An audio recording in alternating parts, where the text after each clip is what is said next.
19.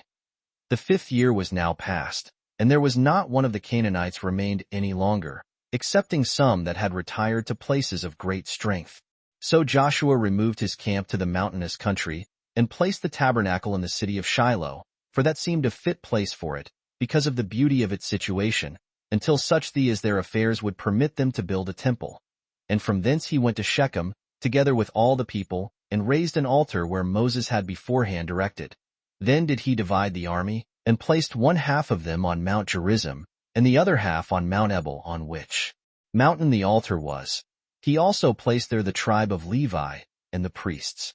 And when they had sacrificed, and denounced the blessings and the curses, and had left them engraven upon the altar, they returned to Shiloh. 20. And now Joshua was old, and saw that the cities of the Canaanites were not easily to be taken, not only because they were situate in such strong places, but because of the strength of the walls themselves, which being built round about, the natural strength of the places on which the cities stood, seemed capable of repelling their enemies from besieging them, and of making those enemies despair of taking them. For when the Canaanites had learned that the Israelites came out of Egypt in order to destroy them, they were busy all that time in making their cities strong. So he gathered the people together to a congregation at Shiloh. And when they, with great zeal and haste, were come thither, he observed to them what prosperous successes they had already had, and what glorious things had been done, and those such as were worthy of that God who enabled them to do those things, and worthy of the virtue of those laws which they followed. He took notice also that 31 of those kings that ventured to give them battle were overcome, and every army, how great soever it were, that confided in their own power and fought with them, was utterly destroyed, so that not so much as any of their posterity remained.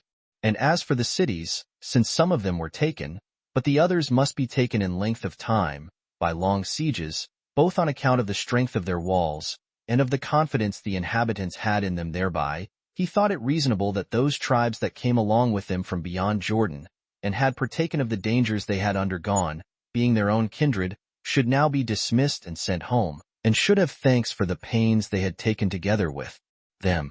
As also, he thought it reasonable that they should send one man out of every tribe, and he such as had the testimony of extraordinary virtue, who should measure the land faithfully, and without any fallacy or deceit should inform them of its real magnitude. 21.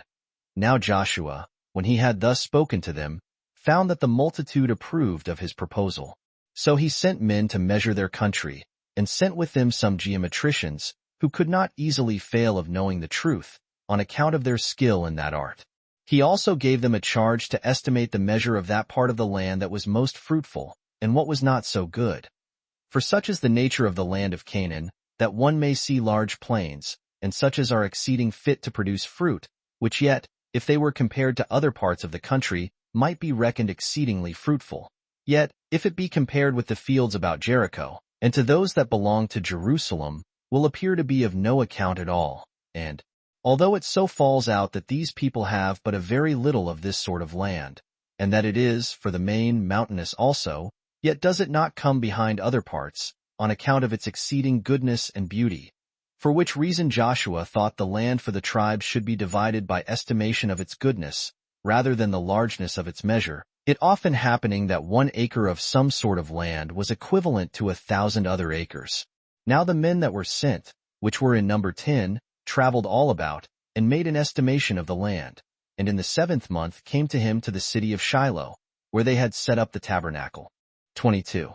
So Joshua took both Eleazar and the senate, and with them the heads of the tribes, and distributed the land to the 9 tribes, and to the half-tribe of Manasseh, appointing the dimensions to be according to the largeness of each tribe. So when he had cast lots, Judah had assigned him by lot the upper part of Judea, reaching as far as Jerusalem, and its breadth extended to the lake of Sodom. Now in the lot of this tribe there were the cities of Askelon and Gaza.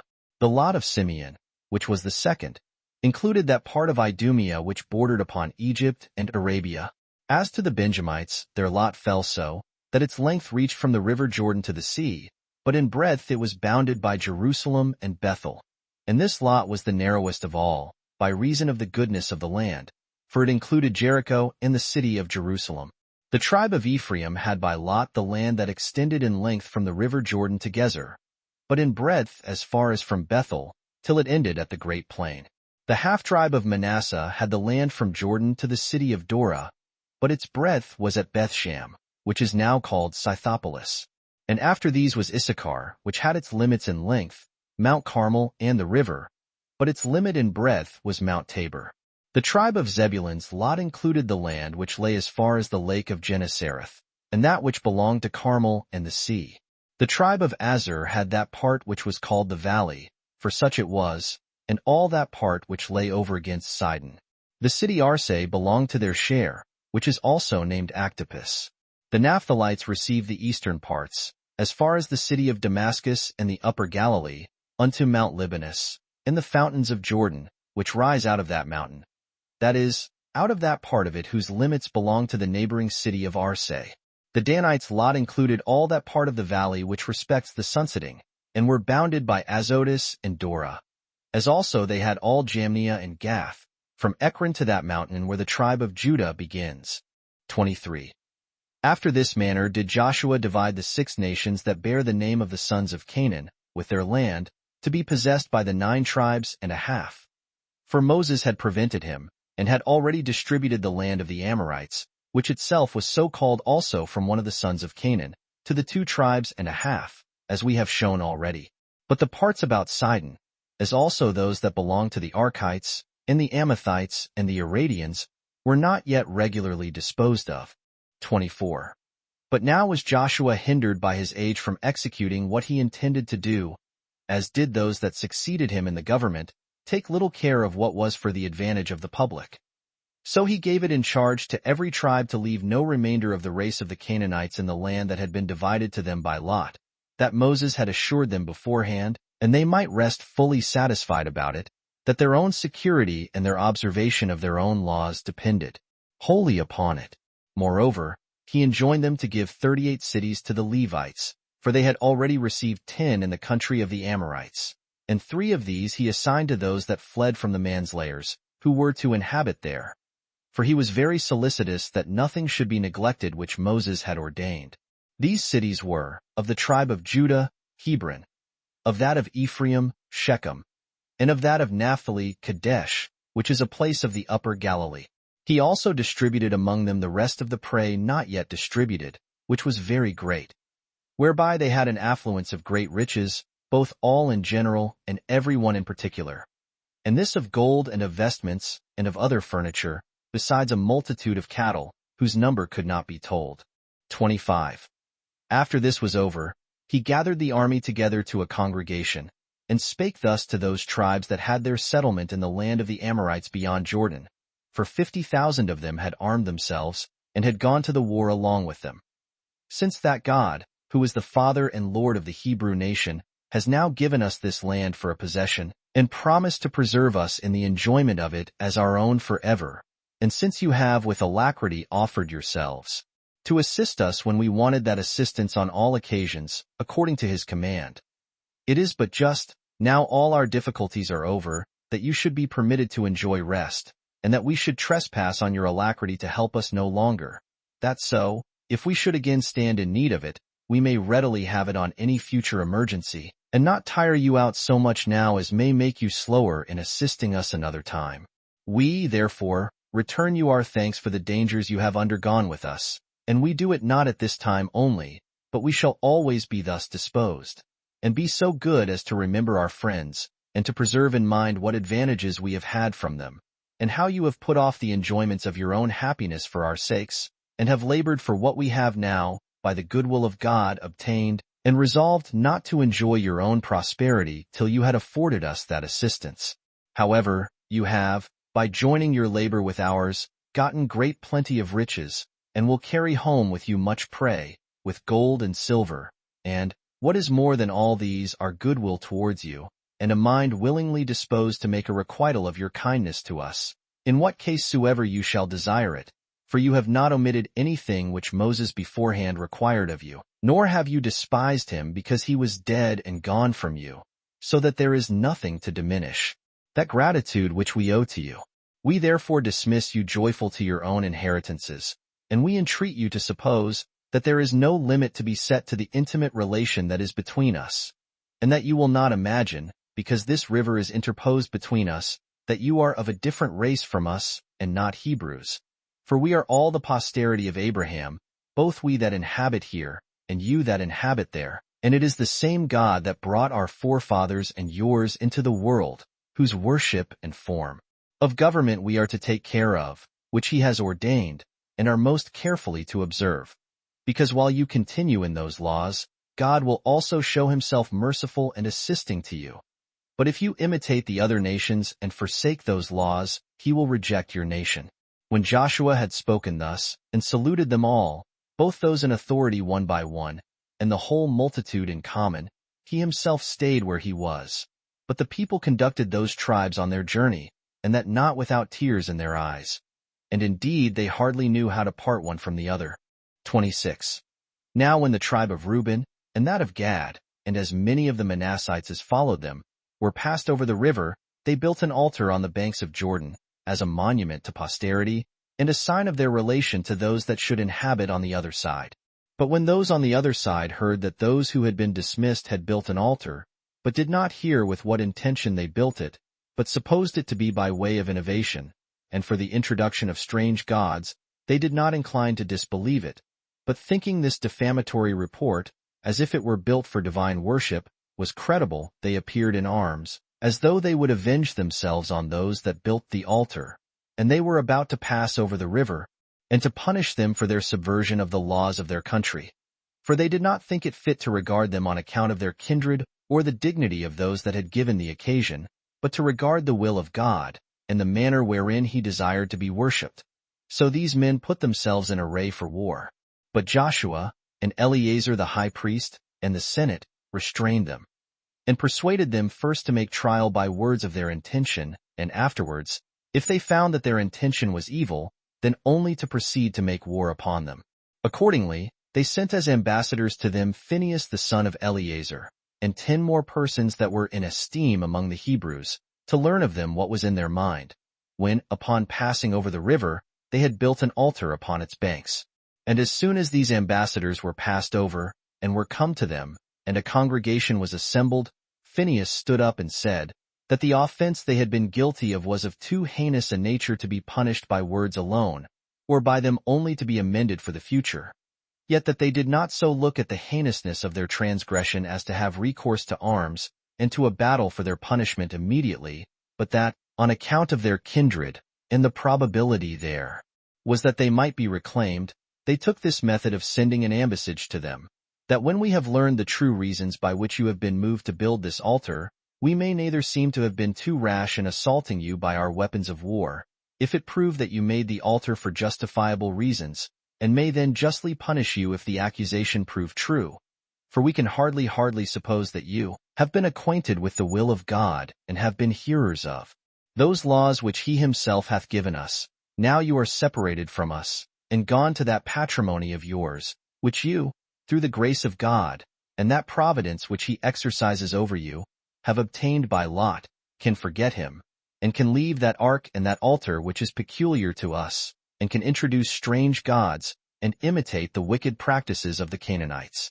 Now this will appear to have been a small crime if you repent now, and proceed no further in your madness, but pay a due reverence to, and keep in mind the laws of your country.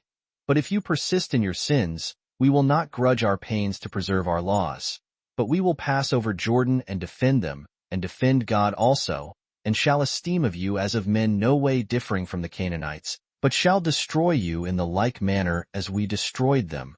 For do not you imagine that, because you are got over the river, you are got out of the reach of God's power. You are everywhere in places that belong to him, and impossible it is to overrun his power, and the punishment he will bring on men thereby. But if you think that your settlement here will be any obstruction to your conversion to what is good, nothing need hinder us from dividing the land anew, and leaving this old land to be for the feeding of sheep. But you will do well to return to your duty, and to leave off these new crimes. And we beseech you, by your children and wives, not to force us to punish you.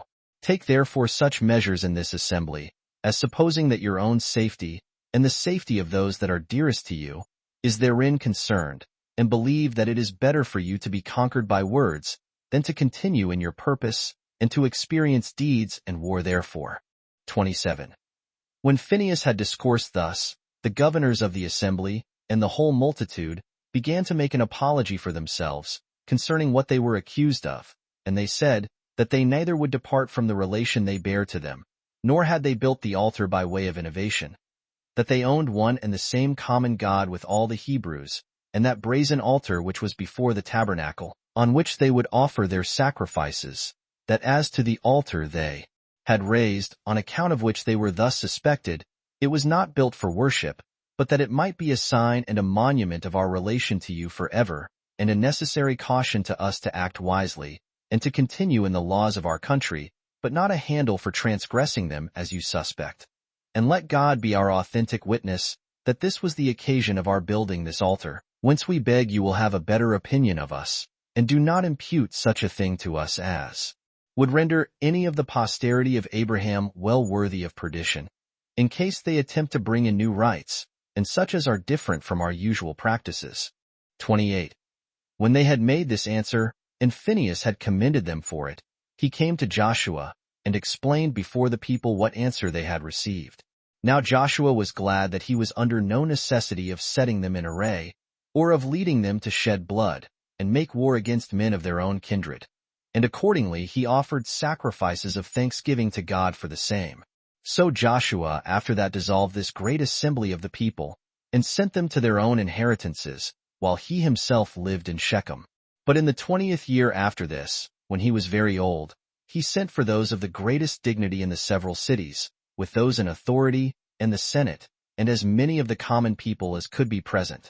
And when they were come, he put them in mind of all the benefits God had bestowed on them, which could not but be a great many, since from a low estate they were advanced to so great a degree of glory and plenty, and exhorted them to take notice of the intentions of God, which had been so gracious towards them, and told them that the deity would continue their friend by nothing else but their piety, and that it was proper for him, now that he was about to depart out of this life, to leave such an admonition to them.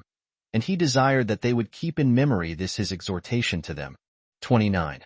So Joshua, when he had thus discoursed to them, died, having lived 110 years, 40 of which he lived with Moses, in order to learn what might be for his advantage afterwards. He also became their commander after his death for 25 years. He was a man that wanted not wisdom nor eloquence to declare his intentions to the people, but very eminent on both accounts. He was of great courage and magnanimity in action and in dangers, and very sagacious in procuring the peace of the people, and of great virtue at all proper seasons. He was buried in the city of Timnab, of the tribe of Ephraim. 9. About the same time died Eleazar the high priest, leaving the high priesthood to his son Phinehas. His monument also, and sepulchre, are in the city of Gabbatha. Chapter 2. How, after the death of Joshua their commander, the Israelites transgressed the laws of their country and experienced great afflictions. And when there was a sedition arisen, the tribe of Benjamin was destroyed excepting only 600 men. 1. After the death of Joshua and Eleazar, Phinehas prophesied, 10. That according to God's will they should commit the government to the tribe of Judah, and that this tribe should destroy the race of the Canaanites. For then the people were concerned to learn what was the will of God. They also took to their assistance the tribe of Simeon. But upon this condition, that when those that had been tributary to the tribe of Judah should be slain, they should do the like for the tribe of Simeon. 2. But the affairs of the Canaanites were at this time in a flourishing condition, and they expected the Israelites with a great army at the city Bezek, having put the government into the hands of Adonibezek, which name denotes the Lord of Bezek, for Adoni in the Hebrew tongue signifies Lord. Now they hoped to have been too hard for the Israelites, because Joshua was dead. But when the Israelites had joined battle with them, I mean the two tribes before mentioned, they fought gloriously, and slew above 10,000 of them, and put the rest to flight. And in the pursuit they took Adonibezek, who, when his fingers and toes were cut off by them, said, Nay, indeed, I was not always to lie concealed from God, as I find by what I now endure, while I have not been ashamed to do the same. To 72 kings. 11. So they carried him alive as far as Jerusalem. And when he was dead, they buried him in the earth, and went on still in taking the cities. And when they had taken the greatest part of them, they besieged Jerusalem. And when they had taken the lower city, which was not under a considerable time, they slew all the inhabitants. But the upper city was not to be taken without great difficulty, through the strength of its walls, and the nature of the place. 3. For which reason they removed their camp to Hebron. And when they had taken it, they slew all the inhabitants. There were till then left the race of giants, who had bodies so large and countenances so entirely different from other men, that they were surprising to the sight, and terrible to the hearing. The bones of these men are still shown to this very day, unlike to any credible relations of other men. Now they gave this city to the Levites as an extraordinary reward, with the suburbs of 2,000 cities. But the land thereto belonging they gave as a free gift to Caleb, according to the injunctions of Moses. This Caleb was one of the spies which Moses sent into the land of Canaan. They also gave land for habitation to the posterity of Jethro, the Midianite, who was the father-in-law to Moses. For they had left their own country, and followed them, and accompanied them in the wilderness. 4. Now the tribes of Judah and Simeon took the cities which were in the mountainous part of Canaan, as also Askelon and Ashdod, of those that lay near the sea. But Gaza and Ekron escaped them, for they, lying in a flat country, and having a great number of chariots, sorely galled those that attacked them.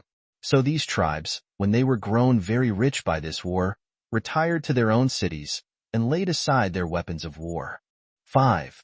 But the Benjamites, to whom belonged Jerusalem, permitted its inhabitants to pay tribute. So they all left off, the one to kill, and the other to expose themselves to danger, and had time to cultivate the ground. The rest of the tribes imitated that of Benjamin, and did the same, and, contenting themselves with the tributes that were paid them, permitted the Canaanites to live in peace. 6. However, the tribe of Ephraim, when they besieged Bethel, made no advance, nor performed anything worthy of the time they spent, and of the pains they took about that siege. Yet did they persist in it, still sitting down before the city, though they endured great trouble thereby.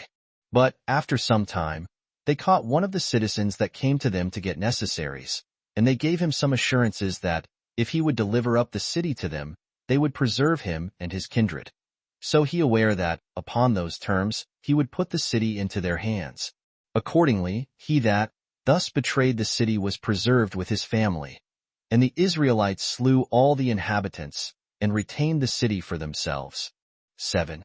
After this, the Israelites grew effeminate as to fighting any more against their enemies, but applied themselves to the cultivation of the land, which producing them great plenty and riches, they neglected the regular disposition of their settlement, and indulged themselves in luxury and pleasures.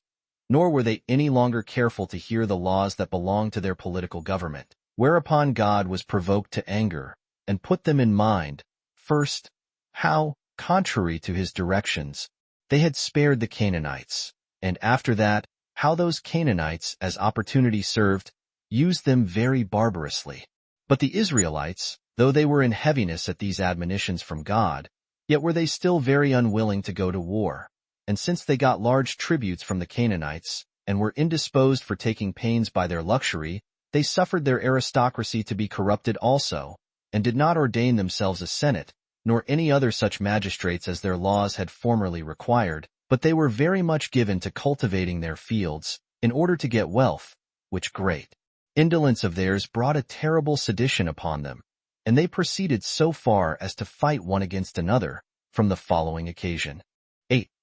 There was a Levite 12 a man of a vulgar family, that belonged to the tribe of Ephraim, and dwelt therein. This man married a wife from Bethlehem, which is a place belonging to the tribe of Judah. Now he was very fond of his wife, and overcome with her beauty.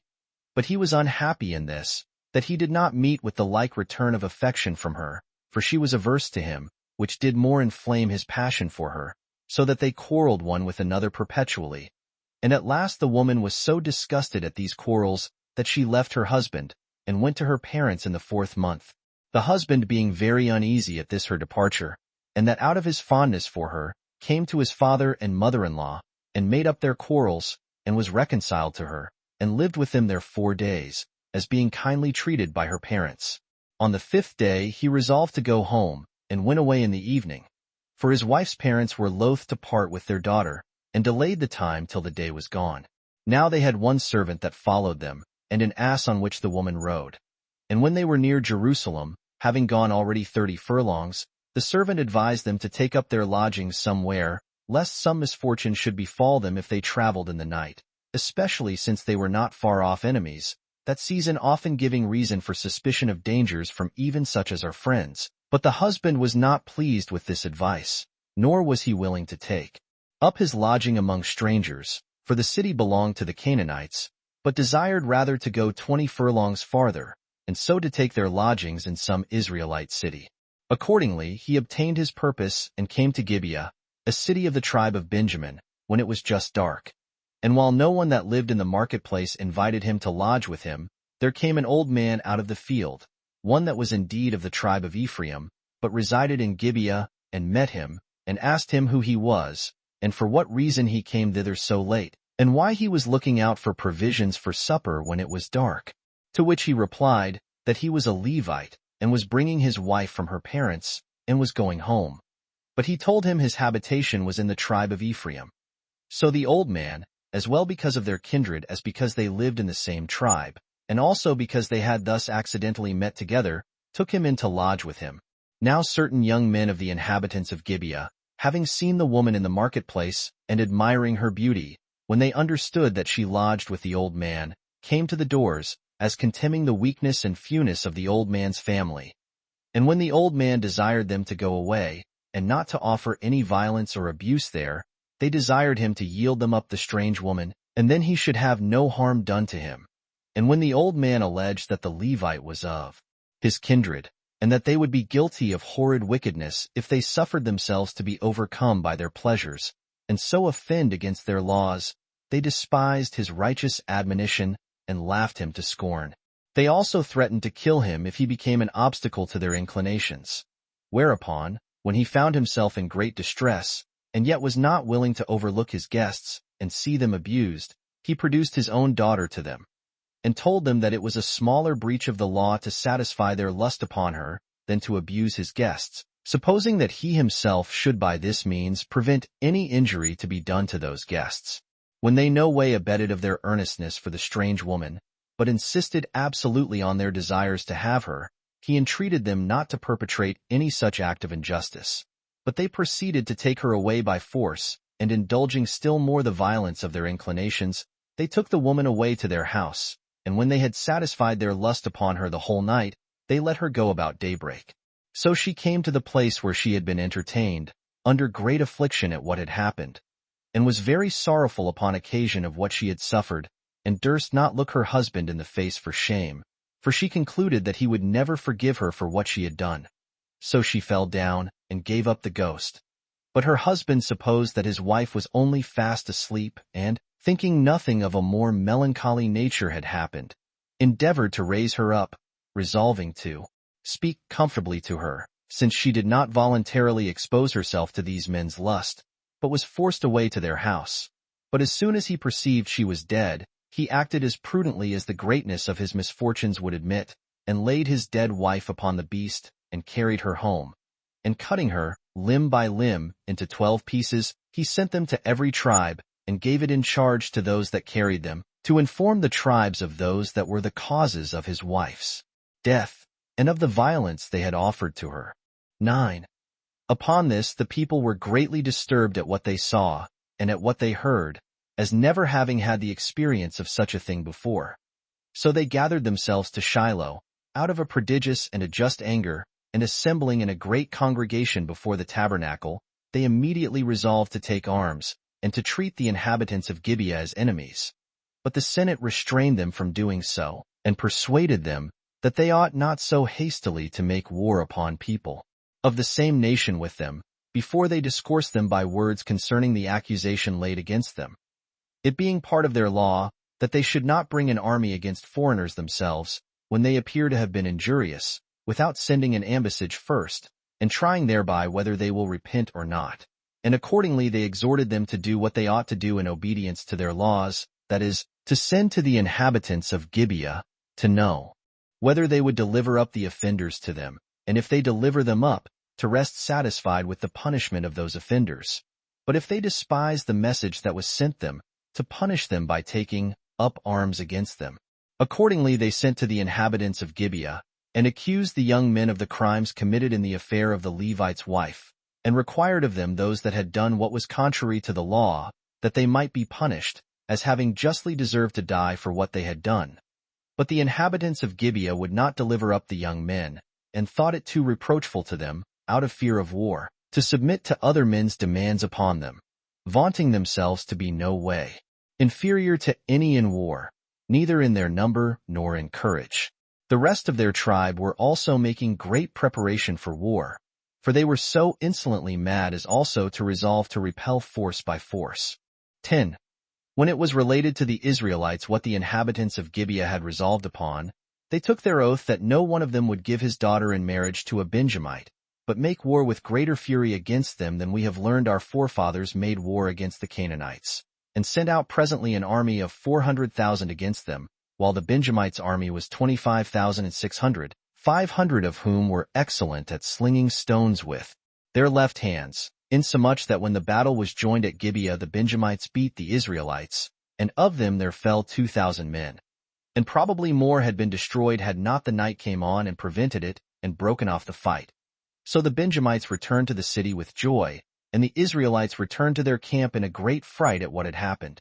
On the next day, when they fought again, the Benjamites beat them, and 18,000 of the Israelites were slain, and the rest deserted their camp out of fear of a greater slaughter. So they came to Bethel, 13 a city that was near their camp, and fasted on the next day, and besought God, by Phinehas the high priest, that his wrath against them might cease, and that he would be satisfied with these two defeats, and give them the victory and power over their enemies. Accordingly God promised them so to do, by the prophesying of Phinehas. 11. When therefore they had divided the army into two parts, they laid the one half of them in ambush about the city Gibeah by night, while the other half attacked the Benjamites, who retiring upon the assault, the Benjamites pursued them, while the Hebrews retired by slow degrees, as very desirous to draw them entirely from the city. And the other followed them as they retired, till both the old men and the young men that were left in the city, as too weak to fight, came running out together with them, as willing to bring their enemies under. However, when they were a great way from the city, the Hebrews ran away no longer, but turned back to fight them, and lifted up the signal they had agreed on to those that lay in ambush, who rose up, and with a great noise fell upon the enemy. Now, as soon as ever they perceived themselves to be deceived, they knew not what to do. And when they were driven into a certain hollow place which was in a valley, they were shot at by those that encompassed them, till they were all destroyed, excepting 600, which formed themselves into a close body of men, and forced their passage through the midst of their enemies, and fled to the neighboring mountains, and, seizing upon them, remained there. But the rest of them, being about 25,000, were slain. Then did the Israelites burn Gibeah, and slew the women, and the males that were under age, and did the same also to the other cities of the Benjamites.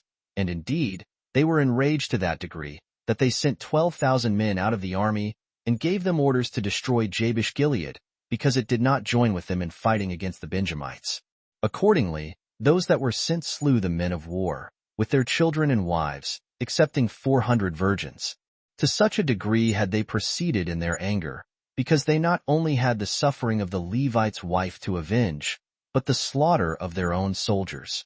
12. However, they afterward were sorry for the calamity they had brought upon the Benjamites, and appointed a fast on that account, although they supposed those men had suffered justly for their offense against the laws. So they recalled by their ambassadors those 600 which had escaped. These had seated themselves on a certain rock called Rimmon, which was in the wilderness.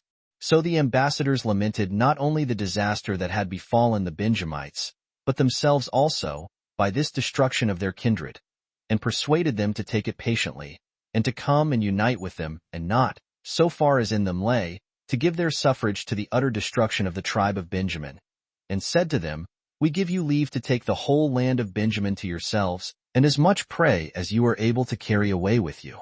So these men with sorrow confessed that what had been done was according to the decree of God, and had happened for their own wickedness, and assented to those that invited them, and came down to their own tribe. The Israelites also gave them the 400 virgins of Jabesh-Gilead for wives. But as to the remaining 200, they deliberated about it how they might compass wives enough for them, and that they might have children by them. And whereas they had, before the war began, taken an oath that no one would give his daughter to wife to a Benjamite, some advised them to have no regard to what they had sworn, because the oath had not been taken advisedly and judiciously, but in a passion, and thought that they should do nothing against God, if they were able to save a whole tribe which was in danger of perishing. And that perjury was then a sad and dangerous thing, not when it is done out of necessity, but when it is done with a wicked intention. But when the Senate were affrighted at the very name of perjury, a certain person told them that he could show them a way whereby they might procure the Benjamites wives enough, and yet keep their oath. They asked him what his proposal was. He said that 3 times in a year, when we meet in Shiloh, our wives and our daughters accompany us. Let then the Benjamites be allowed to steal away, and marry such women as they can catch, while we will neither incite them nor forbid them. And when their parents take it ill, and desire us to inflict punishment upon them, we will tell them that they were themselves the cause of what had happened, by neglecting to guard their daughters, and that they ought not to be over-angry at the Benjamites, since that anger was permitted to rise too high already. So the Israelites were persuaded to follow this advice and decreed that the Benjamites should be allowed thus to steal themselves wives. So when the festival was coming on, these 200 Benjamites lay in ambush before the city, by 2 and 3 together, and waited for the coming of the virgins, in the vineyards and other places where they could lie concealed. Accordingly the virgins came along playing, and suspected nothing of what was coming upon them, and walked after an unguarded manner. So those that laid scattered in the road rose up and caught hold of them. By this means these Benjamites got them wives, and fell to agriculture, and took good care to recover their former happy state. And thus was this tribe of the Benjamites, after they had been in danger of entirely perishing, saved in the manner forementioned, by the wisdom of the Israelites.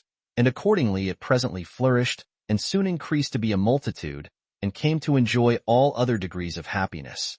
And such was the conclusion of this war. Chapter 3.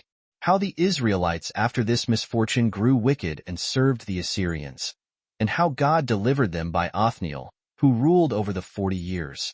1. Now it happened that the tribe of Dan suffered in like manner with the tribe of Benjamin, and it came to do so on the occasion following. When the Israelites had already left off the exercise of their arms for war, and were intent upon their husbandry, the Canaanites despised them, and brought together an army, not because they expected to suffer by them, but because they had a mind to have a sure prospect of treating the Hebrews ill when they pleased, and might thereby, for the time to come, dwell in their own cities the more securely. They prepared therefore their chariots, and gathered their soldiery together, their cities also combined together, and drew over to them Askelon and Ekron, which were within the tribe of Judah, and many more of those that lay in the plain. They also forced the Danites to fly into the mountainous country, and left them not the least portion of the plain country to set their foot on. Since then these Danites were not able to fight them, and had not land enough to sustain them, they sent 5 of their men into the midland country, to seek for a land to which they might remove their habitation. So these men went as far as the neighborhood of Mount Libanus, and the fountains of the lesser Jordan, at the great plain of Sidon, a day's journey from the city. And when they had taken a view of the land, and found it to be good and exceeding fruitful, they acquainted their tribe with it, whereupon they made an expedition with the army, and built there the city Dan, of the same name with the son of Jacob, and of the same name with their own tribe. 2. The Israelites grew so indolent and unready of taking pains, that misfortunes came heavier upon them, which also proceeded in part from their contempt of the divine worship. For when they had once fallen off from the regularity of their political government, they indulged themselves further in living according to their own pleasure, and according to their own will, till they were full of the evil doings that were common among the Canaanites. God therefore was angry with them, and they lost that their happy state which they had obtained by innumerable labors, by their luxury. For when Shushan, king of the Assyrians, had made war against them, they lost many of their soldiers in the battle, and when they were besieged, they were taken by force. Nay, there were some who, out of fear, voluntarily submitted to him, and though the tribute laid upon them was more than they could bear, yet did they pay it, and underwent all sort of oppression for 8 years. After which time they were freed from them in the following manner. 3. There was one whose name was Othniel, the son of Kenaz, of the tribe of Judah, an active man and of great courage. He had an admonition from God not to overlook the Israelites in such a distress as they were now in, but to endeavor boldly to gain them their liberty. So when he had procured some to assist him in this dangerous undertaking, and few they were, who either out of shame at their present circumstances or out of a desire of changing them, could be prevailed on to assist him, he first of all destroyed that garrison which Chushan had set over them. But when it was perceived that he had not failed in his first attempt, more of the people came to his assistance. So they joined battle with the Assyrians, and drove them entirely before them, and compelled them to pass over Euphrates. Hereupon Othniel, who had given such proofs of his valor, received from the multitude authority to judge the people. And when he had ruled over them 40 years, he died. Chapter 4. How our people served the Moabites 18 years, and were then delivered from slavery by one Ehud, who retained the dominion 80 years. 1. When Othniel was dead, the affairs of the Israelites fell again into disorder. And while they neither paid to God the honor due to him, nor were obedient to the laws, their afflictions increased, till Eglon, king of the Moabites, did so greatly despise them on account of the disorders of their political government, that he made war upon them, and overcame them in several battles, and made the most courageous to submit, and entirely subdued their army, and ordered them to pay him tribute. And when he had built him a royal palace at Jericho, 14 he omitted no method whereby he might distress them. And indeed he reduced them to poverty for 18 years.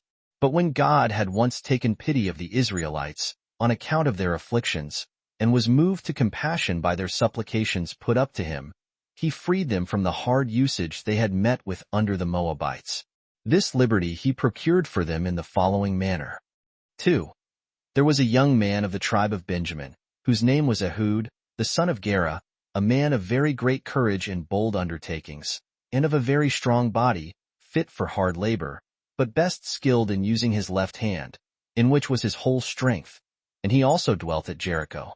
Now this man became familiar with Eglon, and that by means of presents, with which he obtained his favor, and insinuated himself into his good opinion, whereby he was also beloved of those that were about the king.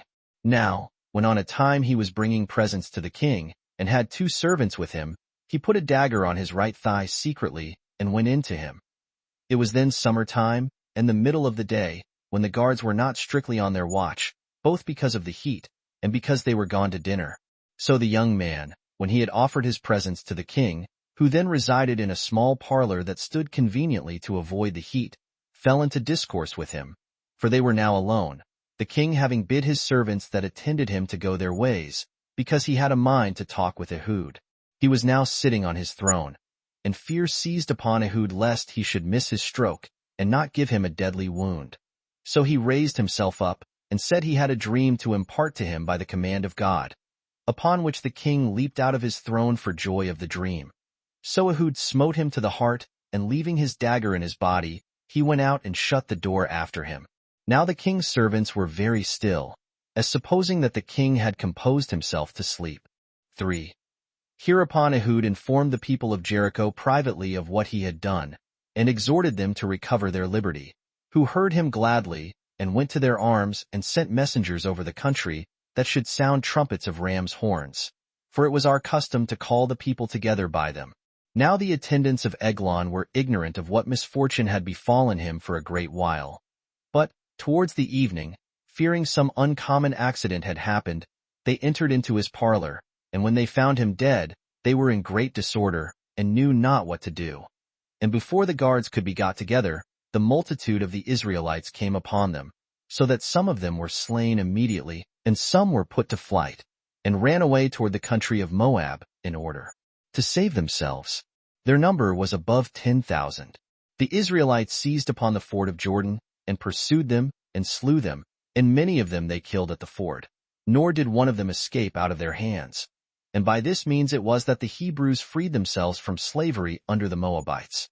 Ehud also was on this account dignified with the government over all the multitude, and died after he had held the government 80 years 15. He was a man worthy of commendation, even besides what he deserved for the forementioned act of his.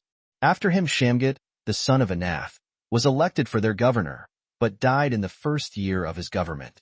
Chapter 5. How the Canaanites brought the Israelites under slavery for 20 years, after which they were delivered by Barak and Deborah, who ruled over them for 40 years. 1. And now it was that the Israelites, taking no warning by their former misfortunes to amend their manners, and neither worshipping God nor submitting to the laws, were brought under slavery by Jabin, the king of the Canaanites, and that before they had a short breathing time after the slavery under the Moabites. For this Jabin out of Hazor, a city that was situate over the Semachonitis, and had in pay 300 footmen and 10,000 horsemen, with fewer than 3,000 chariots. Sisera was commander of all his army, and was the principal person in the king's favor. He so sorely beat the Israelites when they fought with him, that he ordered them to pay tribute. 2. So they continued to that hardship for 20 years, as not good enough of themselves to grow wise by their misfortunes. God was willing also hereby the more to subdue their obstinacy and ingratitude towards himself. So when at length they were become penitent, and were so wise as to learn that their calamities arose from their contempt of the laws, they besought Deborah, a certain prophetess among them, which name in the Hebrew tongue signifies a bee, to pray to God to take pity on them, and not to overlook them, now they were ruined by the Canaanites. So God granted them deliverance, and chose them a general, Barak, one that was of the tribe of Naphtali. Now Barak, in the Hebrew tongue, signifies lightning. 3. So Deborah sent for Barak, and bade him choose out 10,000 young men to go against the enemy, because God had said that that number was sufficient, and promised them victory. But when Barak said that he would not be the general unless she would also go as a general with him, she had indignation at what he said. Thou, O Barak, deliverest up meanly that authority which God hath given thee into the hand of a woman, and I do not reject it. So they collected 10,000 men, and pitched their camp at Mount Tabor, where, at the king's command, Sisera met them, and pitched his camp not far from the enemy. Whereupon the Israelites and Barak himself were so affrighted at the multitude of those enemies, that they were resolved to march off, had not Deborah retained them, and commanded them to fight the enemy that very day, for that they should conquer them, and God would be their assistance. 4. So the battle began.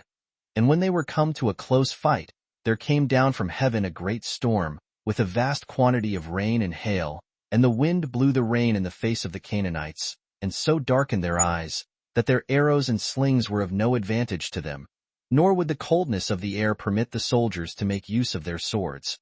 While this storm did not so much incommode the Israelites, because it came in their backs, they also took such courage, upon the apprehension that God was assisting them, that they fell upon the very midst of their enemies, and slew a great number of them. So that some of them fell by the Israelites, some fell by their own horses, which were put into disorder, and not a few were killed by their own chariots. At last Sisera, as soon as he saw himself beaten, fled away, and came to a woman whose name was Jael, a Kenite, who received him, when he desired to be concealed. And when he asked for somewhat to drink, she gave him sour milk, of which he drank so unmeasurably that he fell asleep. But when he was asleep, Jael took an iron nail, and with a hammer drove it through his temples into the floor. And when Barak came a little afterward, she showed Sisera nailed to the ground. And thus was this victory gained by a woman, as Deborah had foretold. Barak also fought with Jabin at Hazor, and when he met with him, he slew him. And when the general was fallen, Barak overthrew the city to the foundation, and was the commander of the Israelites for 40 years. Chapter 6. How the Midianites and other nations fought against the Israelites and beat them, and afflicted their country for 7 years. How they were delivered by Gideon, who ruled over the multitude for 40 years. 1. Now when Barak and Deborah were dead, whose deaths happened about the same time, afterwards the Midianites called the Amalekites and Arabians to their assistance, and made war against the Israelites, and were too hard for those that fought against them. And when they had burnt the fruits of the earth, they carried off the prey. Now when they had done this for 3 years, the multitude of the Israelites retired to the mountains, and forsook the plain country. They also made themselves hollows underground, and caverns, and preserved therein whatsoever had escaped their enemies. For the Midianites made expeditions in harvest time, but permitted them to plow the land in winter, that so, when the others had taken the pains, they might have fruits for them to carry away. Indeed, there ensued a famine and a scarcity of food, upon which they betook themselves to their supplications to God, and besought him to save them. 2. Gideon also, the son of Joash, one of the principal persons of the tribe of Manasseh, brought his sheaves of corn privately, and thrashed them at the winepress. For he was too fearful of their enemies to thrash them openly in the thrashing floor. At this time someone appeared to him in the shape of a young man, and told him that he was a happy man, and beloved of God. To which he immediately replied, "A mighty indication of God's favor to me, that I am forced to use this winepress instead of a thrashing floor." But the appearance exhorted him to be of good courage, and to make an attempt for the recovery of their liberty. He answered that it was impossible for him to recover it, because the tribe to which he belonged was by no means numerous, and because he was but young himself, and too inconsiderable to think of such great actions. But the other promised him that God would supply what he was defective in, and would afford the Israelites victory under his conduct. 3. Now, therefore, as Gideon was relating this to some young men, they believed him, and immediately there was an army of 10,000 men got ready for fighting. But God stood by Gideon in his sleep, and told him that mankind were too fond of themselves, and were enemies to such as excelled in virtue.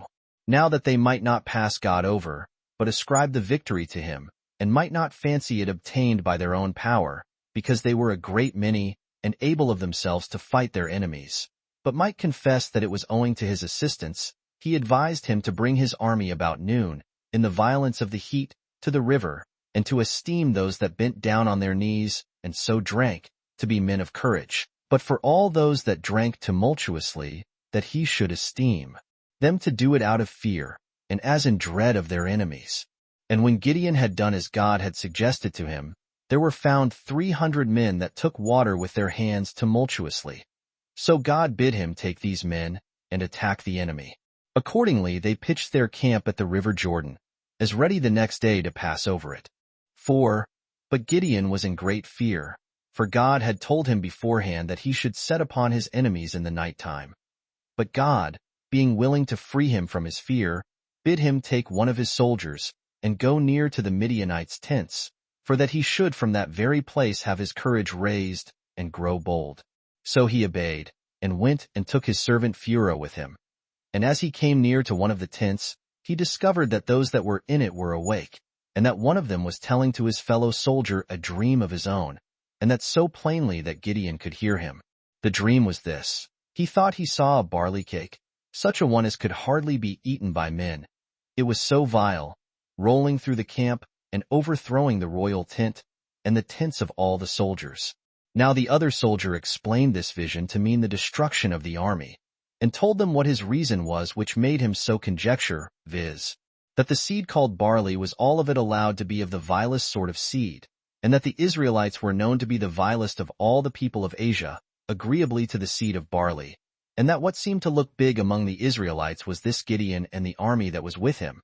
And since thou sayest thou didst see the cake overturning our tents, I am afraid lest God hath granted the victory over us to Gideon. 5. When Gideon had heard this dream, good hope and courage came upon him, and he commanded his soldiers to arm themselves, and told them of this vision of their enemies. They also took courage at what was told them, and were ready to perform what he should enjoin them. So Gideon divided his army into 3 parts, and brought it out about the 4th watch of the night, each part containing 100 men. They all bare empty pitchers and lighted lamps in their hands, that their onset might not be discovered by their enemies. They had also each of them a ram's horn in his right hand, which he used instead of a trumpet. The enemy's camp took up a large space of ground, for it happened that they had a great many camels, and as they were divided into different nations, so they were all contained in one circle. Now when the Hebrews did as they were ordered beforehand, upon their approach to their enemies, and on the signal given, sounded with their rams' horns and brake their pitchers, and set upon their enemies with their lamps, and a great shout, and cried, "Victory to Gideon!" By God's assistance, a disorder and a fright seized upon the other men while they were half asleep, for it was night time, as God would have it, so that a few of them were slain by their enemies, but the greatest part by their own soldiers, on account of the diversity of their language. And when they were once put into disorder, they killed all that they met with, as thinking them to be enemies also. Thus there was a great slaughter made. And as the report of Gideon's victory came to the Israelites, they took their weapons and pursued their enemies, and overtook them in a certain valley encompassed with torrents, a place which these could not get over. So they encompassed them, and slew them all, with their kings, Oreb and Zeb. But the remaining captains led those soldiers that were left, which were about 18,000, and pitched their camp a great way off the Israelites. However, Gideon did not grudge his pains, but pursued them with all his army, and joining battle with them, cut off the whole enemy's army, and took the other leaders, Zebah and Zalmunna, and made them captives. Now there were slain in this battle of the Midianites, and of their auxiliaries the Arabians, about 120,000. And the Hebrews took a great prey, gold, and silver, and garments, and camels, and asses. And when Gideon was come to his own country of Ophrah, he slew the kings of the Midianites. 6. However, the tribe of Ephraim was so displeased at the good success of Gideon, that they resolved to make war against him, accusing him because he did not tell them of his expedition against their enemies. But Gideon, as a man of temper, and that excelled in every virtue, pleaded that it was not the result of his own authority or reasoning that made him attack the enemy without them, but that it was the command of God, and still the victory belonged to them as well as those in the army. And by this method of cooling their passions, he brought more advantage to the Hebrews than by the success he had against these enemies, for he thereby delivered them from a sedition which was arising among them. Yet did this tribe afterwards suffer the punishment of this their injurious treatment of Gideon, of which we will give an account in due time. 7. Hereupon Gideon would have laid down the government, but was over-persuaded to take it, which he enjoyed 40 years, and distributed justice to them, as the people came to him in their differences, and what he determined was esteemed valid by all. And when he died, he was buried in his own country of Ophrah. Chapter 7. That the judges who succeeded Gideon made war with the adjoining nations for a long time. 1. Now Gideon had 70 sons that were legitimate, for he had many wives. But he had also one that was spurious, by his concubine Druma, whose name was Abimelech, who, after his father's death, retired to Shechem to his mother's relations, for they were of that place. And when he had got money of such of them as were eminent for many instances of injustice, he came with them to his father's house, and slew all his brethren, except Jotham, for he had the good fortune to escape and be preserved. But Abimelech made the government tyrannical, and constituted himself a lord, to do what he pleased, instead of obeying the laws. And he acted most rigidly against those that were the patrons of justice. 2. Now when, on a certain time, there was a public festival at Shechem, and all the multitude was there gathered together, Jotham his brother, whose escape we before related, went up to Mount Gerizim, which hangs over the city Shechem, and cried out so as to be heard by the multitude, who were attentive to him. He desired they would consider what he was going to say to them. So when silence was made, he said, that when the trees had a human voice, and there was an assembly of them gathered together, they desired that the fig tree would rule over them. But when that tree refused so to do, because it was contented to enjoy that honor which belonged peculiarly to the fruit it bare, and not that which should be derived to it from abroad, the trees did not leave off their intentions to have a ruler. So they thought proper to make the offer of that honor to the vine. But when the vine was chosen, it made use of the same words which the fig tree had used before, and excused itself from accepting the government. And when the olive tree had done the same, the briar, whom the trees had desired to take the kingdom, it is a sort of wood good for firing, it promised to take the government, and to be zealous in the exercise of it, but that then they must sit down under its shadow, and if they should plot against it to destroy it, the principle of fire that was in it should destroy them. He told them that what he had said was no laughing matter, for that when they had experienced many blessings from Gideon, they overlooked Abimelech, when he overruled all, and had joined with him in slaying his brethren, and that he was no better than a fire himself. So when he had said this, he went away, and lived privately in the mountains for 3 years, out of fear of Abimelech. 3. A little while after this festival, the Shechemites, who had now repented themselves of having slain the sons of Gideon, drove Abimelech away, both from their city and their tribe. Whereupon he contrived how he might distress their city. Now at the season of vintage, The people were afraid to go out and gather their fruits, for fear Abimelech should do them some mischief. Now it happened that there had come to them a man of authority, one Gaul, that sojourned with them, having his armed men and his kinsmen with him. So the Shechemites desired that he would allow them a guard during their vintage. Whereupon he accepted of their desires, and so the people went out, and Gaul with them at the head of his soldiery. So they gathered their fruit with safety, and when they were at supper in several companies, they then ventured to curse Abimelech openly. And the magistrates laid ambushes in places about the city, and caught many of Abimelech's followers, and destroyed them. 4. Now there was one Zebul, a magistrate of the Shechemites, that had entertained Abimelech. He sent messengers, and informed him how much Gaul had irritated the people against him, and excited him to lay ambushes before the city, for that he would persuade Gaul to go out against him, which would leave it in his power to be revenged on him. And when that was once done, he would bring him to be reconciled to the city. So Abimelech laid ambushes, and himself lay with them. Now Gaul abode in the suburbs, taking little care of himself, and Zebul was with him. Now as Gaul saw the armed men coming on, he said to Zebul, that some armed men were coming. But the other replied, they were only shadows of huge stones. And when they were come nearer, Gaul perceived what was the reality, and said, they were not shadows, but men lying in ambush. Then said Zebul, didst not thou reproach Abimelech for cowardice? Why dost thou not then show how very courageous thou art thyself, and go and fight him? So Gaul, being in disorder, joined battle with Abimelech, and some of his men fell. Whereupon he fled into the city, and took his men with him. But Zebul managed his matters so in the city, that he procured them to expel Gaul out of the city, and this by accusing him of cowardice in this action with the soldiers of Ahimelech. But Abimelech, when he had learned that the Shechemites were again coming out to gather their grapes, placed ambushes before the city, and when they were coming out, the third part of his army took possession of the gates, to hinder the citizens from returning in again, while the rest pursued those that were scattered abroad, and so there was slaughter everywhere. And when he had overthrown the city to the very foundations, for it was not able to bear a siege, and had sown its ruins with salt, he proceeded on with his army till all the Shechemites were slain. As for those that were scattered about the country, and so escaped the danger, they were gathered together unto a certain strong rock, and settled themselves upon it, and prepared to build a wall about it. And when Abimelech knew their intentions, he prevented them, and came upon them with his forces, and laid faggots of dry wood round the place, he himself bringing some of them, and by his example encouraging the soldiers to do the same. And when the rock was encompassed round about with these faggots, they set them on fire, and threw in whatsoever by nature caught fire the most easily. So a mighty flame was raised, and nobody could fly away from the rock, but every man perished, with their wives and children, in all about 1,500 men, and the rest were a great number also. And such was the calamity which fell upon the Shechemites.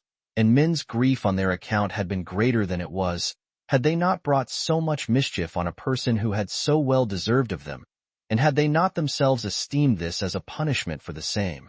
5. Now Abimelech, when he had affrighted the Israelites with the miseries he had brought upon the Shechemites, seemed openly to affect greater authority than he now had, and appeared to set no bounds to his violence, unless it were with the destruction of all. Accordingly he marched to Thebes, and took the city on the sudden. And there being a great tower therein, whereunto the whole multitude fled, he made preparation to besiege it.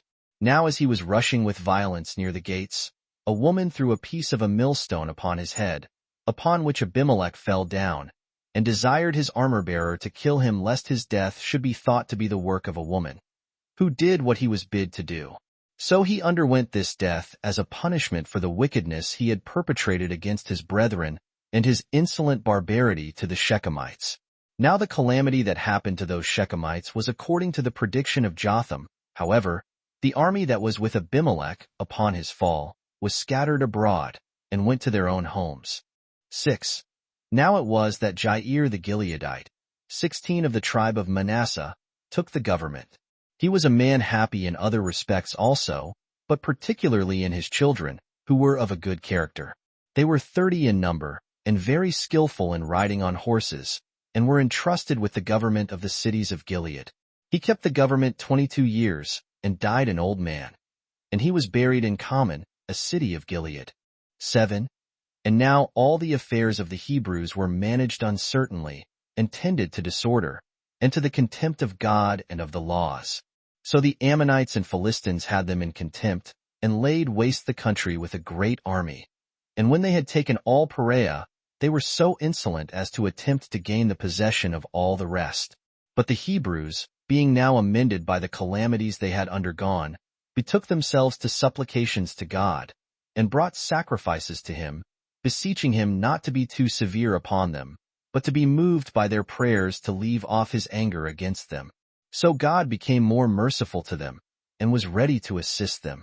8. When the Ammonites had made an expedition into the land of Gilead, the inhabitants of the country met them at a certain mountain, but wanted a commander. Now there was one whose name was Jephthah, who, both on account of his father's virtue, and on account of that army which he maintained at his own expenses, was a potent man. The Israelites therefore sent to him, and entreated him to come to their assistance, and promised him the dominion over them all his lifetime. But he did not admit of their entreaty, and accused them that they did not come to his assistance when he was unjustly treated, and this in an open manner by his brethren. For they cast him off, as not having the same mother with the rest, but born of a strange mother, that was introduced among them by his father's fondness. And this they did out of a contempt of his inability to vindicate himself. So he dwelt in the country of Gilead, as it is called, and received all that came to him, let them come from what place soever, and paid them wages.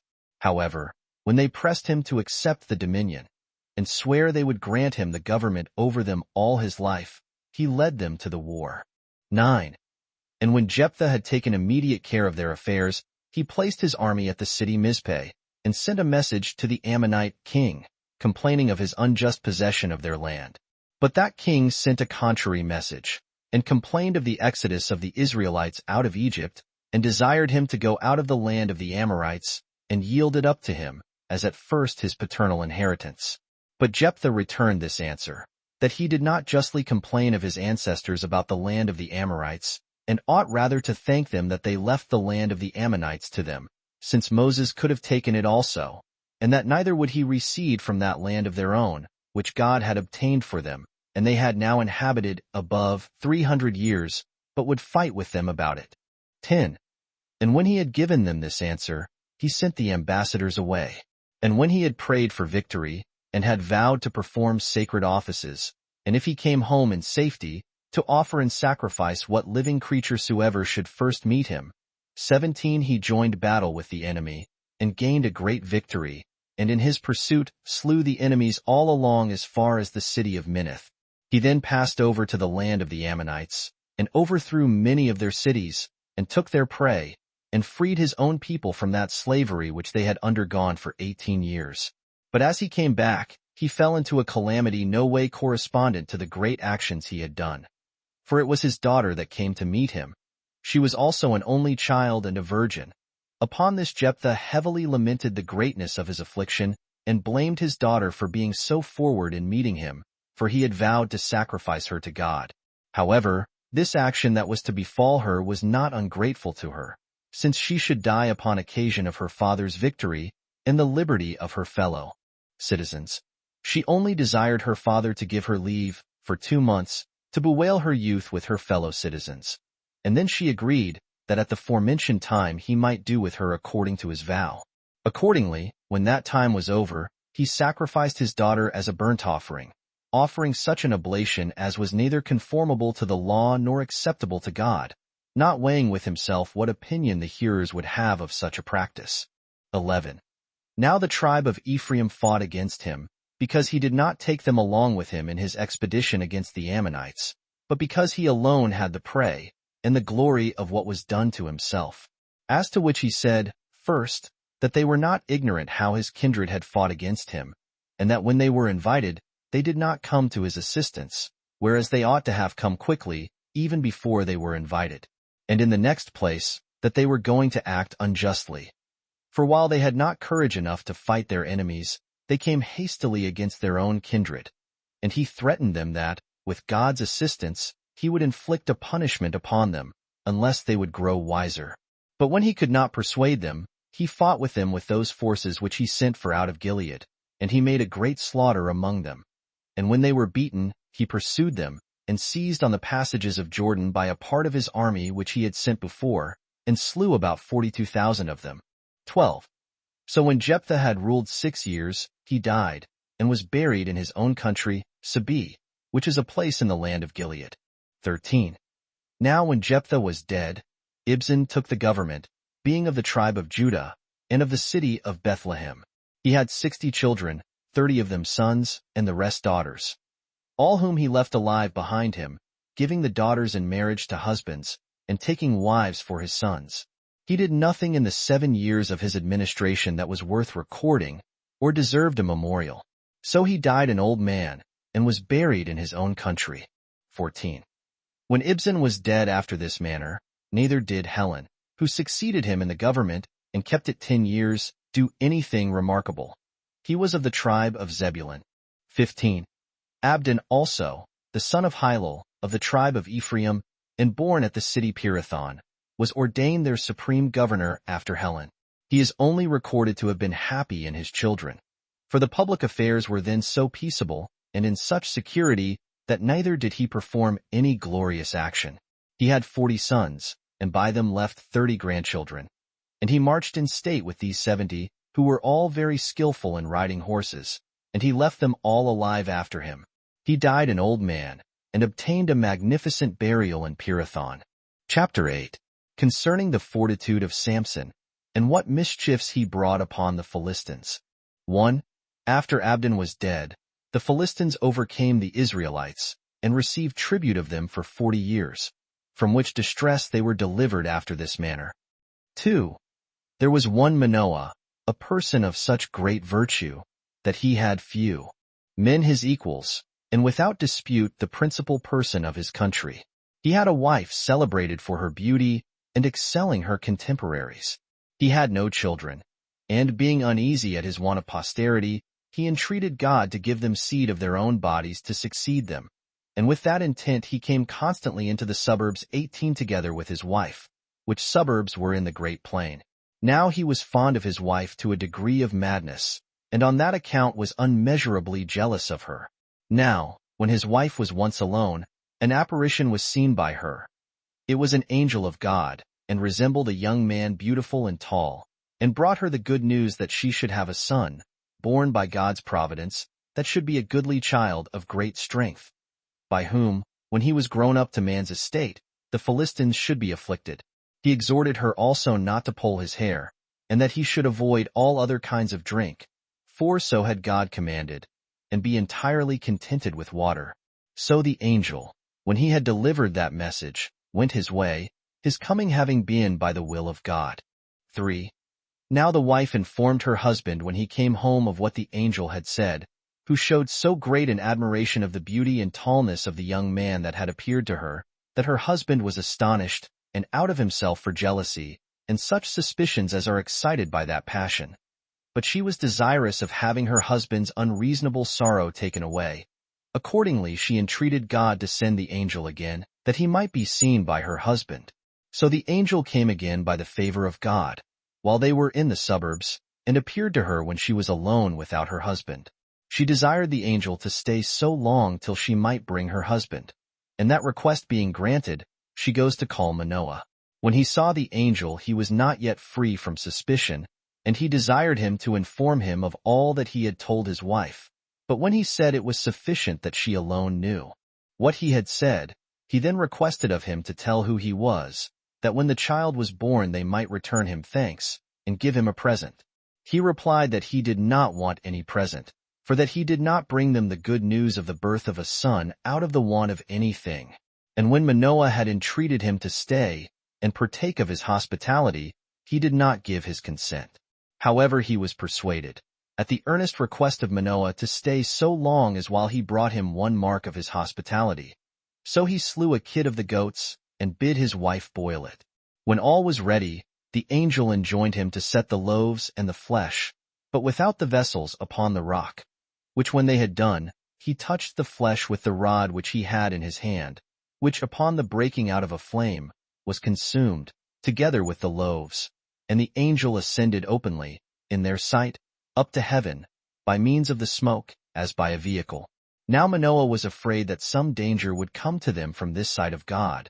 But his wife bade him be of good courage, for that God appeared to them for their benefit. 4. So the woman proved with child, and was careful to observe the injunctions that were given her. And they called the child, when he was born, Samson, which name signifies one that is strong. So the child grew apace, and it appeared evidently that he would be a prophet. 19 Both by the moderation of his diet, and the permission of his hair to grow. 5. Now when he once came with his parents to Timhath, a city of the Philistines, when there was a great festival, he fell in love with a maid of that country, and he desired of his parents that they would procure him the damsel for his wife.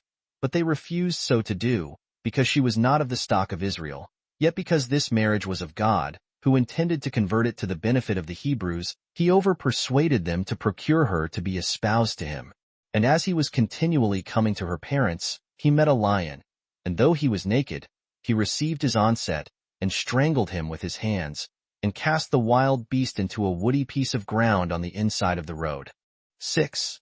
And when he was going another time to the damsel, he lit upon a swarm of bees making their combs in the breast of that lion. And taking 3 honeycombs away, he gave them, together with the rest of his presents, to the damsel. Now the people of Timhath, out of a dread of the young man's strength, gave him during the time of the wedding feast. For he then feasted them all 30 of the most stout of their youth, in pretense to be his companions, but in reality to be a guard upon him, that he might not attempt to give them any disturbance. Now as they were drinking merrily and playing, Samson said, as was usual at such times, Come, if I propose you a riddle, and you can expound it in these 7 days' time, I will give you every one a linen shirt and a garment, as the reward of your wisdom. So they being very ambitious to obtain the glory of wisdom, together with the gains, desired him to propose his riddle. He, that a devourer produced sweet food out of itself, though itself were very disagreeable. And when they were not able, in 3 days' time, to find out the meaning of the riddle, they desired the damsel to discover it by the means of her husband, and tell it them. And they threatened to burn her if she did not tell it them. So when the damsel entreated Samson to tell it her, he at first refused to do it. But when she lay hard at him, and fell into tears, and made his refusal to tell it a sign of his unkindness to her, he informed her of his slaughter of a lion, and how he found bees in his breast, and carried away 3 honeycombs, and brought them to her. Thus he, suspecting nothing of deceit, informed her of all, and she revealed it to those that desired to know it. Then on the 7th day, whereon they were to expound the riddle proposed to them, they met together before sun setting, and said, Nothing is more disagreeable than a lion to those that light on it, and nothing is sweeter than honey to those that make use of it. To which Samson made this rejoinder, Nothing is more deceitful than a woman, for such was the person that discovered my interpretation to you. Accordingly he gave them the presents he had promised them, making such Ascalonites as met him upon the road his prey, who were themselves Philistines also. But he divorced this his wife. And the girl despised his anger, and was married to his companion, who made the former match between them. 7. At this injurious treatment Samson was so provoked, that he resolved to punish all the Philistines, as well as her. So it being then summer time, and the fruits of the land being almost ripe enough for reaping, he caught 300 foxes, and joining lighted torches to their tails, he sent them into the fields of the Philistines, by which means the fruits of the fields perished.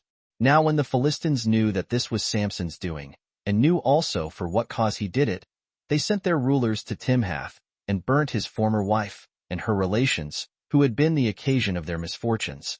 8. Now when Samson had slain many of the Philistines in the plain country, he dwelt at Etam, which is a strong rock of the tribe of Judah. For the Philistines at that time made an expedition against that tribe. But the people of Judah said that they did not act justly with them, in inflicting punishments upon them while they paid their tribute, and this only on account of Samson's offenses. They answered, that in case they would not be blamed themselves, they must deliver up Samson, and put him into their power. So they being desirous not to be blamed themselves, came to the rock with 3,000 armed men, and complained to Samson of the bold insults he had made upon the Philistines, who were men able to bring calamity upon the whole nation of the Hebrews. And they told him they were come to take him, and to deliver him up to them, and put him into their power. So they desired him to bear this willingly. Accordingly, when he had received assurance from them upon oath, that they would do him no other harm than only to deliver him into his enemies' hands, he came down from the rock, and put himself into the power of his countrymen. Then did they bind him with 2 cords, and lead him on, in order to deliver him to the Philistines.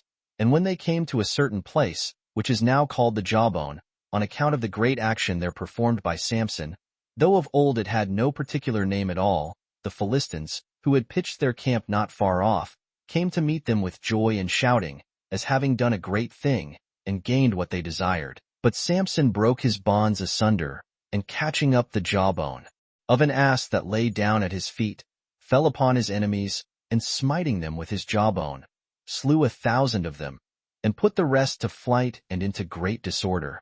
9. Upon this slaughter Samson was too proud of what he had performed, and said that this did not come to pass by the assistance of God, but that his success was to be ascribed to his own courage, and vaunted himself that it was out of a dread of him that some of his enemies fell and the rest ran away upon his use of the jawbone. But when a great thirst came upon him, he considered that human courage is nothing, and bare his testimony that all is to be ascribed to God, and besought him that he would not be angry at anything he had said, nor give him up into the hands of his enemies, but afford him help under his affliction, and deliver him from the misfortune he was under. Accordingly God was moved with his entreaties, and raised him up a plentiful fountain of sweet water at a certain rock, whence it was that Samson called the place the Jawbone. 20, and so it is called to this day. 10. After this fight Samson held the Philistines in contempt, and came to Gaza, and took up his lodgings in a certain inn. When the rulers of Gaza were informed of his coming thither, they seized upon the gates, and placed men in ambush about them, that he might not escape without being perceived. But Samson, who was acquainted with their contrivances against him, arose about midnight, and ran by force upon the gates, with their posts and beams, and the rest of their wooden furniture, and carried them away on his shoulders, and bare them to the mountain that is over Hebron, and there laid them down. 11. However, he at length 21 transgressed the laws of his country, and altered his own regular way of living, and imitated the strange customs of foreigners, which thing was the beginning of his miseries. For he fell in love with a woman that was a harlot among the Philistines. Her name was Delilah, and he lived with her. So those that administered the public affairs of the Philistines came to her, and, with promises, induced her to get out of Samson what was the cause of that his strength, by which he became unconquerable to his enemies. Accordingly, when they were drinking, and had the like conversation together, she pretended to admire the actions he had done, and contrived to get out of him by subtlety, by what means he so much excelled others in strength. Samson, in order to delude Delilah, for he had not yet lost his senses, replied, that if he were bound with 7 such green withs of a vine as might still be wreathed, he should be weaker than any other man. The woman said no more then, but told this to the rulers of the Philistines, and hid certain of the soldiers in ambush within the house. And when he was disordered in drink and asleep, she bound him as fast as possible with the withs, and then upon her awakening him, she told him some of the people were upon him. But he broke the withs, and endeavored to defend himself, as though some of the people were upon him. Now this woman, in the constant conversation Samson had with her, pretended that she took it very ill that he had such little confidence in her affections to him, that he would not tell her what she desired, as if she would not conceal what she knew it was for his interest to have concealed. However, he deluded her again, and told her that if they bound him with 7 cords, he should lose his strength. And when, upon doing this, she gained nothing, he told her the 3rd time, that his hair should be woven into a web.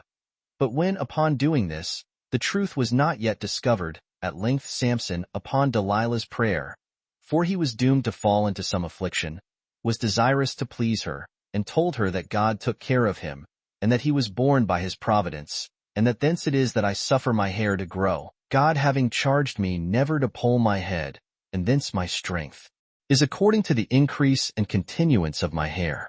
When she had learned thus much, and had deprived him of his hair, she delivered him up to his enemies, when he was not strong enough to defend himself from their attempts upon him.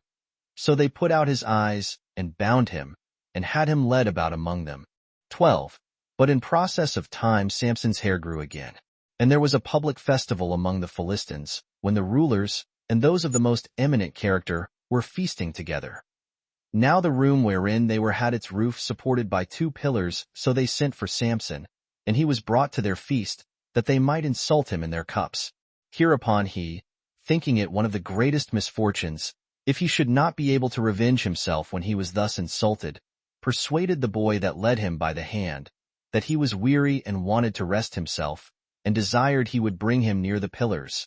And as soon as he came to them, he rushed with force against them, and overthrew the house, by overthrowing its pillars, with 3,000 men in it, who were all slain, and Samson with them.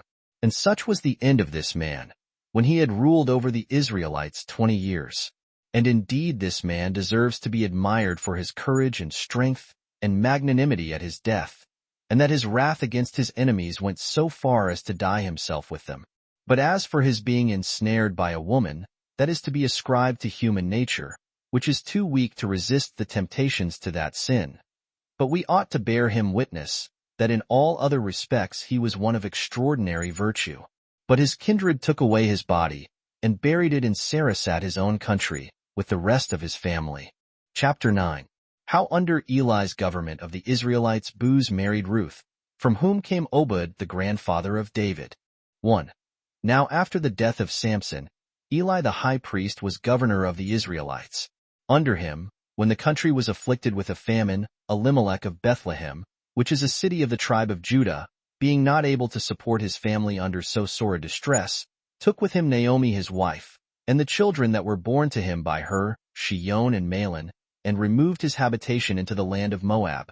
And upon the happy prosperity of his affairs there, he took for his sons wives of the Moabites, Orpah for Shion, and Ruth for Mahlon. But in the compass of 10 years, both Elimelech and a little while after him, the sons died. And Naomi being very uneasy at these accidents, and not being able to bear her lonesome condition, now those that were dearest to her were dead, on whose account it was that she had gone away from her own country, she returned to it again, for she had been informed it was now in a flourishing condition. However, her daughters-in-law were not able to think of parting with her, and when they had a mind to go out of the country with her, she could not dissuade them from it. But when they insisted upon it, she wished them a more happy wedlock than they had with her sons, and that they might have prosperity in other respects also. And seeing her own affairs were so low, she exhorted them to stay where they were, and not to think of leaving their own country, and partaking with her of that uncertainty, under which she must return. Accordingly Orpah stayed behind, but she took Ruth along with her, as not to be persuaded to stay behind her, but would take her fortune with her, whatsoever it should prove. 2. When Ruth was come with her mother-in-law to Bethlehem, Booz, who was near of kin to Elimelech, entertained her. And when Naomi was so called by her fellow citizens, according to her true name, she said, "You might more truly call me Mara." Now Naomi signifies in the Hebrew tongue happiness, and Mara, sorrow. It was now reaping time, and Ruth, by the leave of her mother-in-law, went out to glean, that they might get a stock of corn for their food. Now it happened that she came into Booz's field, and after some time Booz came thither, and when he saw the damsel, he inquired of his servant that was set over the reapers concerning the girl. The servant had a little before inquired about all her circumstances, and told them to his master, who kindly embraced her, both on account of her affection to her mother-in-law, and her remembrance of that son of hers to whom she had been married, and wished that she might experience a prosperous condition. So he desired her not to glean, but to reap what she was able, and gave her leave to carry it home. He also gave it in charge to that servant who was over the reapers, not to hinder her when she took it away, and bade him give her her dinner, and make her drink when he did the like to the reapers. Now, what corn Ruth received of him she kept for her mother-in-law, and came to her in the evening, and brought the ears of corn with her. And Naomi had kept for her a part of such food as her neighbors had plentifully bestowed upon her. Ruth also told her mother-in-law what Booz had said to her. And when the other had informed her that he was near of kin to them, and perhaps was so pious a man as to make some provision for them, she went out again on the days following, to gather the gleanings with Booz's maidservants. 3. It was not many days before Booz, after the barley was winnowed, slept in his thrashing floor. When Naomi was informed of this circumstance, she contrived it so that Ruth should lie down by him, for she thought it might be for their advantage that he should discourse with the girl. Accordingly, she sent the damsel to sleep at his feet, who went as she bade her, for she did not think it consistent with her duty to contradict any command of her mother-in-law. And at first she lay concealed from Booz, as he was fast asleep. But when he awaked about midnight, and perceived a woman lying by him, he asked who she was. And when she told him her name, and desired that he whom she owned for her lord would excuse her, he then said no more. But in the morning, before the servants began to set about their work, he awaked her, and bid her take as much barley as she was able to carry, and go to her mother-in-law before any body there should see that she had lain down by him, because it was but prudent to avoid any reproach that might arise on that account, especially when there had been nothing done that was ill. But as to the main point she aimed at, the matter should rest here. He that is nearer of kin than I am shall be asked whether he wants to take thee to wife. If he says he does, thou shalt follow him. But if he refuse it, I will marry thee, according to the law. 4. When she had informed her mother-in-law of this, they were very glad of it, out of the hope they had that Booz would make provision for them. Now about noon Booz went down into the city, and gathered the senate together, and when he had sent for Ruth, he called for her kinsmen also. And when he was come, he said, Dost not thou retain the inheritance of Elimelech and his sons? He confessed that he did retain it, and that he did as he was permitted to do by the laws, because he was their nearest kinsman. Then said Booz, Thou must not remember the laws by halves, but do everything according to them. For the wife of Mahlon is come hither, whom thou must marry, according to the law, in case thou wilt retain their fields. So the man yielded up both the field and the wife to Booz, who was himself of kin to those that were dead, as alleging that he had a wife already, and children also. So Booz called the senate to witness, and bid the woman to loose his shoe, and spit in his face, according to the law. And when this was done, Booz married Ruth, and they had a son within a year's time. Naomi was herself a nurse to this child, and by the advice of the women, called him Obed, as being to be brought up in order to be subservient to her in her old age. For Obed in the Hebrew dialect signifies a servant. The son of Obed was Jesse, and David was his son, who was king, and left his dominions to his sons for 21 generations. I was therefore obliged to relate this history of Ruth, because I had a mind to demonstrate the power of God, who, without difficulty, can raise those that are of ordinary parentage to dignity and splendor, to which he advanced David, though he were born of such mean parents. Chapter 10. Concerning the birth of Samuel, and how he foretold the calamity that befell the sons of Eli. 1. And now upon the ill state of the affairs of the Hebrews, they made war again upon the Philistines. The occasion was this: Eli, the high priest, had 2 sons, Hophni and Phinehas. These sons of Eli were guilty of injustice towards men, and of impiety towards God, and abstained from no sort of wickedness. Some of their gifts they carried off, as belonging to the honorable employment they had. Others of them they took away by violence. They also were guilty of impurity with the women that came to worship God at the tabernacle, obliging some to submit to their lust by force, and enticing others by bribes. Nay, the whole course of their lives was no better than tyranny. Their father therefore was angry at them for such their wickedness, and expected that God would suddenly inflict his punishments upon them for what they had done. The multitude took it heinously also, and as soon as God had foretold what calamity would befall Eli's sons, which he did both to Eli himself and to Samuel the prophet, who was yet but a child, he openly showed his sorrow for his son's destruction. 2. I will first dispatch what I have to say about the prophet Samuel, and after that will proceed to speak of the sons of Eli, and the miseries they brought on the whole people of the Hebrews. Elkanah, a Levite, one of a middle condition among his fellow citizens, and one that dwelt at Ramathaim, a city of the tribe of Ephraim, married 2 wives, Hannah and Peninnah. He had children by the latter, but he loved the other best, although she was barren. Now Elkanah came with his wives to the city Shiloh to sacrifice, for there it was that the tabernacle of God was fixed, as we have formerly said. Now when, after he had sacrificed, he distributed at that festival portions of the flesh to his wives and children, And when Hannah saw the other wife's children sitting round about their mother, she fell into tears, and lamented herself on account of her barrenness and lonesomeness. And suffering her grief to prevail over her husband's consolations to her, she went to the tabernacle to beseech God to give her seed, and to make her a mother, and to vow to consecrate the first son she should bear to the service of God, and this in such a way that his manner of living should not be like that of ordinary men. And as she continued at her prayers a long time, Eli, the high priest, for he sat there before the tabernacle, bid her go away, thinking she had been disordered with wine. But when she said she had drank water, but was in sorrow for want of children, and was beseeching God for them, he bid her be of good cheer, and told her that God would send her children.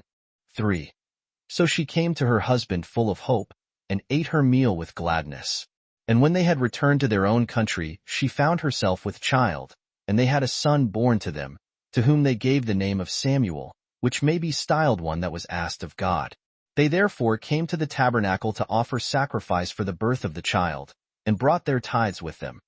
But the woman remembered the vows she had made concerning her son, and delivered him to Eli, dedicating him to God, that he might become a prophet. Accordingly his hair was suffered to grow long, and his drink was water. So Samuel dwelt, and was brought up in the temple. But Elkanah had other sons by Hannah, and 3 daughters. 4. Now when Samuel was 12 years old, he began to prophesy. And once when he was asleep, God called to him by his name. And he, supposing he had been called by the high priest, came to him. But when the high priest said he did not call him, God did so thrice. Eli was then so far illuminated, that he said to him, Indeed, Samuel, I was silent now as well as before. It is God that calls thee. Do thou therefore signify it to him, and say, I am here ready. So when he heard God speak again, he desired him to speak, and to deliver what oracles he pleased to him, for he would not fail to perform any ministration whatsoever he should make use of him in.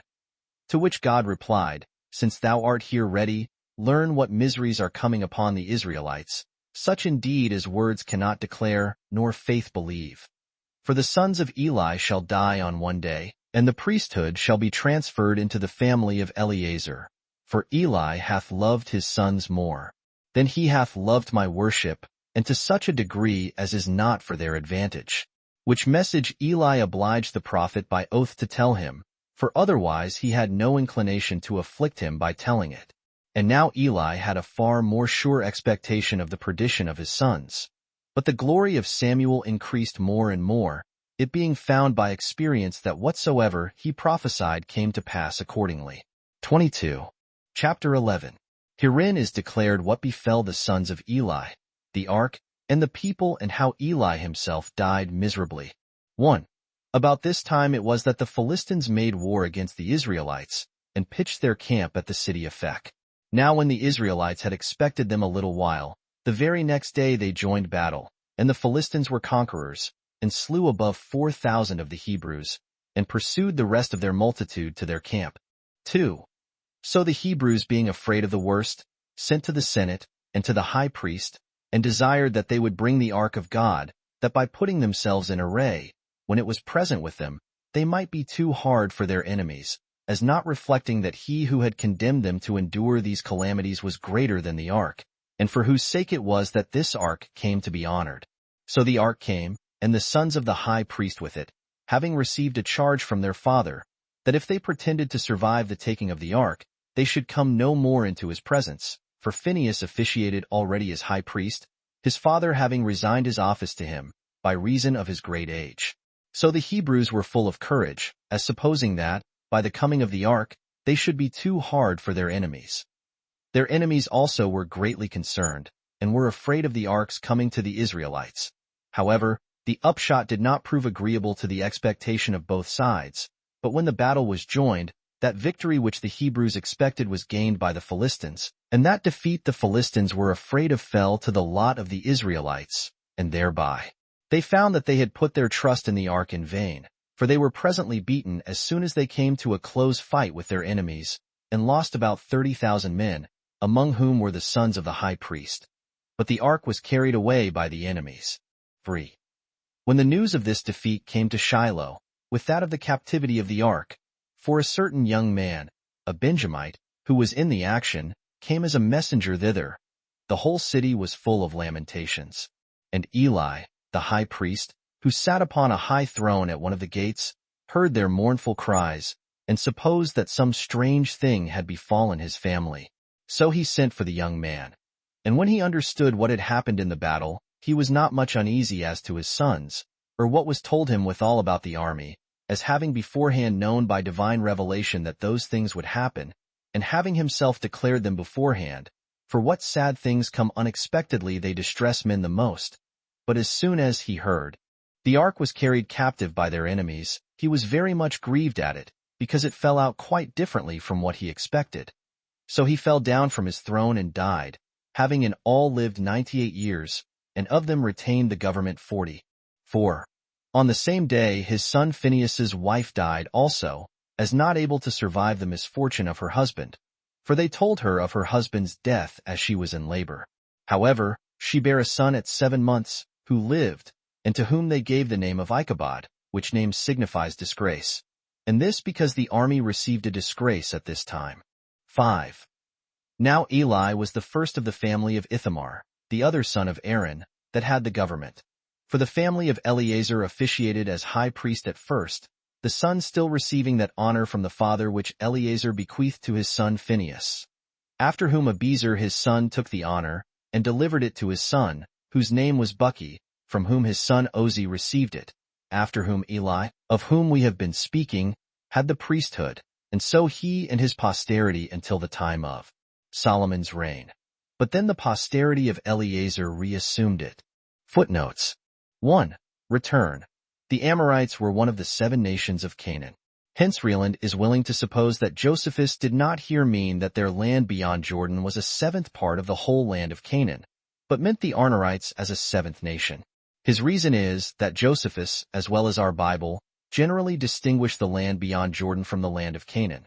Nor can it be denied that in strictness they were all forgot. Yet after 2 tribes and a half of the 12 tribes came to inherit it, it might in a general way altogether be well included under the land of Canaan, or Palestine, or Judea, of which we have a clear example here before us in Josephus, whose words evidently imply that taking the whole land of Canaan, or that inhabited by all the 12 tribes together, and parting it into 7 parts, the part beyond Jordan was in quantity of ground 1/7 part of the whole. And this well enough agrees to Rieland's own map of that country, although this land beyond Jordan was so peculiarly fruitful and good for pasturage, as the 2 tribes and a half took notice, Numbers 32:1, 4:16, that it maintained about a 5th part of the whole people. 2. Return. It plainly appears by the history of these spies, and the innkeeper Rahab's deception of the king of Jericho's messengers, by telling them what was false in order to save the lives of the spies, and yet the great commendation of her faith and good works in the New Testament, Hebrews 11 verse 31, James 2 verse 25, as well as by many other parallel examples, both in the Old Testament and in Josephus, that the best men did not then scruple to deceive those public enemies who might justly be destroyed, as also might deceive ill men in order to save life, and deliver themselves from the tyranny of their unjust oppressors, and this by telling direct falsehoods. I mean, all this where no oath was demanded of them. Otherwise they never durst venture on such a procedure. Nor was Josephus himself of any other opinion or practice, as I shall remark in the note on Antique, B9. Ch. 4. Sect. 3. And observe that I still call this woman Rahab, an innkeeper, not a harlot, the whole history, both in our copies, and especially in Josephus, implying no more. It was indeed so frequent a thing, that women who were innkeepers were also harlots, or maintainers of harlots, that the word commonly used for real harlots was usually given them. See Dr. Bernard's note here, and Judges 11 verse 1, and Antique, BV 7. Sect. 8. 3. Return. Upon occasion of this devoting of Jericho to destruction, and the exemplary punishment of Achar, who broke that durain or anathema, and of the punishment of the future breaker of it, Heel, 1. Kings 16:34, as also of the punishment of Saul, for breaking the like shephera or anathema, against the Amalekites, 1 Samuel 15. We may observe what was the true meaning of that law, Leviticus 27 verse 28. None devoted which shall be devoted of shall be redeemed, but shall be put to death, i.e. whenever any of the Jews' public enemies had been, for their wickedness, solemnly devoted to destruction, according to the divine command, as were generally the 7 wicked nations of Canaan, and those sinners the Amalekites, 1 Samuel 15 verse 18, it was utterly unlawful to permit those enemies to be redeemed, but they were to be all utterly destroyed. See also Numbers 23:2, 3. 4. Return. That the name of this chief was not Achan, as in the common copies, but Achar, as here in Josephus, and in the Apostolical Constit. B7. H2. And elsewhere, is evident by the allusion to that name in the curse of Joshua. Why hast thou troubled us? The Lord shall trouble thee, where the Hebrew word alludes only to the name Achar, but not to Achan. Accordingly, this valley of Achar, or Acre, was and is a known place, a little north of Gilgal, so called from the days of Joshua till this day. See Joshua 7 verse 26, Isaiah 65 verse 10, Hosea 2 verse 15, and Dr. Bernard's notes here. 5. Return. Here Dr. Bernard very justly observes that a few words are dropped out of Josephus's copies, on account of the repetition of the word shekels, and that it ought to be read thus: a piece of gold that weighed 50 shekels, and one of silver that weighed 200 shekels, as in our other copies, Joshua 7 verse 21. 6. Return. I agree here with Dr. Bernard, and approve of Josephus's interpretation of Gilgal for liberty. See Joshua 5 verse 9. 7. Return.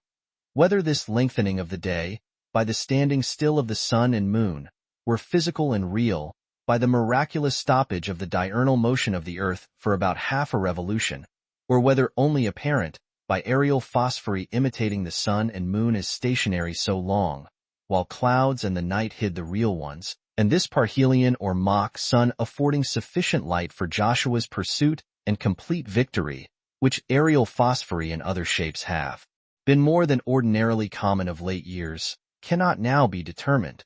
Philosophers and astronomers will naturally incline to this latter hypothesis. In the meantime, the fact itself was mentioned in the book of Jasher, now lost, Joshua 10 verse 13, and is confirmed by Isaiah 28:21, Habakkuk 3:11, and by the son of Sirach, Eklis 46-4. In the 18th Psalm of Solomon, yet it is also said of the luminaries, with relation, no doubt, to this and the other miraculous standing still and going back, in the days of Joshua and Hezekiah, they have not wandered, from the day that he created them. They have not forsaken their way, from ancient generations, unless it were when God enjoined them so to do, by the command of his servants. See Authent. Rec. Part 1. Page 154. 8. Of the books laid up in the temple, see the note on Antique, B3. Ch. 1. Sect. 7. 9. Return. Since not only Procopius and Suedas, but an earlier author, Moses Cornensis, page 52, 53, and perhaps from his original author Mariba Carina, one as old as Alexander the Great, sets down the famous inscription at Tangier concerning the old Canaanites driven out of Palestine by Joshua. Take it here in that author's own words. We are those exiles that were governors of the Canaanites, but have been driven away by Joshua the robber, and are come to inhabit here. See the note there. Nor is it unworthy of our notice what Moses Cornensis adds, page 53, and this upon a diligent examination, viz. That one of those eminent men among the Canaanites came at the same time into Armenia, and founded the Genthunia family, or tribe, and that this was confirmed by the manners of the same family or tribe, as being like those of the Canaanites. 10. Return.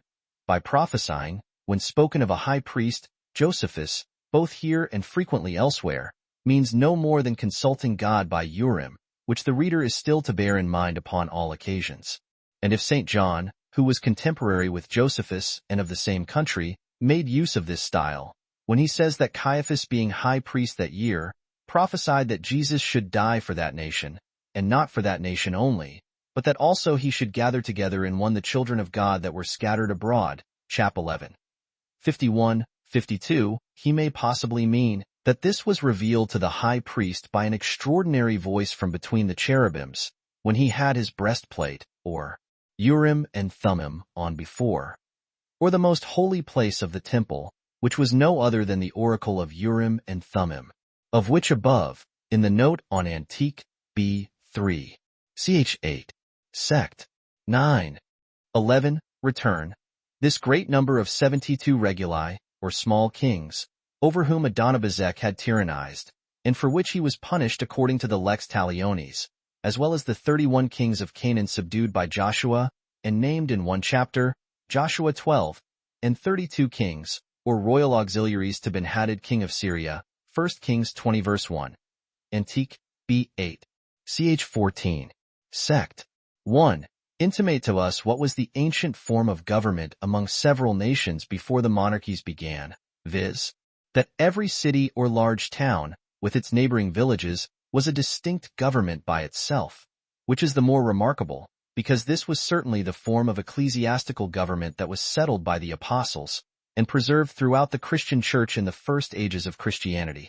Mr. Addison is of opinion that it would certainly be for the good of mankind to have all the mighty empires and monarchies of the world cantonied out into petty states and principalities, which, like so many large families, might lie under the observation of their proper governors, so that the care of the prince might extend itself to every individual person under his protection, though he despairs of such a scheme being brought about, and thinks that if it were, it would quickly be destroyed. Remarks on Italy, 4.2, page 151. Nor is it unfit to be observed here, that the Armenian records, though they give us the history of 13 of their ancientest heroes or governors after the flood, before the days of Sardanapalus, had no proper king till the 40th, Pereirus.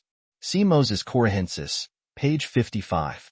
And that Almighty God does not approve of such absolute and tyrannical monarchies. Anyone may learn that reads Deuteronomy 17 verse 14, 20, and 1 Samuel 8 verse 122. Although, if such kings are set up as own him for their supreme king, and aim to govern according to his laws, he hath admitted of them, and protected them and their subjects in all generations. 12. Return. Josephus's early date of this history before the beginning of the Judges, or when there was no king in Israel, Judges 19. 1, is strongly confirmed by the large number of Benjamites, both in the days of Asa and Jehoshaphat, 2 Chronicles 14 verse 8 and 16:17, who yet were here reduced to 600 men. Nor can those numbers be at all supposed genuine, if they were reduced so late as the end of the Judges, where our other copies place this reduction. 13. Return. Josephus seems here to have made a small mistake, when he took the Hebrew word Bethel, which denotes the house of God, or the tabernacle, Judges 20 verse 18, for the proper name of a place, Bethel, it no way appearing that the tabernacle was ever at Bethel. Only so far it is true, that Shiloh, the place of the tabernacle in the days of the Judges, was not far from Bethel. 14. Return. It appears by the sacred history, Judges 1 verse 16, 3:13, that Eglon's pavilion or palace was at the city of palm trees, as the place where Jericho had stood is called after its destruction by Joshua, that is, at or near the demolished city. Accordingly, Josephus says it was at Jericho, or rather in that fine country of palm trees, upon, or near to, the same spot of ground on which Jericho had formerly stood, and on which it was rebuilt by Heel, 1 Kings 16 verse 31. Our other copies that avoid its proper name Jericho, and call it the city of palm trees only, speak here more accurately than Josephus. 15. Return. These 80 years for the government of Ehud are necessary to Josephus's usual large numbers between the Exodus and the building of the temple, of 592 or 612 years, but not to the smallest number of 480 years, 1 Kings 6 verse 1, which lesser number Josephus seems sometimes to have followed. And since in the beginning of the next chapter it is said by Josephus that there was hardly a breathing time for the Israelites before Jabin came and enslaved them, it is highly probable that some of the copies in his time had here only 8 years instead of 80, as had that of Theophilus of Antioch ad Autoli. 1:3, and this most probably from his copy of Josephus. 16. Return. Our present copies of Josephus all omit Tola among the judges, though the other copies have him next after Abimelech, and allot 23 years to his administration, Judges 10 verses 1 and 2. Yet do all Josephus's commentators conclude that in Josephus's some of the years of the judges, his 23 years are included. Hence we are to confess that somewhat has been here lost out of his copies. 17. Return. Josephus justly condemns Jephthah, as do the apostolical constitutions, b. 7. 37. For his rash vow, whether it were for sacrificing his daughter, as Josephus thought, or for dedicating her, who was his only child, to perpetual virginity, at the tabernacle or elsewhere, which I rather suppose. If he had vowed her for a sacrifice, she ought to have been redeemed. Leviticus 27 verse 18. But of the sense of ver. 28, 29, as relating not to things vowed to God, but devoted to destruction. See the note on Antique, B.V. 1. Sect. 8. 18. Return. I can discover no reason why Manoah and his wife came so constantly into these suburbs to pray for children, but because there was a synagogue or place of devotion in those suburbs. 19. Return. Here, by a prophet, Josephus seems only to mean one that was born by a particular providence, lived after the manner of a Nazarite devoted to God, and was to have an extraordinary commission and strength from God for the judging and avenging his people Israel, without any proper prophetic revelations at all. 20. Return. This fountain, called Lehi, or the Jawbone, is still in being, as travelers assure us, and was known by this very name in the days of Josephus, and has been known by the same name in all those past ages. See Antique, B7, ch 12. Sect. 4. 21. Return. See this justly observed in the apostolical constitutions, B7. 37. That Samson's prayer was heard, but that it was before this his transgression. 22. Return. Although there had been a few occasional prophets before, yet was this Samuel the first of a constant succession of prophets in the Jewish nation, as is implied in St. Peter's words, Acts 3 verse 24. Yea, and all the prophets, from Samuel, and those that follow after, as many as have spoken, have likewise foretold of those days. See also Acts 13 verse 20. The others were rather sometime called righteous men. Matthew 10:41, 13:17. Book 6. Containing the interval of 32 years. From the death of Eli to the death of Saul. Chapter 1. The destruction that came upon the Philistines, and upon their land, by the wrath of God on account of their having carried the ark away captive, and after what manner they sent it back to the Hebrews. 1. When the Philistines had taken the ark of the Hebrews captive, as I said a little before, they carried it to the city of Ashdod, and put it by their own god, who was called Dagon, one as one of their spoils. But when they went into his temple the next morning to worship their god, they found him paying the same worship to the ark, for he lay along, as having fallen down from the basis whereon he had stood. So they took him up, and set him on his basis again, and were much troubled at what had happened. And as they frequently came to Dagon, and found him still, lying along, in a posture of adoration to the ark, they were in very great distress and confusion. At length God sent a very destructive disease upon the city and country of Ashdod, for they died of the dysentery or flux, a sore distemper, that brought death upon them very suddenly. For before the soul could, as usual in easy deaths, be well loosed from the body, they brought up their entrails, and vomited up what they had eaten, and what was entirely corrupted by the disease. And as to the fruits of their country, a great multitude of mice arose out of the earth and hurt them, and spared neither the plants nor the fruits. Now, while the people of Ashdod were under these misfortunes, and were not able to support themselves under their calamities, they perceived that they suffered thus because of the ark, and that the victory they had gotten, and their having taken the ark captive, had not happened for their good. They therefore sent to the people of Askelon, and desired that they would receive the ark among them. This desire of the people of Ashdod was not disagreeable to those of Askelon, so they granted them that favor. But when they had gotten the ark, they were in the same miserable condition. For the ark carried along with it the disasters that the people of Ashdod had suffered, to those who received it from them. Those of Askelon also sent it away from themselves to others. Nor did it stay among those others neither. For since they were pursued by the same disasters, they still sent it to the neighboring cities. So that the ark went round, after this manner, to the 5 cities of the Philistines, as though it exacted these disasters as a tribute to be paid it for its coming among them. 2. When those that had experienced these miseries were tired out with them, and when those that heard of them were taught thereby not to admit the ark among them, since they paid so dear a tribute for it, at length they sought for some contrivance and method how they might get free from it. So the governors of the 5 cities, Gath and Ekron and Askelon, as also of Gaza and Ashdod, met together, and considered what was fit to be done. And at first they thought proper to send the ark back to its own people, as allowing that God had avenged its cause, that the miseries they had undergone came along with it, and that these were sent on their cities upon its account, and together with it. However, there were those that said they should not do so, nor suffer themselves to be deluded, as ascribing the cause of their miseries to it, because it could not have such power and force upon them. For, had God had such a regard to it, it would not have been delivered into the hands of men. So they exhorted them to be quiet, and to take patiently what had befallen them, and to suppose there was no other cause of it but nature, which, at certain revolutions of time, produces such mutations in the bodies of men, in the earth, in plants, and in all things that grow out of the earth. But the counsel that prevailed over those already described was that of certain men, who were believed to have distinguished themselves in former times for their understanding and prudence, and who, in their present circumstances, seemed above all the rest to speak properly. These men said it was not right either to send the ark away, or to retain it, but to dedicate 5 golden images, one for every city, as a thank-offering to God, on account of his having taken care of their preservation, and having kept them alive when their lives were likely to be taken away by such distempers as they were not able to bear up against.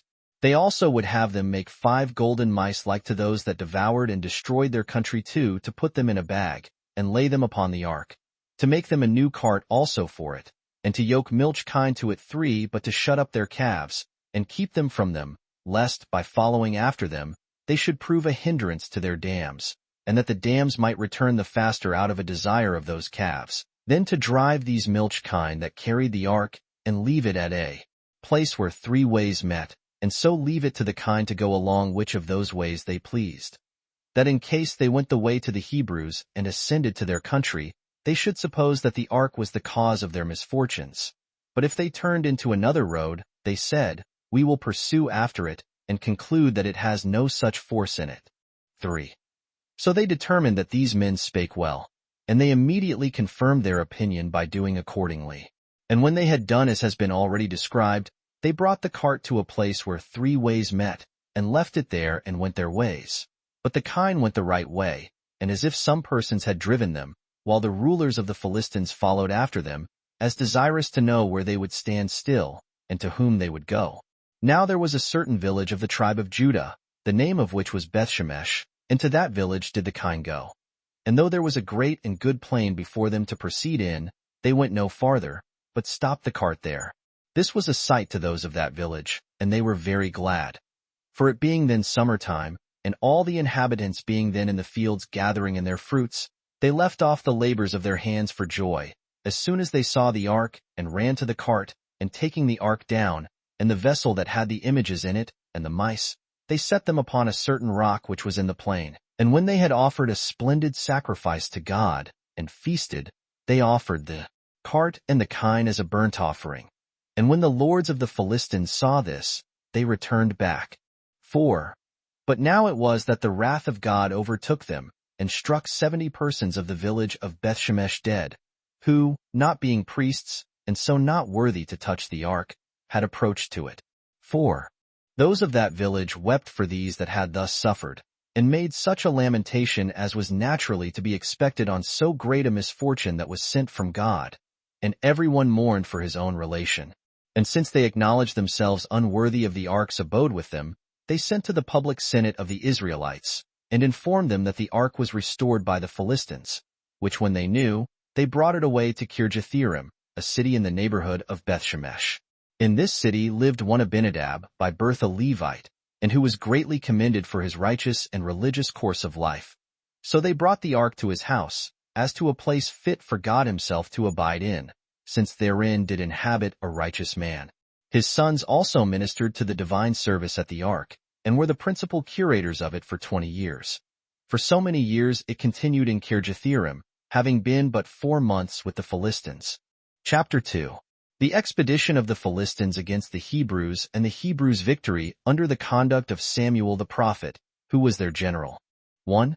Now while the city of Kirjatharim had the ark with them, the whole body of the people betook themselves all that time to offer prayers and sacrifices to God, and appeared greatly concerned and zealous about his worship. So Samuel the prophet, seeing how ready they were to do their duty, thought this a proper time to speak to them, while they were in this good disposition, about the recovery of their liberty and of the blessings that accompanied the same. Accordingly he used such words to them as he thought were most likely to excite that inclination, and to persuade them to attempt it. O you Israelites, said he, to whom the Philistines are still grievous enemies, but to whom God begins to be gracious, it behooves you not only to be desirous of liberty, but to take the proper methods to obtain it. Nor are you to be contented with an inclination to get clear of your lords and masters, while you still do what will procure your continuance under them. Be righteous then, and cast wickedness out of your souls, and by your worship supplicate the divine majesty with all your hearts, and persevere in the honor you pay to him. For if you act thus, you will enjoy prosperity. You will be freed from your slavery, and will get the victory over your enemies. Which blessings it is not possible you should attain, either by weapons of war, or by the strength of your bodies, or by the multitude of your assistants. For God has not promised to grant these blessings by those means, but by being good and righteous men. And if you will be such, I will be security to you for the performance of God's promises. When Samuel had said thus, the multitude applauded his discourse, and were pleased with his exhortation to them, and gave their consent to resign themselves up to do what was pleasing to God. So Samuel gathered them together to a certain city called Mizpeh, which in the Hebrew tongue signifies a watchtower. There they drew water, and poured it out to God, and fasted all day, and betook themselves to their prayers. 2. This their assembly did not escape the notice of the Philistines. So when they had learned that so large a company had met together, they fell upon the Hebrews with a great army and mighty forces, as hoping to assault them when they did not expect it, nor were prepared for it.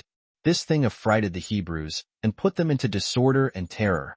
So they came running to Samuel, and said that their souls were sunk by their fears, and by the former defeat they had received, and that thence it was that we lay still, lest we should excite the power of our enemies against us. Now while thou hast brought us hither to offer up our prayers and sacrifices, and take oaths to be obedient, our enemies are making an expedition against us, while we are naked and unarmed. Wherefore we have no other hope of deliverance but that by thy means, and by the assistance God shall afford us upon thy prayers to him, we shall obtain deliverance from the Philistines. Hereupon Samuel bade them be of good cheer, and promised them that God would assist them. And taking a sucking lamb, he sacrificed it for the multitude, and besought God to hold his protecting hand over them when they should fight with the Philistines, and not to overlook them, nor suffer them to come under a second misfortune. Accordingly God hearkened to his prayers, and accepting their sacrifice with a gracious intention, and such as was disposed to assist them, he granted them victory and power over their enemies.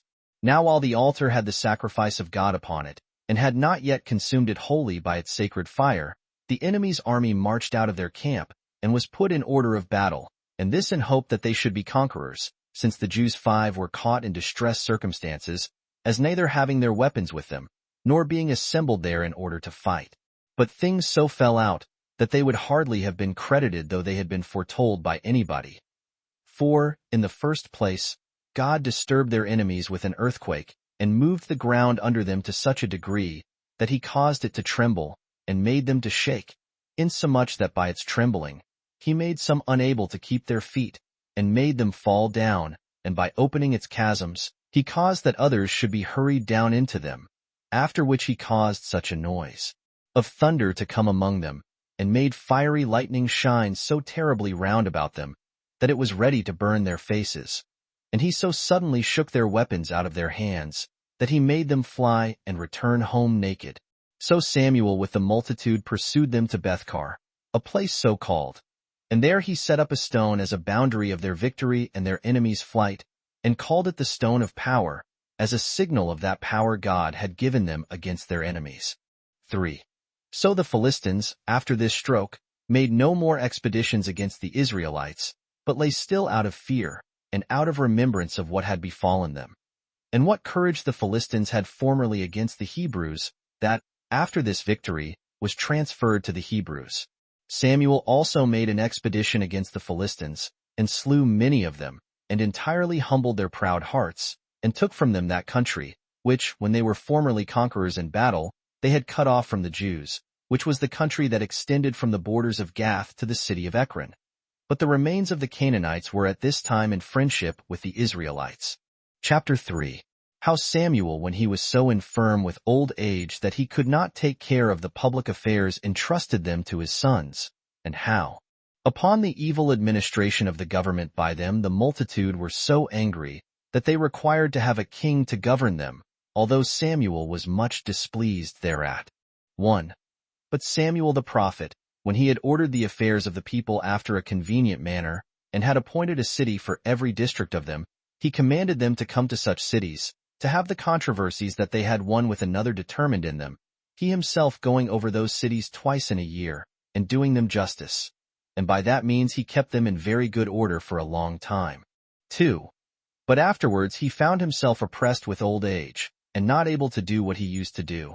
So he committed the government and the care of the multitude to his sons, the elder of whom was called Joel, and the name of the younger was Abiah. He also enjoined them to reside and judge the people, the one at the city of Bethel, and the other at Beersheba, and divided the people into districts that should be under the jurisdiction of each of them. Now these men afford us an evident example and demonstration how some children are not of the like dispositions with their parents, but sometimes perhaps good and moderate, though born of wicked parents, and sometimes showing themselves to be wicked, though born of good parents. For these men, turning aside from their fathers' good courses, and taking a course that was contrary to them, perverted justice for the filthy lucre of gifts and bribes, and made their determinations not according to truth, but according to bribery, and turned aside to luxury and a costly way of living. So that as, in the first place, they practiced what was contrary to the will of God, so did they, in the second place, what was contrary to the will of the prophet their father, who had taken a great deal of care, and made a very careful provision that the multitude should be righteous. 3. But the people, upon these injuries offered to their former constitution and government by the prophet's sons, were very uneasy at their actions, and came running to the prophet, who then lived at the city Ramah, and informed him of the transgressions of his sons, and said that as he was himself old already, and too infirm by that age of his to oversee their affairs in the manner he used to do, so they begged of him, and entreated him, to appoint some person to be king over them, who might rule over the nation, and avenge them of the Philistines, who ought to be punished for their former oppressions. These words greatly afflicted Samuel, on account of his innate love of justice, and his hatred to kingly government, for he was very fond of an aristocracy, as what made the men that used it of a divine and happy disposition. Nor could he either think of eating or sleeping, out of his concern and torment of mind at what they had said, but all the night long did he continue awake and revolve these notions in his mind. For, while he was thus disposed, God appeared to him, and comforted him, saying that he ought not to be uneasy at what the multitude desired, because it was not he, but himself whom they so insolently despised, and would not have to be alone their king. That they had been contriving these things from the very day that they came out of Egypt, that however in no long time they would sorely repent of what they did, which repentance yet could not undo what was thus done for futurity, that they would be sufficiently rebuked for their contempt, and the ungrateful conduct they have used towards me, and towards thy prophetic office. So I command thee to ordain them such a one as I shall name beforehand to be their king, when thou hast first described what mischiefs kingly government will bring upon them, and openly testified before them into what a great change of affairs they are hasting. 5. When Samuel had heard this, he called the Jews early in the morning, and confessed to them that he was to ordain them a king. But he said that he was first to describe to them what would follow, what treatment they would receive from their kings, and with how many mischiefs they must struggle. For know ye, said he, that, in the first place, they will take your sons away from you, and they will command some of them to be drivers of their chariots, and some to be their horsemen, and the guards of their body, and others of them to be runners before them, and captains of thousands, and captains of hundreds. They will also make them their artificers, makers of armor, and of chariots, and of instruments. They will make them their husbandmen also, and the curators of their own fields, and the diggers of their own vineyards. Nor will there be anything which they will not do at their commands, as if they were slaves bought with money. They will also appoint your daughters to be confectioners, and cooks, and bakers. And these will be obliged to do all sorts of work which women slaves, that are in fear of stripes and torments, submit to. They will, besides this, take away your possessions, and bestow them upon their eunuchs, and the guards of their bodies, and will give the herds of your cattle to their own servants. And to say briefly all at once, you, and all that is yours, will be servants to your king, and will become no way superior to his slaves. And when you suffer thus, you will thereby be put in mind of what I now say. And when you repent of what you have done, you will beseech God to have mercy upon you, and to grant you a quick deliverance from your kings. But he will not accept your prayers, but will neglect you, and permit you to suffer the punishment your evil conduct has deserved. 6. But the multitude was still so foolish as to be deaf to these predictions of what would befall them, and too peevish to suffer a determination which they had injudiciously once made, to be taken out of their mind. For they could not be turned from their purpose, nor did they regard the words of Samuel, but peremptorily insisted on their resolution, and desired him to ordain them a king immediately, and not trouble himself with fears of what would happen hereafter, for that it was necessary they should have with them one to fight their battles, and to avenge them of their enemies, and that it was no way absurd, when their neighbors were under kingly government, that they should have the same form of government also. So when Samuel saw that what he had said had not diverted them from their purpose, but that they continued resolute, he said, Go you every one home for the present. When it is fit I will send for you, as soon as I shall have learned from God who it is that he will give you for your king. Chapter 4. The appointment of a king over the Israelites, whose name was Saul, and this by the command of God. 1. There was one of the tribe of Benjamin, a man of a good family, and of a virtuous disposition. His name was Kish. He had a son, a young man of a comely countenance, and of a tall body, but his understanding and his mind were preferable to what was visible in him. They called him Saul. Now this Kish had some fine sheeses that were wandered out of the pasture wherein they fed, for he was more delighted with these than with any other cattle he had. So he sent out his son, and one servant with him, to search for the beasts. But when he had gone over his own tribe in search after the asses, he went to other tribes, and when he found them not there neither, he determined to go his way home, lest he should occasion any concern to his father about himself. But when his servant that followed him told him, as they were near the city of Ramah, that there was a true prophet in that city, and advised him to go to him, for that by him they should know the upshot of the affair of their asses, he replied, that if they should go to him, they had nothing to give him as a reward for his prophecy, for their subsistence money was spent. The servant answered, that he had still the fourth part of a shekel, and he would present him with that. For they were mistaken out of ignorance, as not knowing that the prophet received no such reward. 6. So they went to him. And when they were before the gates, they lit upon certain maidens that were going to fetch water, and they asked them which was the prophet's house.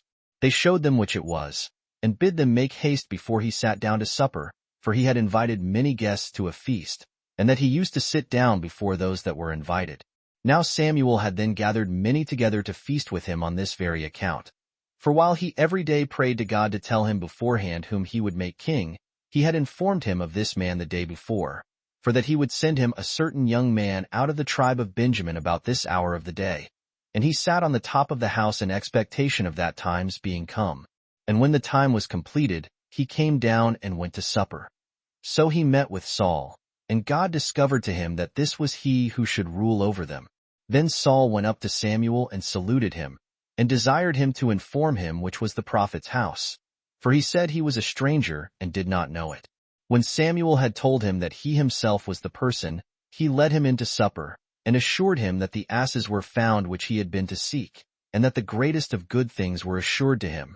He replied, I am too inconsiderable to hope for any such thing, and of a tribe too small to have kings made out of it, and of a family smaller than several other families. But thou tellest me this in jest, and makest me an object of laughter. when thou discoursest with me of greater matters than what I stand in need of. However, the prophet led him in to the feast, and made him sit down, him and his servant that followed him, above the other guests that were invited, which were 70 in number 7, and he gave orders to the servants to set the royal portion before Saul. And when the time of going to bed was come, the rest rose up, and every one of them went home. But Saul stayed with the prophet, he and his servant, and slept with him. 2. Now as soon as it was day, Samuel raised up Saul out of his bed, and conducted him homeward. And when he was out of the city, he desired him to cause his servant to go before, but to stay behind himself, for that he had somewhat to say to him when nobody else was present. Accordingly, Saul sent away his servant that followed him. Then did the prophet take a vessel of oil, and poured it upon the head of the young man, and kissed him, and said, Be thou a king, by the ordination of God, against the Philistines, and for avenging the Hebrews for what they have suffered by them. Of this thou shalt have a sign, which I would have thee take notice of. As soon as thou art departed hence, thou wilt find 3 men upon the road, going to worship God at Bethel, the first of whom thou wilt see carrying 3 loaves of bread, the second carrying a kid of the goats, and the third will follow them carrying a bottle of wine. These 3 men will salute thee, and speak kindly to thee, and will give thee 2 of their loaves, which thou shalt accept of. And thence thou shalt come to a place called Rachel's Monument, where thou shalt meet with those that will tell thee thy asses are found. After this, when thou comest to Gabbatha, thou shalt overtake a company of prophets, and thou shalt be seized with the divine spirit, 8, and prophesy along with them, till every one that sees thee shall be astonished and wonder and say, Whence is it that the son of Kish has arrived at this degree of happiness? And when these signs have happened to thee, know that God is with thee. Then do thou salute thy father and thy kindred. Thou shalt also come when I send for thee to Gilgal, that we may offer thank offerings to God for these blessings. When Samuel had said this, and foretold these things, he sent the young man away. Now all things fell out to Saul according to the prophecy of Samuel. 3. But as soon as Saul came into the house of his kinsman Abner, whom indeed he loved better than the rest of his relations, he was asked by him concerning his journey, and what accidents happened to him therein. And he concealed none of the other things from him, no, not his coming to Samuel the prophet, nor how he told him the asses were found. But he said nothing to him about the kingdom, and what belonged thereto, which he thought would procure him envy. And when such things are heard, they are not easily believed. Nor did he think it prudent to tell those things to him, although he appeared very friendly to him, and one whom he loved above the rest of his relations, considering, I suppose, what human nature really is, that no one is a firm friend, neither among our intimates, nor of our kindred. Nor do they preserve that kind disposition when God advances men to great prosperity, but they are still ill-natured and envious at those that are in eminent stations. 4. Then Samuel called the people together to the city Mizpeh, and spake to them in the words following, which he said he was to speak by the command of God. That when he had granted them a state of liberty, and brought their enemies into subjection, they were become unmindful of his benefits, and rejected God that he should not be their king, as not considering that it would be most for their advantage to be presided over by the best of beings. For God is the best of beings, and they chose to have a man for their king. While kings will use their subjects as beasts, according to the violence of their own wills and inclinations, and other passions, as wholly carried away with the lust of power, but will not endeavor so to preserve the race of mankind as his own workmanship and creation, which, for that very reason, God would take care of. But since you have come to a fixed resolution, and this injurious treatment of God has quite prevailed over you, dispose yourselves by your tribes and scepters, and cast lots. 5. When the Hebrews had so done, the lot fell upon the tribe of Benjamin. And when the lot was cast for the families of this tribe, that which was called Matri was taken. And when the lot was cast for the single persons of that family, Saul, the son of Kish, was taken for their king. When the young man knew this, he prevented their sending for him, and immediately went away and hid himself. I suppose that it was because he would not have it thought that he willingly took the government upon him. Nay, he showed such a degree of command over himself and of modesty, that while the greatest part are not able to contain their joy, even in the gaining of small advantages, but presently show themselves publicly to all men. This man did not only show nothing of that nature, when he was appointed to be the lord of so many and so great tribes, but crept away and concealed himself out of the sight of those he was to reign over, and made them seek him, and that with a good deal of trouble. So when the people were at a loss and solicitous, because Saul disappeared, the prophet besought God to show where the young man was, and to produce him before them.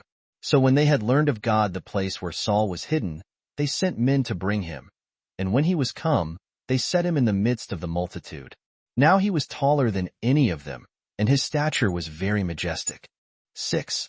Then said the prophet, God gives you this man to be your king. See how he is higher than any of the people, and worthy of this dominion. So as soon as the people had made acclamation, God saved the king. The prophet wrote down what would come to pass in a book, and read it in the hearing of the king, and laid up the book in the tabernacle of God, to be a witness to future generations of what he had foretold. So when Samuel had finished this matter, he dismissed the multitude, and came himself to the city Ramah, for it was his own country. Saul also went away to Gibeah, where he was born. And many good men there were who paid him the respect that was due to him. But the greater part were ill men, who despised him and derided the others, who neither did bring him presents, nor did they in affection, or even in words, regard to please him. Chapter 5. Saul's expedition against the nation of the Ammonites and victory over them, and the spoils he took from them. 1. After 1 month, the war which Saul had with Nahash, the king of the Ammonites, obtained him respect from all the people. For this Nahash had done a great deal of mischief to the Jews that lived beyond Jordan by the expedition he had made against them with a great and warlike army. He also reduced their cities into slavery, and that not only by subduing them for the present, which he did by force and violence, but by weakening them by subtlety and cunning, that they might not be able afterward to get clear of the slavery they were under to him. For he put out the right eyes 9 of those that either delivered themselves to him upon terms, or were taken by him in war. And this he did, that when their left eyes were covered by their shields, they might be wholly useless in war. Now when the king of the Ammonites had served those beyond Jordan in this manner, he led his army against those that were called Gileadites, and having pitched his camp at the metropolis of his enemies, which was the city of Jabesh, he sent ambassadors to them, commanding them either to deliver themselves up, on condition to have their right eyes plucked out, or to undergo a siege, and to have their cities overthrown. He gave them their choice, whether they would cut off a small member of their body, or universally perish. However, the Gileadites were so affrighted at these offers, that they had not courage to say anything to either of them, neither that they would deliver themselves up, nor that they would fight him. But they desired that he would give them 7 days' respite, that they might send ambassadors to their countrymen, and entreat their assistance. And if they came to assist them, they would fight. But if that assistance were impossible to be obtained from them, they said they would deliver themselves up to suffer whatever he pleased to inflict upon them. 2. So Nahash, contemning the multitude of the Gileadites and the answer they gave, allowed them a respite, and gave them leave to send to whomsoever they pleased for assistance.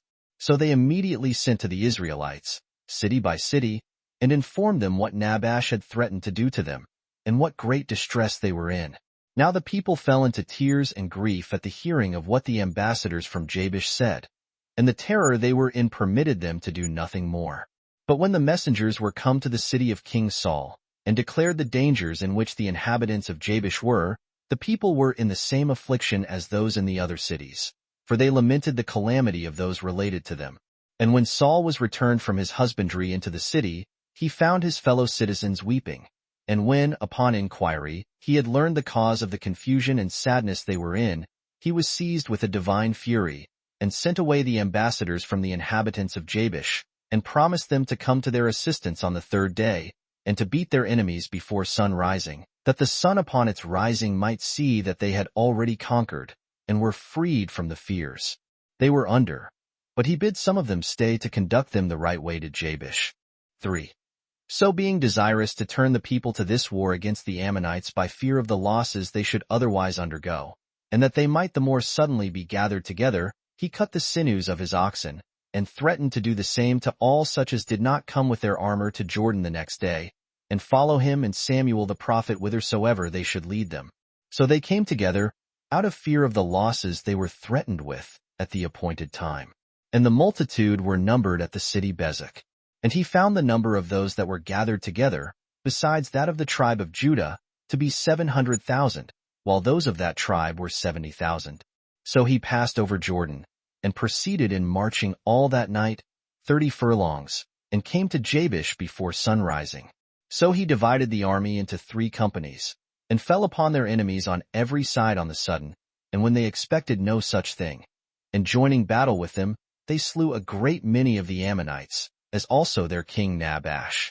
This glorious action was done by Saul, and was related with great commendation of him to all the Hebrews, and he thence gained a wonderful reputation for his valor. For although there were some of them that contemned him before, they now changed their minds, and honored him, and esteemed him as the best of men. For he did not content himself with having saved the inhabitants of Jabesh only, but he made an expedition into the country of the Ammonites, and laid it all waste, and took a large prey, and so returned to his own country most gloriously. So the people were greatly pleased at these excellent performances of Saul, and rejoiced that they had constituted him their king. They also made a clamor against those that pretended he would be of no advantage to their affairs. And they said, Where now are these men? Let them be brought to punishment, with all the like things that multitudes usually say when they are elevated with prosperity, against those that lately had despised the authors of it. But Saul, although he took the goodwill and the affection of these men very kindly, yet did he swear that he would not see any of his countrymen slain that day, since it was absurd to mix this victory, which God had given them, with the blood and slaughter of those that were of the same lineage with themselves, and that it was more agreeable to be men of a friendly disposition, and so to betake themselves to feasting. 4. And when Samuel had told them that he ought to confirm the kingdom to Saul by a second ordination of him, they all came together to the city of Gilgal, for thither did he command them to come. So the prophet anointed Saul with the holy oil in the sight of the multitude, and declared him to be king the second time. And so the government of the Hebrews was changed into a regal government. For in the days of Moses, and his disciple Joshua, who was their general, they continued under an aristocracy. But after the death of Joshua, for 18 years in all, the multitude had no settled form of government, but were in an anarchy. After which they returned to their former government, they then permitting themselves to be judged by him, who appeared to be the best warrior and most courageous, whence it was that they called this interval of their government the Judges. 5. Then did Samuel the prophet call another assembly also, and said to them, I solemnly adjure you by God Almighty, who brought those excellent brethren, I mean Moses and Aaron, into the world and delivered our fathers from the Egyptians, and from the slavery they endured under them, that you will not speak what you say to gratify me, nor suppress anything out of fear of me, nor be overborne by any other passion, but say, What have I ever done that was cruel or unjust? Or what have I done out of lucre or covetousness, or to gratify others? Bear witness against me, if I have taken an ox or a sheep, or any such thing, which yet when they are taken to support men, it is esteemed blameless. Or have I taken an ass for mine own use of any one to his grief?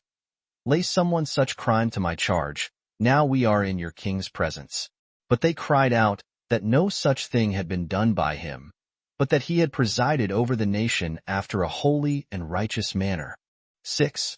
Hereupon Samuel, when such a testimony had been given him by them all, said, Since you grant that you are not able to lay any ill thing to my charge hitherto, come on now, and do you hearken while I speak with great freedom to you. You have been guilty of great impiety against God, in asking you a king. It behoves you to remember that our grandfather Jacob came down into Egypt, by reason of a famine, with 70 souls only of our family, and that their posterity multiplied there to many 10,000s, whom the Egyptians brought into slavery and hard oppression. That God himself, upon the prayers of our fathers, sent Moses and Aaron, who were brethren, and gave them power to deliver the multitude out of their distress, and this without a king. These brought us into this very land which you now possess. And when you enjoyed these advantages from God, you betrayed his worship and religion. Nay, moreover, when you were brought under the hands of your enemies, he delivered you, first by rendering you superior to the Assyrians and their forces, he then made you to overcome the Ammonites and the Moabites, and last of all the Philistines, And these things have been achieved under the conduct of Jephthah and Gideon. What madness therefore possessed you to fly from God, and to desire to be under a king? Yet have I ordained him for king whom he chose for you. However, that I may make it plain to you that God is angry and displeased at your choice of kingly government, I will so dispose him that he shall declare this very plainly to you by strange signals. For what none of you ever saw here before, I mean a winter storm in the midst of harvest, I will entreat of God, and will make it visible to you. Now, as soon as he had said this, God gave such great signals by thunder and lightning, and the descent of hail, as attested the truth of all that the prophet had said, insomuch that they were amazed and terrified, and confessed they had sinned, and had fallen into that sin through ignorance, and besought the prophet, as one that was a tender and gentle father to them, to render God so merciful as to forgive this their sin, which they had added to those other offenses whereby they had affronted him and transgressed against him. So he promised them that he would beseech God, and persuade him to forgive them these their sins. However, he advised them to be righteous, and to be good, and ever to remember the miseries that had befallen them on account of their departure from virtue, as also to remember the strange signs God had shown them, and the body of laws that Moses had given them, if they had any desire of being preserved and made happy with their king. But he said that if they should grow careless of these things, great judgments would come from God upon them, and upon their king. And when Samuel had thus prophesied to the Hebrews, he dismissed them to their own homes, having confirmed the kingdom to Saul the second time. Chapter 6. How the Philistines made another expedition against the Hebrews, and were beaten. 1. Now Saul chose out of the multitude about 3,000 men, and he took 2,000 of them to be the guards of his own body, and abode in the city Bethel, but he gave the rest of them to Jonathan his son, to be the guards of his body, and sent him to Gibeah, where he besieged and took a certain garrison of the Philistines, not far from Gilgal. For the Philistines of Gibeah had beaten the Jews, and taken their weapons away, and had put garrisons into the strongest places of the country, and had forbidden them to carry any instrument of iron, or at all to make use of any iron in any case whatsoever. And on account of this prohibition it was that the husbandmen, if they had occasion to sharpen any of their tools, whether it were the coulter or the spade, or any instrument of husbandry, they came to the Philistines to do it. Now as soon as the Philistines heard of this slaughter of their garrison, they were in a rage about it, and, looking on this contempt as a terrible affront offered them, they made war against the Jews, with 300,000 footmen, and 30,000 chariots, and 6,000 horses. And they pitched their camp at the city Michmash.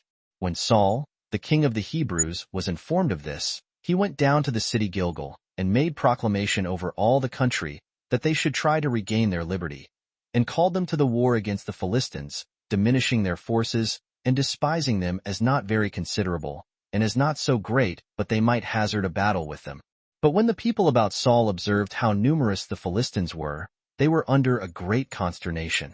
And some of them hid themselves in caves and in dens underground, but the greater part fled into the land beyond Jordan, which belonged to Gad and Reuben.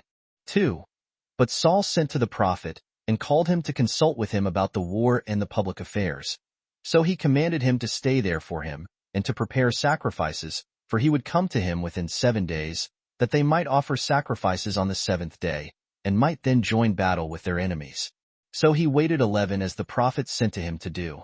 Yet did not he, however, observe the command that was given him, but when he saw that the prophet tarried longer than he expected, and that he was deserted by the soldiers, he took the sacrifices and offered them. And when he heard that Samuel was come, he went out to meet him. But the prophet said he had not done well in disobeying the injunctions he had sent to him, and had not stayed till his coming, which being appointed according to the will of God, he had prevented him in offering up those prayers and those sacrifices that he should have made for the multitude, and that he therefore had performed divine offices in an ill manner, and had been rash in performing them. Hereupon Saul made an apology for himself, and said that he had waited as many days as Samuel had appointed him, that he had been so quick in offering his sacrifices, upon account of the necessity he was in, and because his soldiers were departing from him, out of their fear of the enemy's camp at Michmash, the report being gone abroad that they were coming down upon him of Gilgal.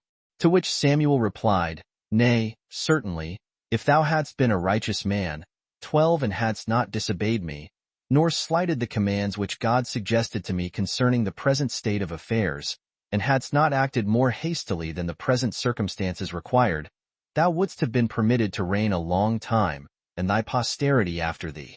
So Samuel, being grieved at what happened, returned home. But Saul came to the city Gibeah with his son Jonathan, having only 600 men with him. And of these the greater part had no weapons, because of the scarcity of iron in that country, as well as of those that could make such weapons. For, as we showed a little before, the Philistines had not suffered them to have such iron or such workmen. Now the Philistines divided their army into 3 companies, and took as many roads, and laid waste the country of the Hebrews, while King Saul and his son Jonathan saw what was done, but were not able to defend the land, having no more than 600 men with them. But as he, and his son, and Abiah the high priest, who was of the posterity of Eli the high priest, were sitting upon a pretty high hill, and seeing the land laid waste, they were mightily disturbed at it. Now Saul's son agreed with his armor-bearer that they would go privately to the enemy's camp, and make a tumult and a disturbance among them.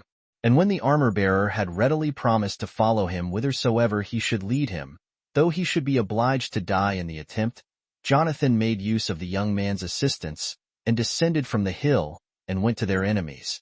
Now the enemy's camp was upon a precipice which had 3 tops, that ended in a small but sharp and long extremity, while there was a rock that surrounded them, like lines made to prevent the attacks of an enemy.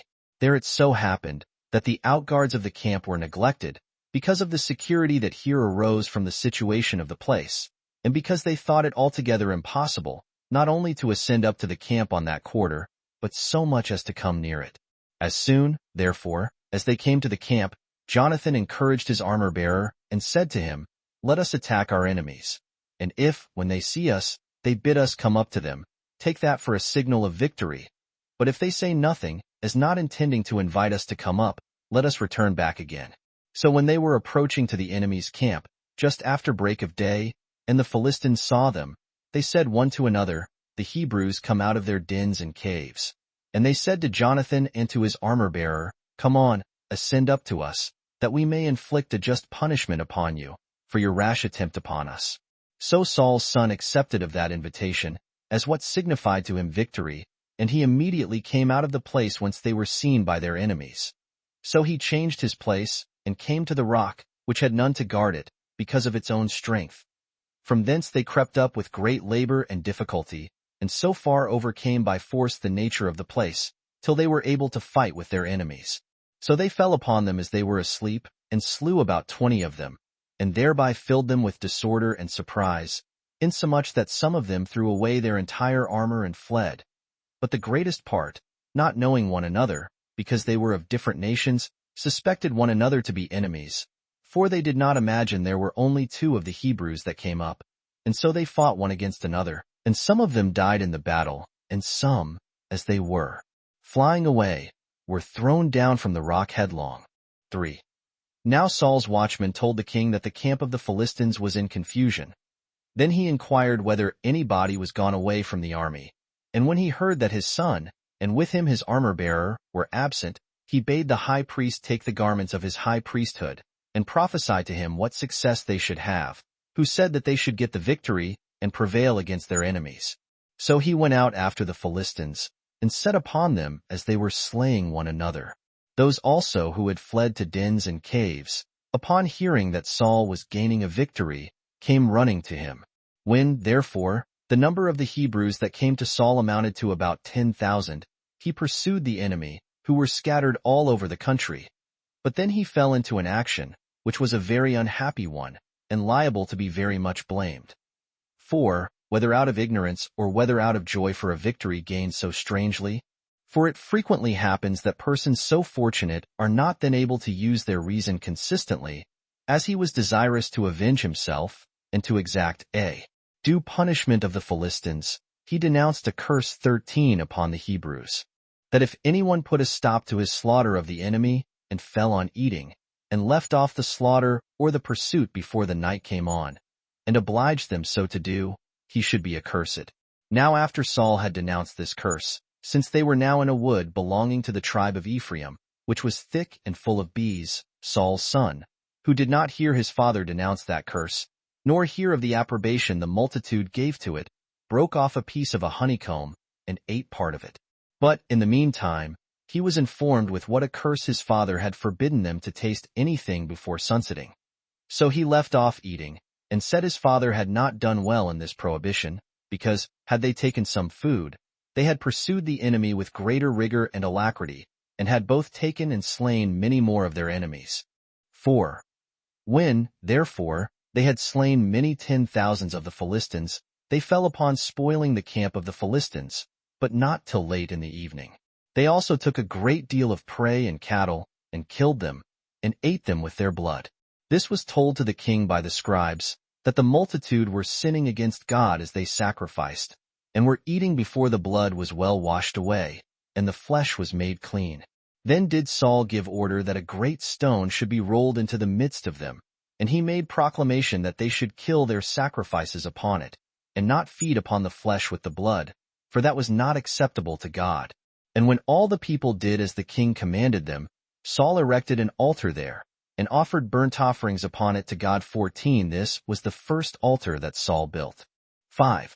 So when Saul was desirous of leading his men to the enemy's camp before it was day, in order to plunder it, and when the soldiers were not unwilling to follow him, but indeed showed great readiness to do as he commanded them, the king called Ahitub the high priest, and enjoined him to know of God whether he would grant them the favor and permission to go against the enemy's camp, in order to destroy those that were in it.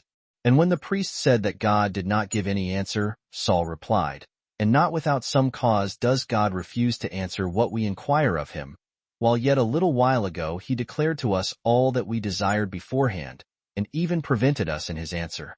To be sure there is some sin against him that is concealed from us, which is the occasion of his silence. Now I swear by him himself, that though he that hath committed this sin should prove to be my own son Jonathan, I will slay him, and by that means will appease the anger of God against us, and that in the very same manner as if I were to punish a stranger, and one not at all related to me, for the same offense. So when the multitude cried out to him so to do, he presently set all the rest on one side, and he and his sons stood on the other side, and he sought to discover the offender by lot. Now the lot appeared to fall upon Jonathan himself. So when he was asked by his father what sin he had been guilty of, and what he was conscious of in the course of his life that might be esteemed instances of guilt or profaneness, his answer was this, Oh, Father, I have done nothing more than that yesterday, without knowing of the curse and oath thou hadst denounced. While I was in pursuit of the enemy, I tasted of a honeycomb. But Saul sware that he would slay him, and prefer the observation of his oath before all the ties of birth and of nature. And Jonathan was not dismayed at this threatening of death, but, offering himself to it generously and undauntedly, he said, Nor do I desire you, Father, to spare me.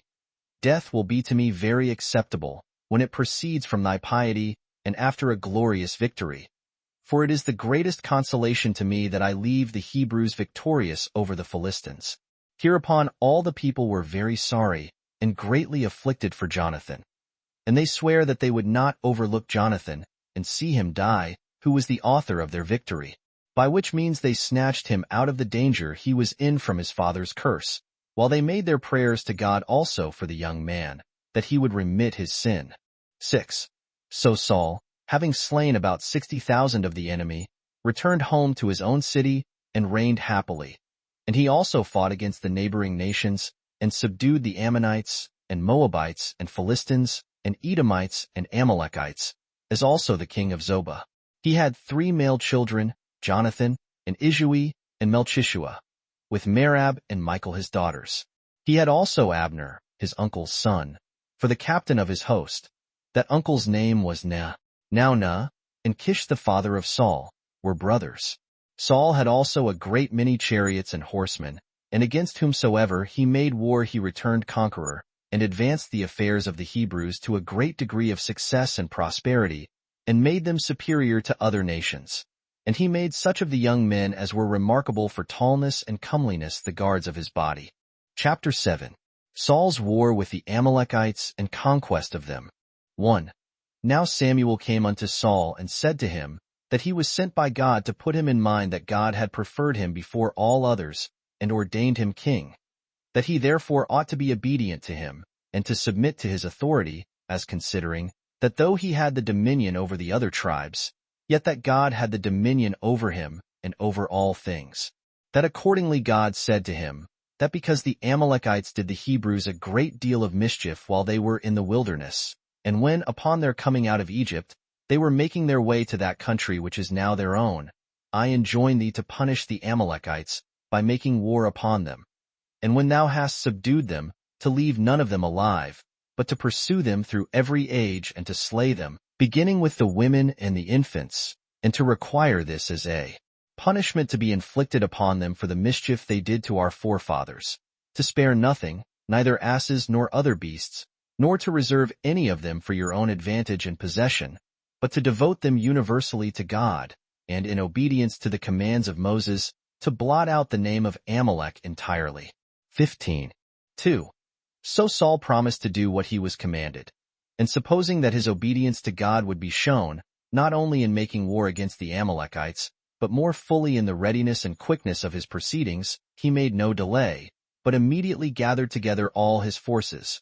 And when he had numbered them in Gilgal, he found them to be about 400,000 of the Israelites, besides the tribe of Judah, for that tribe contained by itself 30,000. Accordingly, Saul made an irruption into the country of the Amalekites, and set many men in several parties in ambush at the river, that so he might not only do them a mischief by open fighting, but might fall upon them unexpectedly in the ways, and might thereby compass them round about and kill them. And when he had joined battle with the enemy, he beat them, and pursuing them as they fled, he destroyed them all.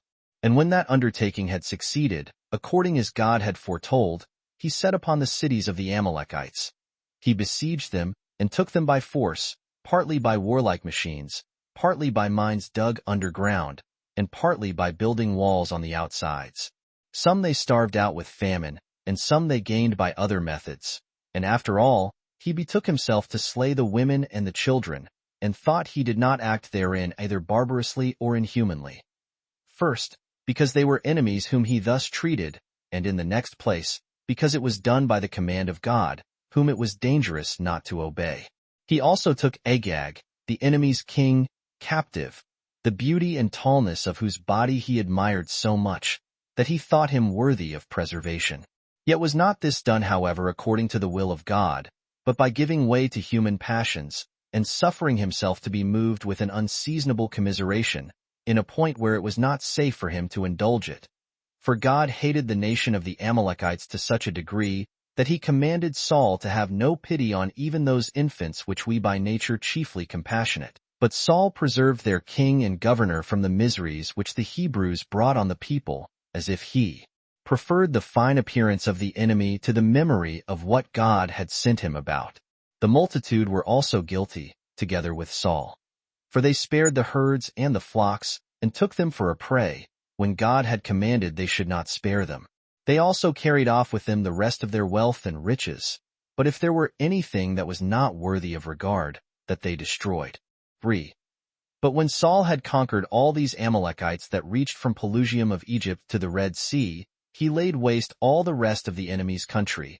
But for the nation of the Shechemites he did not touch them, although they dwelt in the very middle of the country of Midian. For before the battle, Saul had sent to them, and charged them to depart thence, lest they should be partakers of the miseries of the Amalekites. For he had a just occasion for saving them, since they were of the kindred of Ragel, Moses' father-in-law. 4. Hereupon Saul returned home with joy, for the glorious things he had done, and for the conquest of his enemies, as though he had not neglected anything which the prophet had enjoined him to do when he was going to make war with the Amalekites, and as though he had exactly observed all that he ought to have done. But God was grieved that the king of the Amalekites was preserved alive, and that the multitude had seized on the cattle for a prey, because these things were done without his permission. For he thought it an intolerable thing that they should conquer and overcome their enemies by that power which he gave them, and then that he himself should be so grossly despised and disobeyed by them, that a mere man that was a king would not bear it. He therefore told Samuel the prophet that he repented that he had made Saul king, while he did nothing that he had commanded him, but indulged his own inclinations. When Samuel heard that, he was in confusion, and began to beseech God all that night to be reconciled to Saul, and not to be angry with him. But he did not grant that forgiveness to Saul which the prophet asked for, as not deeming it a fit thing to grant forgiveness of such sins at his entreaties, since injuries do not otherwise grow so great as by the easy tempers of those that are injured, or while they hunt after the glory of being thought gentle and good-natured, before they are aware they produce other sins. As soon therefore as God had rejected the intercession of the prophet, and it plainly appeared he would not change his mind, at break of day Samuel came to Saul at Gilgal. When the king saw him, he ran to him, and embraced him, and said, I return thanks to God, who hath given me the victory, for I have performed everything that he hath commanded me. To which Samuel replied, How is it then that I hear the bleating of the sheep and the lowing of the greater cattle in the camp? Saul made answer, that the people had reserved them for sacrifices, but that, as to the nation of the Amalekites, it was entirely destroyed, as he had received it in command to see done, and that no one man was left, but that he had saved alive the king alone, and brought him to him, concerning whom, he said, they would advise together what should be done with him. But the prophet said, God is not delighted with sacrifices, but with good and with righteous men, who are such as follow his will and his laws, and never think that anything is well done by them, but when they do it as God had commanded them, that he then looks upon himself as affronted, not when anyone does not sacrifice, but when anyone appears to be disobedient to him. But that from those who do not obey him, nor pay him that duty which is the alone true and acceptable worship, he will not kindly accept their oblations, be those they offer ever so many and so fat, and be the presents they make him ever so ornamental, nay, though they were made of gold and silver themselves, but he will reject them, and esteem them instances of wickedness, and not of piety. And that he is delighted with those that still bear in mind this one thing, and this only, how to do that, whatsoever it be, which God pronounces or commands for them to do, and to choose rather to die than to transgress any of those commands. Nor does he require so much as a sacrifice from them. And when these do sacrifice, though it be a mean oblation, he better accepts of it as the honor of poverty, than such oblations as come from the richest men that offer them to him. Wherefore take notice, that thou art under the wrath of God, for thou hast despised and neglected what he commanded thee. How dost thou then suppose that he will respect a sacrifice out of such things as he hath doomed to destruction? Unless perhaps thou dost imagine that it is almost all one to offer it in sacrifice to God as to destroy it. Do thou therefore expect that thy kingdom will be taken from thee, and that authority which thou hast abused by such insolent behavior, as to neglect that God who bestowed it upon thee. Then did Saul confess that he had acted unjustly, and did not deny that he had sinned, because he had transgressed the injunctions of the prophet. But he said that it was out of a dread and fear of the soldiers, that he did not prohibit and restrain them when they seized on the prey. But forgive me, said he, and be merciful to me, for I will be cautious how I offend for the time to come. He also entreated the prophet to go back with him, that he might offer his thank offerings to God. But Samuel went home, because he saw that God would not be reconciled to him. 5. But then Saul was so desirous to retain Samuel, that he took hold of his cloak, and because the vehemence of Samuel's departure made the motion to be violent, the cloak was rent. Upon which the prophet said, that after the same manner should the kingdom be rent from him, and that a good and a just man should take it, that God persevered in what he had decreed about him, that to be mutable and changeable in what is determined is agreeable to human passions only, but is not agreeable to the divine power. Hereupon Saul said that he had been wicked, but that what was done could not be undone. He therefore desired him to honor him so far, that the multitude might see that he would accompany him in worshiping God. So Samuel granted him that favor, and went with him and worshipped God. Agag also, the king of the Amalekites, was brought to him. And when the king asked how bitter death was, Samuel said, As thou hast made many of the Hebrew mothers to lament and bewail the loss of their children, so shalt thou, by thy death, cause thy mother to lament thee also.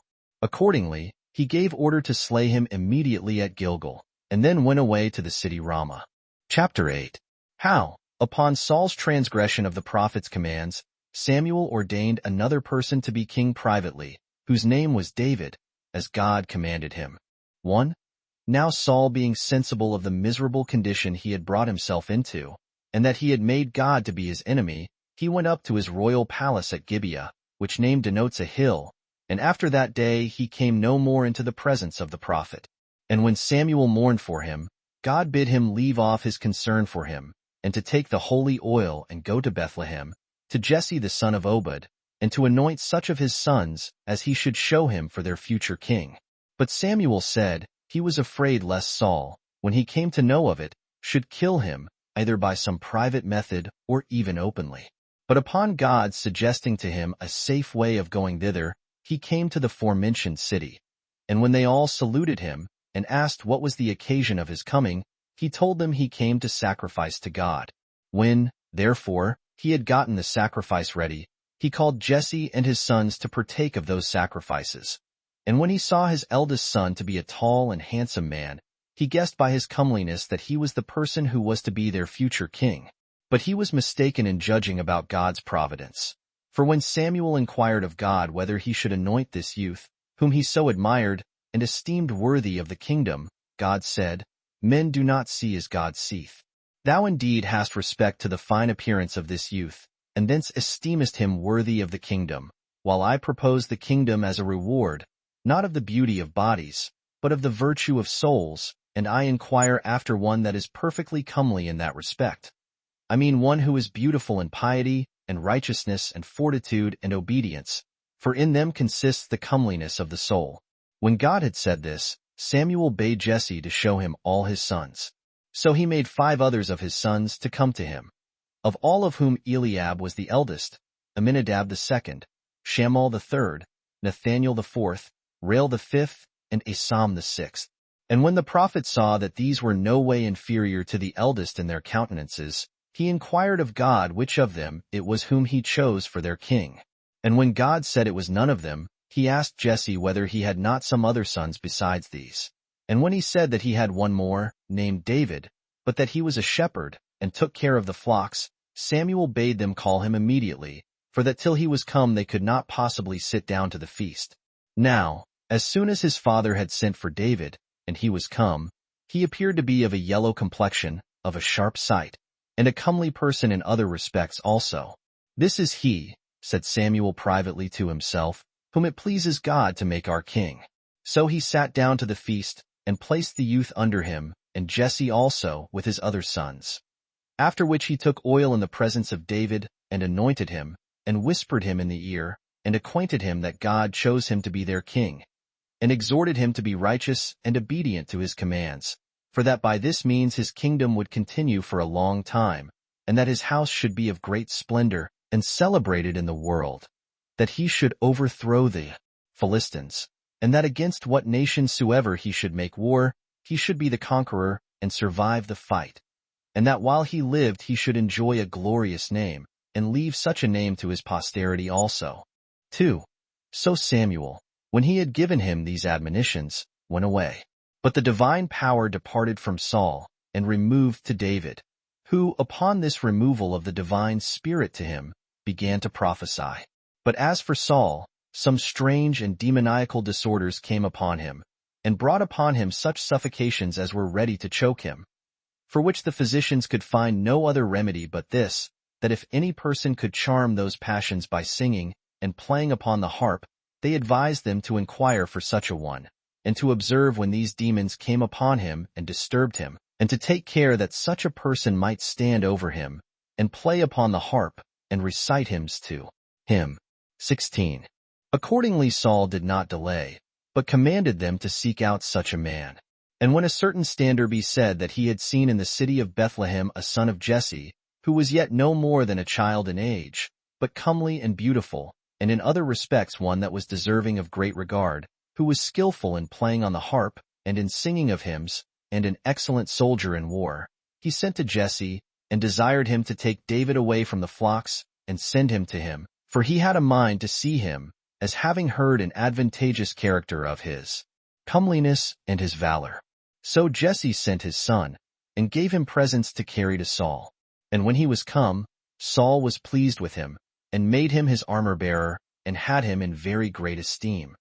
for he charmed his passion, and was the only physician against the trouble he had from the demons, whensoever it was that it came upon him, and this by reciting of hymns, and playing upon the harp, and bringing Saul to his right mind again. However, he sent to Jesse, the father of the child, and desired him to permit David to stay with him, for that he was delighted with his sight and company. Which stay, that he might not contradict Saul, he granted. Chapter 9. How the Philistines made another expedition against the Hebrews under the reign of Saul, and how they were overcome by David slaying Goliath in single combat. 1. Now the Philistines gathered themselves together again no very long time afterward, and having gotten together a great army, they made war against the Israelites, and having seized a place between Shocho and Azekah, they there pitched their camp. Saul also drew out his army to oppose them, and by pitching his own camp on a certain hill, he forced the Philistines to leave their former camp, and to encamp themselves upon such another hill, over against that on which Saul's army lay, so that a valley, which was between the two hills on which they lay, divided their camps asunder. Now there came down a man out of the camp of the Philistines, whose name was Goliath, of the city of Gath, a man of vast bulk, for he was of 4 cubits and a span in tallness, and had about him weapons suitable to the largeness of his body, for he had a breastplate on that weighed 5,000 shekels. He had also a helmet and greaves of brass, as large as you would naturally suppose might cover the limbs of so vast a body. His spear was also such as was not carried like a light thing in his right hand, but he carried it as lying on his shoulders. He had also a lance of 600 shekels, and many followed him to carry his armor. Wherefore this Goliath stood between the two armies, as they were in battle array, and sent out a loud voice, and said to Saul and the Hebrews, I will free you from fighting and from dangers. For what necessity is there that your army should fall and be afflicted? Give me a man of you that will fight with me, and he that conquers shall have the reward of the conqueror and determine the war. For these shall serve those others to whom the conqueror shall belong. And certainly it is much better and more prudent to gain what you desire by the hazard of one man than of all. When he had said this, he retired to his own camp. But the next day he came again, and used the same words, and did not leave off for 40 days together, to challenge the enemy in the same words, till Saul and his army were therewith terrified, while they put themselves in array as if they would fight, but did not come to a close battle. 2. Now while this war between the Hebrews and the Philistines was going on, Saul sent away David to his father Jesse, and contented himself with those 3 sons of his whom he had sent to his assistance, and to be partners in the dangers of the war.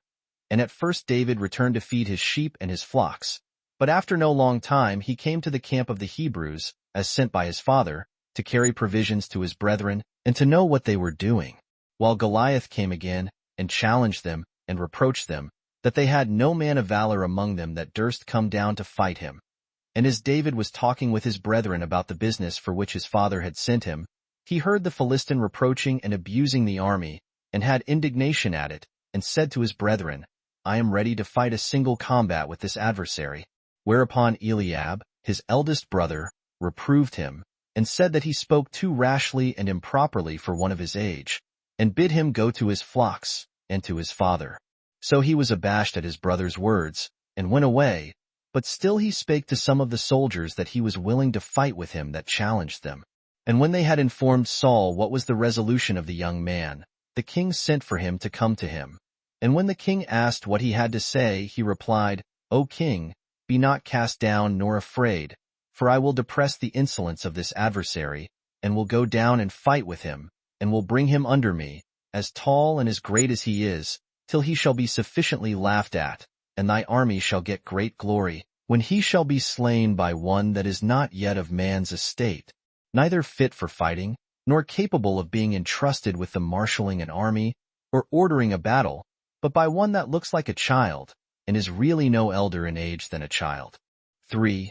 Now Saul wondered at the boldness and alacrity of David, but durst not presume on his ability, by reason of his age, but said he must on that account be too weak to fight with one that was skilled in the art of war. I undertake this enterprise, said David, in dependence on God's being with me, for I have had experience already of his assistance. For I once pursued after and caught a lion that assaulted my flocks, and took away a lamb from them. And I snatched the lamb out of the wild beast's mouth, and when he leaped upon me with violence, I took him by the tail and dashed him against the ground. In the same manner did I avenge myself on a bear also. And let this adversary of ours be esteemed like one of these wild beasts, since he has a long while reproached our army and blasphemed our God, who yet will reduce him under my power. For, however, Saul prayed that the end might be, by God's assistance, not disagreeable to the alacrity and boldness of the child, and said, Go thy way to the fight. So he put about him his breastplate, and girded on his sword, and fitted the helmet to his head, and sent him away. But David was burdened with his armor, for he had not been exercised to it, nor had he learned to walk with it. So he said, Let this armor be thine, O king, who art able to bear it. But give me leave to fight as thy servant, and as I myself desire. Accordingly he laid by the armor, and taking his staff with him, and putting 5 stones out of the brook into a shepherd's bag, and having a sling in his right hand, he went towards Goliath.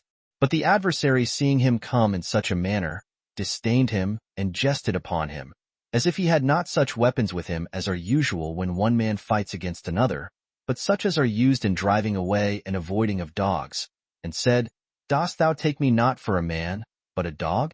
To which he replied, No, not for a dog, but for a creature worse than a dog. This provoked Goliath to anger, who thereupon cursed him by the name of God, and threatened to give his flesh to the beasts of the earth, and to the fowls of the air, to be torn in pieces by them. To whom David answered, Thou comest to me with a sword, and with a spear, and with a breastplate. But I have God for my armor in coming against thee, who will destroy thee and all thy army by my hands, for I will this day cut off thy head, and cast the other parts of thy body to the dogs, and all men shall learn that God is the protector of the Hebrews, and that our armor and our strength is in his providence, and that without God's assistance, all other warlike preparations and power are useless. So the Philistine, being retarded by the weight of his armor, when he attempted to meet David in haste, came on but slowly, as despising him, and depending upon it that he should slay him, who was both unarmed and a child also, without any trouble at all. 5. But the youth met his antagonist, being accompanied with an invisible assistant, who was no other than God himself. And taking one of the stones that he had out of the brook, and had put into his shepherd's bag, and fitting it to his sling, he slang it against the Philistine. This stone fell upon his forehead, and sank into his brain, insomuch that Goliath was stunned, and fell upon his face. So David ran, and stood upon his adversary as he lay down, and cut off his head with his own sword, for he had no sword himself. And upon the fall of Goliath the Philistines were beaten and fled. For when they saw their champion prostrate on the ground, they were afraid of the entire issue of their affairs, and resolved not to stay any longer, but committed themselves to an ignominious and indecent flight, and thereby endeavored to save themselves from the dangers they were in. But Saul and the entire army of the Hebrews made a shout, and rushed upon them, and slew a great number of them, and pursued the rest to the borders of Garb, and to the gates of Ekron, so that there were slain of the Philistines 30,000, and twice as many wounded. But Saul returned to their camp, and pulled their fortification to pieces, and burnt it. But David carried the head of Goliath into his own tent, but dedicated his sword to God at the tabernacle. Chapter 10. Saul envies David for his glorious success, and takes an occasion of entrapping him, from the promise he made him of giving him his daughter in marriage, but this upon condition of his bringing him 600 heads of the Philistines. 1. Now the women were an occasion of Saul's envy and hatred to David, for they came to meet their victorious army with cymbals and drums, and all demonstrations of joy, and sang thus. The wives said that Saul had slain his many thousands of the Philistines. The virgins replied that David had slain his 10,000s. Now, when the king heard them singing thus, and that he had himself the smallest share in their commendations, and the greater number, the 10,000s, were ascribed to the young man. And when he considered with himself that there was nothing more wanting to David, after such a mighty applause, but the kingdom, he began to be afraid and suspicious of David. Accordingly he removed him from the station he was in before, for he was his armor-bearer, which, out of fear, seemed to him much too near a station for him. And so he made him captain over 1,000, and bestowed on him a post better indeed in itself, but, as he thought, more for his own security. For he had a mind to send him against the enemy and into battles, as hoping he would be slain in such dangerous conflicts. 2. But David had God going along with him whithersoever he went, and accordingly he greatly prospered in his undertakings. And it was visible that he had mighty success, insomuch that Saul's daughter, who was still a virgin, fell in love with him. And her affection so far prevailed over her that it could not be concealed, and her father became acquainted with it.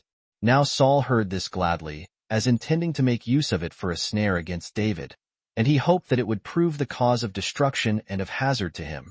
So he told those that informed him of his daughter's affection that he would willingly give David the virgin in marriage, and said, I engage myself to marry my daughter to him, if he will bring me 600 heads of my enemies 17, supposing that when a reward so ample was proposed to him, and when he should aim to get him great glory, by undertaking a thing so dangerous and incredible, he would immediately set about it, and so perish by the Philistines. And my designs about him will succeed finely to my mind, for I shall be freed from him, and get him slain, not by myself, but by another man. So he gave order to his servants to try how David would relish this proposal of marrying the damsel. Accordingly, they began to speak thus to him, that King Saul loved him, as well as did all the people, and that he was desirous of his affinity by the marriage of this damsel. To which he gave this answer, Seemeth it to you a light thing to be made the king's son-in-law? It does not seem so to me, especially when I am one of a family that is low, and without any glory or honor. Now when Saul was informed by his servants what answer David had made, he said, Tell him that I do not want any money nor dowry from him, which would be rather to set my daughter to sale than to give her in marriage.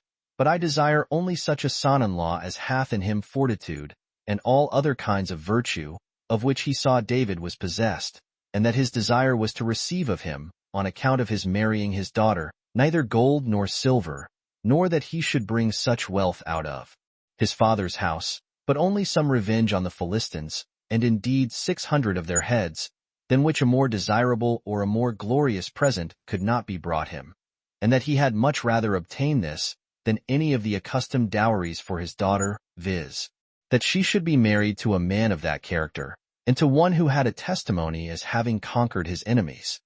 3. When these words of Saul were brought to David, he was pleased with them, and supposed that Saul was really desirous of this affinity with him. So that without bearing to deliberate any longer, or casting about in his mind whether what was proposed was possible, or was difficult or not, he and his companions immediately set upon the enemy, and went about doing what was proposed as the condition of the marriage.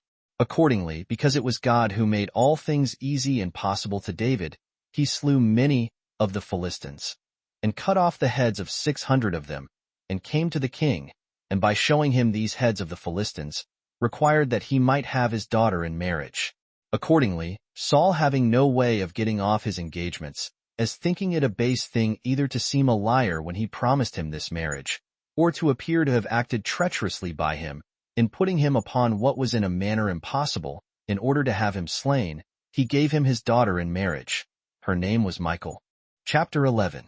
How David, upon Saul's laying snares for him, did yet escape the dangers he was in by the affection and care of Jonathan and the contrivances of his wife Michal, and how he came to Samuel the prophet. 1. However, Saul was not disposed to persevere long in the state wherein he was, for when he saw that David was in great esteem, both with God and with the multitude, he was afraid. And being not able to conceal his fear as concerning great things, his kingdom and his life, to be deprived of either of which was a very great calamity, he resolved to have David slain, and commanded his son Jonathan and his most faithful servants to kill him. But Jonathan wondered at his father's change with relation to David, that it should be made to so great a degree, from showing him no small goodwill, to contrive how to have him killed. Now, because he loved the young man, and reverenced him for his virtue, he informed him of the secret charge his father had given, and what his intentions were concerning him. However, he advised him to take care and be absent the next day, for that he would salute his father, and if he met with a favorable opportunity, he would discourse with him about him, and learn the cause of his disgust, and show how little ground there was for it, and that for it he ought not to kill a man that had done so many good things to the multitude, and had been a benefactor to himself, on account of which he ought in reason to obtain pardon, had he been guilty of the greatest crimes. And I will then inform thee of my father's resolution. Accordingly David complied with such an advantageous advice, and kept himself then out of the king's sight. 2. On the next day Jonathan came to Saul, as soon as he saw him in a cheerful and joyful disposition, and began to introduce a discourse about David. What unjust action, O father, either little or great, hast thou found so exceptionable in David, as to induce thee to order us to slay a man who hath been of great advantage to thy own preservation, and of still greater to the punishment of the Philistines? A man who hath delivered the people of the Hebrews from reproach and derision, which they underwent for 40 days together, when he alone had courage enough to sustain the challenge of the adversary, and after that brought as many heads of our enemies as he was appointed to bring, and had, as a reward for the same, my sister in marriage. Insomuch that his death would be very sorrowful to us, not only on account of his virtue, but on account of the nearness of our relation, for thy daughter must be injured at the same time that he is slain, and must be obliged to experience widowhood, before she can come to enjoy any advantage from their mutual conversation. Consider these things, and change your mind to a more merciful temper, and do no mischief to a man, who in the first place hath done us the greatest kindness of preserving thee. For when an evil spirit and demons had seized upon thee, he cast them out, and procured rest to thy soul from their incursions. And in the second place hath avenged us of our enemies. For it is a base thing to forget such benefits. So Saul was pacified with these words, and sware to his son that he would do David no harm, for a righteous discourse proved too hard for the king's anger and fear. So Jonathan sent for David, and brought him good news from his father, that he was to be preserved. He also brought him to his father, and David continued with the king as formerly. 3. About this time it was that, upon the Philistines making a new expedition against the Hebrews, Saul sent David with an army to fight with them. And joining battle with them, he slew many of them, and after his victory he returned to the king. But his reception by Saul was not as he expected upon such success, for he was grieved at his prosperity, because he thought he would be more dangerous to him by having acted so gloriously. But when the demoniacal spirit came upon him, and put him into disorder and disturbed him, he called for David into his bedchamber wherein he lay, and having a spear in his hand, he ordered him to charm him with playing on his harp, and with singing hymns, which when David did at his command, he with great force threw the spear at him. But David was aware of it before it came, and avoided it, and fled to his own house, and abode there all that day. But when Michal, David's wife, the king's daughter, understood what her father designed, she came to her husband, as having small hopes of his deliverance, and as greatly concerned about her own life also, for she could not bear to live in case she were deprived of him. And she said, Let not the sun find thee here when it rises, for if it do, that will be the last time it will see thee. Fly away then while the night may afford thee opportunity, and may God lengthen it for thy sake. For know this, that if my father find thee, thou art a dead man. So she let him down by a cord out of the window, and saved him. And after she had done so, she fitted up a bed for him as if he were sick, and put under the bedclothes a goat's liver 18. And when her father, as soon as it was day, sent to seize David, she said to those that were there, that he had not been well that night, and showed them the bed covered, and made them believe, by the leaping of the liver, which caused the bedclothes to move also, that David breathed like one that was asthmatic. So when those that were sent told Saul that David had not been well in the night, he ordered him to be brought in that condition, for he intended to kill him. Now when they came and uncovered the bed, and found out the woman's contrivance, they told it to the king. And when her father complained of her that she had saved his enemy, and had put a trick upon himself, she invented this plausible defense for herself, and said, that when he had threatened to kill her, she lent him her assistance for his preservation, out of fear. For which her assistance she ought to be forgiven, because it was not done of her own free choice, but out of necessity. For, said she, I do not suppose that thou wast so zealous to kill thy enemy, as thou wast that I should be saved. Accordingly Saul forgave the damsel, but David, when he had escaped this danger, came to the prophet Samuel to Ramah, and told him what snares the king had laid for him, and how he was very near to death by Saul's throwing a spear at him, although he had been no way guilty with relation to him, nor had he been cowardly in his battles with his enemies, but had succeeded well in them all, by God's assistance, which thing was indeed the cause of Saul's hatred to David. 5. When the prophet was made acquainted with the unjust proceedings of the king, he left the city Ramah, and took David with him, to a certain place called Naioth, and there he abode with him. But when it was told Saul that David was with the prophet, he sent soldiers to him, and ordered them to take him and bring him to him. And when they came to Samuel and found there a congregation of prophets, they became partakers of the divine spirit, and began to prophesy. Which when Saul heard of, he sent others to David, who prophesying in like manner as did the first, he again sent others, which third sort prophesying also. At last he was angry, and went thither in great haste himself, and, when he was just by the place, Samuel, before he saw him, made him prophesy also.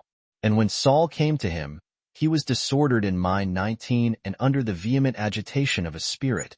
And, putting off his garments, 20 he fell down, and lay on the ground all that day and night, in the presence of Samuel and David. 6. And David went thence, and came to Jonathan, the son of Saul, and lamented to him what snares were laid for him by his father, and said, that though he had been guilty of no evil, nor had offended against him, yet he was very zealous to get him killed. Hereupon Jonathan exhorted him not to give credit to such his own suspicions, nor to the calumnies of those that raised those reports, if there were any that did so, but to depend on him, and take courage. For that his father had no such intention, since he would have acquainted him with that matter, and have taken his advice, had it been so, as he used to consult with him in common when he acted in other affairs. But David sware to him that so it was, and he desired him rather to believe him, and to provide for his safety, than to despise what he, with great sincerity, told him, that he would believe what he said, when he should either see him killed himself, or learn it upon inquiry from others, and that the reason why his father did not tell him of these things, was this, that he knew of the friendship and affection that he bore towards him. 7. Hereupon, when Jonathan found that this intention of Saul was so well attested, he asked him what he would have him do for him. To which David replied, I am sensible that thou art willing to gratify me in every thing, and procure me what I desire. Now tomorrow is the new moon, and I was accustomed to sit down then with the king at supper. Now, if it seem good to thee, I will go out of the city, and conceal myself privately there. And if Saul inquire why I am absent, tell him that I am gone to my own city Bethlehem, to keep a festival with my own tribe. And add this also, that thou gavest me leave so to do. And if he say, as is usually said in the case of friends that are gone abroad, it is well that he went, then assure thyself that no latent mischief or enmity may be feared at his hand. But if he answer otherwise, that will be a sure sign that he hath some designs against me. Accordingly thou shalt inform me of thy father's inclinations, and that out of pity to my case and out of thy friendship for me, as instances of which friendship thou hast vouchsafed to accept of the assurances of my love to thee, and to give the like assurances to me, that is, those of a master to his servant. But if thou discoverest any wickedness in me, do thou prevent thy father, and kill me thyself. 8. But Jonathan heard these last words with indignation, and promised to do what he desired of him, and to inform him if his father's answers implied anything of a melancholy nature, and any enmity against him, and that he might the more firmly depend upon him. He took him out into the open field, into the pure air, and sware that he would neglect nothing that might tend to the preservation of David. And he said, I appeal to that God, who, as thou sayest, is diffused everywhere, and knoweth this intention of mine, before I explain it in words, as the witness of this my covenant with thee, that I will not leave off to make frequent trims of the purpose of my father till I learn whether there be any lurking distemper in the most secret parts of his soul, and when I have learnt it, I will not conceal it from thee, but will discover it to thee, whether he be gently or peevishly disposed. For this God himself knows, that I pray he may always be with thee, for he is with thee now, and will not forsake thee, and will make thee superior to thine enemies, whether my father be one of them, or whether I myself be such. Do thou only remember what we now do. And if it fall out that I die, preserve my children alive, and requite what kindness thou hast now received to them. When he had thus sworn, he dismissed David, bidding him go to a certain place of that plain wherein he used to perform his exercises. For that, as soon as he knew the mind of his father, he would come thither to him, with one servant only. And if, says he, I shoot 3 darts at the mark, and then bid my servant to carry these 3 darts away, for they are before him, know thou that there is no mischief to be feared from my father. But if thou hearest me say the contrary, expect the contrary from the king. However, thou shalt gain security by my means, and shalt by no means suffer any harm. But see thou dost not forget what I have desired of thee in the time of thy prosperity, and be serviceable to my children. Now David, when he had received these assurances from Jonathan, went his way to the place appointed. 9. But on the next day, which was the new moon, the king, when he had purified himself, as the custom was, came to supper. And when there sat by him his son Jonathan on his right hand and Abner, the captain of his host, on the other hand, he saw David's seat was empty, but said nothing, supposing that he had not purified himself since he had accompanied with his wife, and so could not be present. But when he saw that he was not there the 2nd day of the month neither, he inquired of his son Jonathan why the son of Jesse did not come to the supper and the feast, neither the day before nor that day. So Jonathan said that he was gone, according to the agreement between them, to his own city, where his tribe kept a festival, and that by his permission. That he also invited him to come to their sacrifice. And says Jonathan, If thou wilt give me leave, I will go thither, for thou knowest the good will that I bear him. And then it was that Jonathan understood his father's hatred to David, and plainly saw his entire disposition. For Saul could not restrain his anger, but reproached Jonathan, and called him the son of a runagate and an enemy, and said he was a partner with David and his assistant, and that by his behavior he showed he had no regard to himself or to his mother, and would not be persuaded of this, that while David is alive, their kingdom was not secure to them. Yet did he bid him send for him, that he might be punished. And when Jonathan said in answer, What hath he done that thou wilt punish him? Saul no longer contented himself to express his anger in bare words, but snatched up his spear, and leaped upon him, and was desirous to kill him. He did not indeed do what he intended, because he was hindered by his friends, but it appeared plainly to his son that he hated David, and greatly desired to dispatch him, insomuch that he had almost slain his son with his own hands on his account. 10. And then it was that the king's son rose hastily from supper, and being unable to admit anything into his mouth for grief, he wept all night, both because he had himself been near destruction, and because the death of David was determined. But as soon as it was day, he went out into the plain that was before the city, as going to perform his exercises, but in reality to inform his friend what disposition his father was in towards him, as he had agreed with him to do. And when Jonathan had done what had been thus agreed, he dismissed his servant that followed him, to return to the city. But he himself went into the desert, and came into his presence, and communed with him. So David appeared and fell at Jonathan's feet, and bowed down to him, and called him the preserver of his soul. But he lifted him up from the earth, and they mutually embraced one another, and made a long greeting, and that not without tears.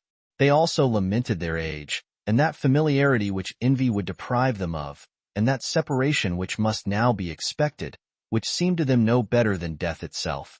So recollecting themselves at length from their lamentation, and exhorting one another to be mindful of the oaths they had sworn to each other, they parted asunder. Chapter 12. How David fled to Ahimelech and afterwards to the kings of the Philistines and of the Moabites, and how Saul slew Ahimelech and his family. 1. But David fled from the king, and that death he was in danger of by him, and came to the city Nob, to Ahimelech the priest, who, when he saw him coming all alone, and neither a friend nor a servant with him, he wondered at it, and desired to learn of him the cause why there was nobody with him. To which David answered, that the king had commanded him to do a certain thing that was to be kept secret, to which, if he had a mind to know so much, he had no occasion for anyone to accompany him. However, I have ordered my servants to meet me at such and such a place. So he desired him to let him have somewhat to eat, and that in case he would supply him, he would act the part of a friend, and be assisting to the business he was now about. And when he had obtained what he desired, he also asked him whether he had any weapons with him, either sword or spear. Now there was at Nob a servant of Saul, by birth a Syrian, whose name was Dog, one that kept the king's mules. The high priest said that he had no such weapons. But he added, Here is the sword of Goliath, which, when thou hadst slain the Philistine, thou didst dedicate to God. 2. When David had received the sword, he fled out of the country of the Hebrews into that of the Philistines, over which Achish reigned. And when the king's servants knew him, and he was made known to the king himself, the servants informing him that he was that David who had killed many 10,000s of the Philistines, David was afraid lest the king should put him to death, and that he should experience that danger from him which he had escaped from Saul. So he pretended to be distracted and mad, so that his spittle ran out of his mouth. And he did other the like actions before the king of Gath, which might make him believe that they proceeded from such a distemper. Accordingly the king was very angry at his servants that they had brought him a madman, and he gave orders that they should eject David immediately out of the city. 3. So when David had escaped in this manner out of Gath, he came to the tribe of Judah, and abode in a cave by the city of Adullam. Then it was that he sent to his brethren, and informed them where he was, who then came to him with all their kindred, and as many others as were either in want or in fear of King Saul, came and made a body together, and told him they were ready to obey his orders. They were in all about 400. Whereupon he took courage, now such a force and assistance was come to him. So he removed thence, and came to the king of the Moabites, and desired him to entertain his parents in his country, while the issue of his affairs were in such an uncertain condition.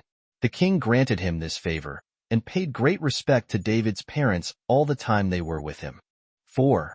As for himself, upon the prophets commanding him to leave the desert, and to go into the portion of the tribe of Judah, and abide there, he complied therewith. And coming to the city Hareth, which was in that tribe, he remained there. Now when Saul heard that David had been seen with a multitude about him, he fell into no small disturbance and trouble. But as he knew that David was a bold and courageous man, he suspected that somewhat extraordinary would appear from him, and that openly also, which would make him weep and put him into distress. So he called together to him his friends and his commanders, and the tribe from which he was himself derived, to the hill where his palace was, and sitting upon a place called Arura, his courtiers that were in dignities, and the guards of his body, being with him, he spake thus to them. You that are men of my own tribe, I conclude that you remember the benefits that I have bestowed upon you, and that I have made some of you owners of land, and made you commanders, and bestowed posts of honor upon you, and set some of you over the common people, and others over the soldiers. I ask you, therefore, whether you expect greater and more donations from the son of Jesse? For I know that you are all inclinable to him. Even my own son Jonathan himself is of that opinion, and persuades you to be of the same.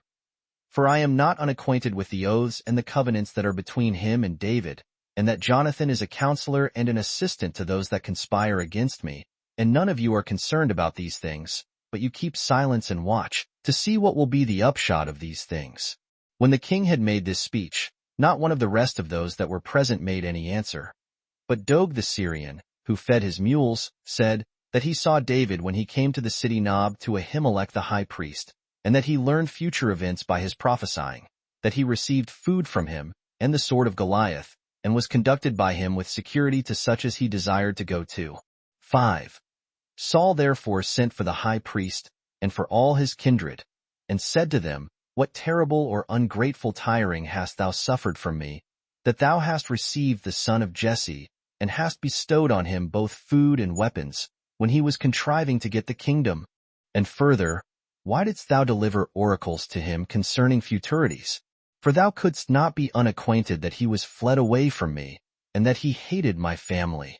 But the high priest did not betake himself to deny what he had done, but confessed boldly that he had supplied him with these things, not to gratify David, but Saul himself. And he said, I did not know that he was thy adversary, but a servant of thine, who was very faithful to thee, and a captain over 1,000 of thy soldiers, and, what is more than these, thy son-in-law and kinsman. Men do not choose to confer such favors on their adversaries, but on those who are esteemed to bear the highest goodwill and respect to them. Nor is this the first time that I prophesied for him, but I have done it often, and at other times as well as now. And when he told me that he was sent by thee in great haste to do somewhat, If I had furnished him with nothing that he desired, I should have thought that it was rather in contradiction to thee than to him. Wherefore do not thou entertain any ill opinion of me, nor do thou have a suspicion of what I then thought an act of humanity, from what is now told thee of David's attempts against thee. For I did then to him as to thy friend and son-in-law, and captain of 1,000, and not as to thine adversary. 6. When the high priest had spoken thus, he did not persuade Saul. His fear was so prevalent that he could not give credit to an apology that was very just. So he commanded his armed men that stood about him to kill him and all his kindred. But as they durst not touch the high priest, but were more afraid of disobeying God than the king, he ordered Doeg the Syrian to kill them. Accordingly, he took to his assistance such wicked men as were like himself, and slew Ahimelech and all his family, who were in all 385. Saul also sent to Nob, 21 the city of the priests, and slew all that were there, without sparing either women or children, or any other age, and burnt it. Only there was one son of Ahimelech, whose name was Abiathar, who escaped. However, these things came to pass as God had foretold to Eli the high priest, when he said that his posterity should be destroyed, on account of the transgression of his 2 sons. 7. 22 Now this King Saul, by perpetrating so barbarous a crime, and murdering the whole family of the high priestly dignity, by having no pity of the infants, nor reverence for the aged, and by overthrowing the city which God had chosen for the property, and for the support of the priests and prophets which were there, and had ordained as the only city allotted for the education of such men, gives all to understand and consider the disposition of men, that while they are private persons and in a low condition, because it is not in their power to indulge nature, nor to venture upon what they wish for, they are equitable and moderate, and pursue nothing but what is just, and bend their whole minds and labors that way. Then it is that they have this belief about God, that he is present to all the actions of their lives, and that he does not only see the actions that are done, but clearly knows those their thoughts also, whence those actions do arise. But when once they are advanced into power and authority, then they put off all such notions, and, as if they were no other than actors upon a theater, they lay aside their disguised parts and manners, and take up boldness, insolence, and a contempt of both human and divine laws, and this at a time when they especially stand in need of piety and righteousness, because they are then most of all exposed to envy, and all they think, and all they say, are in the view of all men. Then it is that they become so insolent in their actions, as though God saw them no longer, or were afraid of them because of their power. And whatsoever it is that they either are afraid of by the rumors they hear, or they hate by inclination, or they love without reason, these seem to them to be authentic and firm and true, and pleasing both to men and to God. But as to what will come hereafter, they have not the least regard to it. They raise those to honor indeed who have been at a great deal of pains for them, and after that honor they envy them. And when they have brought them into high dignity, they do not only deprive them of what they had obtained, but also, on that very account, of their lives also, and that on wicked accusations, and such as on account of their extravagant nature, are incredible. They also punish men for their actions, not such as deserve condemnation, but from calumnies and accusations without examination. And this extends not only to such as deserve to be punished, but to as many as they are able to kill. This reflection is openly confirmed to us from the example of Saul, the son of Kish, who was the first king who reigned after our aristocracy and government under the judges were over, and that by his slaughter of 300 priests and prophets, on occasion of his suspicion about Ahimelech, and by the additional wickedness of the overthrow of their city, and this is as he were endeavoring in some sort to render the temple, tabernacle, destitute both of priests and prophets, which endeavor he showed by slaying so many of them, and not suffering the very city belonging to them to remain, that so others might succeed them. 8.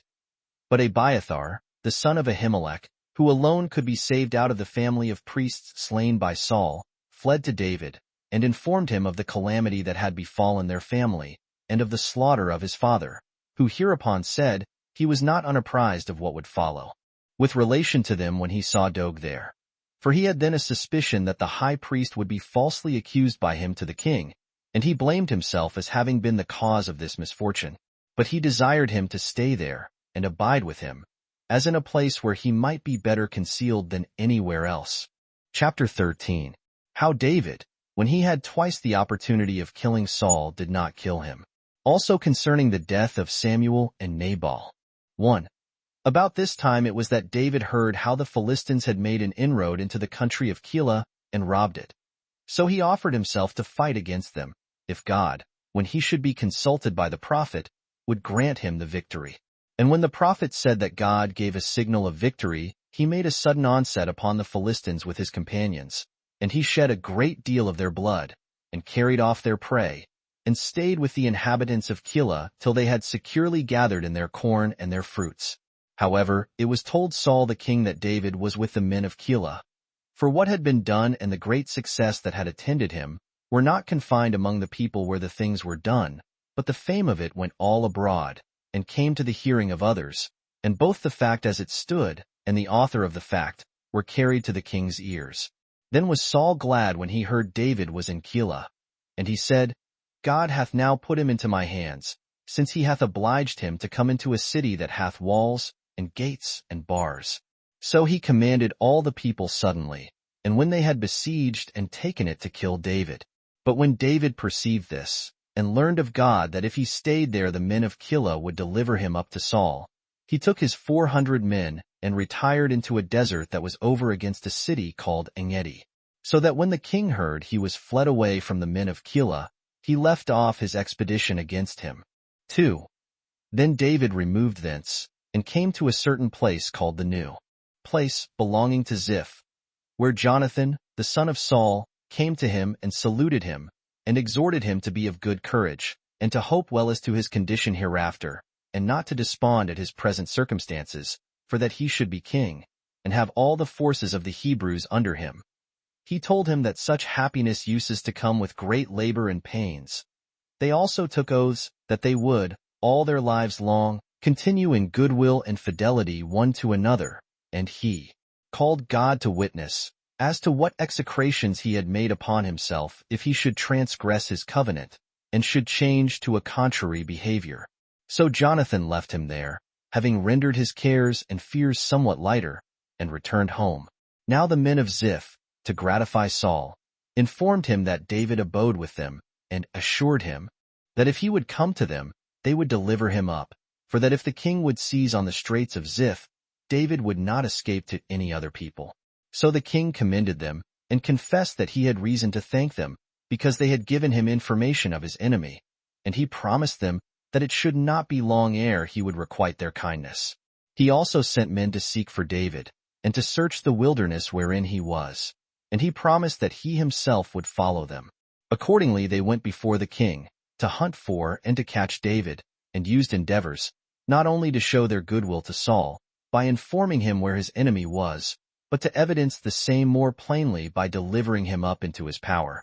But these men failed of those their unjust and wicked desires, who, while they underwent no hazard by not discovering such an ambition of revealing this to Saul, yet did they falsely accuse and promise to deliver up a man beloved of God, and one that was unjustly sought after to be put to death, and one that might otherwise have lain concealed, and this out of flattery and expectation of gain from the king. For when David was apprised of the malignant intentions of the men of Ziph and the approach of Saul, he left the straits of that country, and fled to the great rock that was in the wilderness of Maon.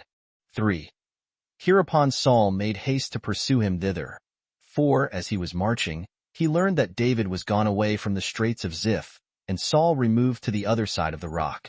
But the report that the Philistines had again made an incursion into the country of the Hebrews called Saul another way from the pursuit of David, when he was ready to be caught. For he returned back again to oppose those Philistines, who were naturally their enemies, as judging it more necessary to avenge himself of them, than to take a great deal of pains to catch an enemy of his own, and to overlook the ravage that was made in the land. 4. And by this means David unexpectedly escaped out of the danger he was in, and came to the straits of Engedi. And when Saul had driven the Philistines out of the land, there came some messengers, who told him that David abode within the bounds of Engedi. So he took 3,000 chosen men that were armed, and made haste to him. And when he was not far from those places, he saw a deep and hollow cave by the wayside, It was open to a great length and breadth, and there it was that David with his 400 men were concealed. When therefore he had occasion to ease nature, he entered into it by himself alone, and being seen by one of David's companions, and he that saw him saying to him, that he had now, by God's providence, an opportunity of avenging himself of his adversary, and advising him to cut off his head, and so deliver himself out of that tedious, wandering condition, and the distress he was in, he rose up, and only cut off the skirt of that garment which Saul had on. But he soon repented of what he had done, and said it was not right to kill him that was his master, and one whom God had thought worthy of the kingdom. For that although he were wickedly disposed towards us, yet does it not behoove me to be so disposed towards him. But when Saul had left the cave, David came near and cried out aloud, and desired Saul to hear him. Whereupon the king turned his face back, and David, according to custom, fell down on his face before the king and bowed to him, and said, O king, thou oughtest not to hearken to wicked men, nor to such as forge calumnies, nor to gratify them so far as to believe what they say, nor to entertain suspicions of such as are your best friends, but to judge of the dispositions of all men by their actions. For calumny deludes men, but men's own actions are a clear demonstration of their kindness. Words indeed, in their own nature, may be either true or false, but men's actions expose their intentions nakedly to our view. By these, therefore it will be well for thee to believe me, as to my regard to thee and to thy house, and not to believe those that frame such accusations against me as never came into my mind, nor are possible to be executed, and do this further by pursuing after my life, and have no concern either day or night, but how to compass my life and to murder me, which thing I think thou dost unjustly prosecute. For how comes it about, that thou hast embraced this false opinion about me, as if I had a desire to kill thee? Or how canst thou escape the crime of impiety towards God, when thou wishest thou couldst kill, and deemest thine adversary, a man who had it in his power this day to avenge himself, and to punish thee, but would not do it, nor make use of such an opportunity, which, if it had fallen out to thee against me, thou hadst not let it slip. For when I cut off the skirt of thy garment, I could have done the same to thy head. So he showed him the piece of his garment, and thereby made him agree to what he said to be true, and added, I, for certain, have abstained from taking a just revenge upon thee, yet art thou not ashamed to prosecute me with unjust hatred. 23. May God do justice and determine about each of our dispositions. But Saul was amazed at the strange delivery he had received, and being greatly affected with the moderation and the disposition of the young man, he groaned. And when David had done the same, the king answered that he had the justest occasion to groan, for thou hast been the author of good to me, as I have been the author of calamity to thee, and thou hast demonstrated this day, that thou possessest the righteousness of the ancients, who determined that men ought to save their enemies, though they caught them in a desert place. I am now persuaded that God reserves the kingdom for thee, and that thou wilt obtain the dominion over all the Hebrews. Give me then assurances upon oath, that thou wilt not root out my family, nor, out of remembrance of what evil I have done thee, destroy my posterity, but save and preserve my house. So David sware as he desired, and sent back Saul to his own kingdom. But he, and those that were with him, went up the straits of Mastheroth. 5. About this time Samuel the prophet died. He was a man whom the Hebrews honored in an extraordinary degree. For that lamentation which the people made for him, and this during a long time, manifested his virtue and the affection which the people bore for him, as also did the solemnity and concern that appeared about his funeral, and about the complete observation of all his funeral rites. They buried him in his own city of Ramah, and wept for him a very great number of days, not looking on it as a sorrow for the death of another man, but as that in which they were every one themselves concerned. He was a righteous man, and gentle in his nature, and on that account he was very dear to God. Now he governed and presided over the people alone, after the death of Eli the high priest, 12 years, and 18 years together with Saul the king. And thus we have finished the history of Samuel. 6. There was a man that was a Ziphite, of the city of Maon, who was rich, and had a vast number of cattle. For he fed a flock of 3,000 sheep, and another flock of 1,000 goats. Now David had charged his associates to keep these flocks without hurt and without damage, and to do them no mischief, neither out of covetousness, nor because they were in want, nor because they were in the wilderness, and so could not easily be discovered, but to esteem freedom from injustice above all other motives, and to look upon the touching of what belonged to another man as a horrible crime, and contrary to the will of God. These were the instructions he gave, thinking that the favors he granted this man were granted to a good man, and one that deserved to have such care taken of his affairs. This man was Nabal, for that was his name, a harsh man, and of a very wicked life, being like a cynic in the course of his behavior, but still had obtained for his wife a woman of a good character, wise and handsome. To this Nabal, therefore, David sent 10 men of his attendants at the time when he sheared his sheep, and by them saluted him, and also wished he might do what he now did for many years to come, but desired him to make him a present of what he was able to give him, since he had, to be sure, learned from his shepherds that we had done them no injury, but had been their guardians a long time together, while we continued in the wilderness. And he assured him he should never repent of giving anything to David. When the messengers had carried this message to Nabal, he accosted them after an inhuman and rough manner. For he asked them who David was. And when he heard that he was the son of Jesse, he said, "Now is the time that fugitives grow insolent, and make a figure, and leave their masters." When they told David this, he was wroth, and commanded 400 armed men to follow him, and left 200 to take care of the stuff, for he had already 624, and went against Nabal. He also swore that he would that night utterly destroy the whole house and possessions of Nabal, for that he was grieved, not only that he had proved ungrateful to them, without making any return for the humanity they had shown him, but that he had also reproached them, and used ill language to them, when he had received no cause of disgust from them. 7. Hereupon one of those that kept the flocks of Nabal said to his mistress, Nabal's wife, that when David sent to her husband he had received no civil answer at all from him, but that her husband had moreover added very reproachful language, while yet David had taken extraordinary care to keep his flocks from harm, and that what had passed would prove very pernicious to his master. When the servant had said this, Abigail, for that was his wife's name, saddled her asses, and loaded them with all sorts of presents. And without telling her husband anything of what she was about, for he was not sensible on account of his drunkenness, she went to David. She was then met by David as she was descending a hill, who was coming against Nabal with 400 men. When the woman saw David, she leaped down from her ass, and fell on her face, and bowed down to the ground, and entreated him not to bear in mind the words of Nabal, since he knew that he resembled his name. Now, Nabal, in the Hebrew tongue, signifies folly. So she made her apology, that she did not see the messengers whom he sent. Forgive me, therefore, said she, and thank God, who hath hindered thee from shedding human blood. For so long as thou keepest thyself innocent, he will avenge thee of wicked men. 25 For what miseries await Nabal, they will fall upon the heads of thine enemies.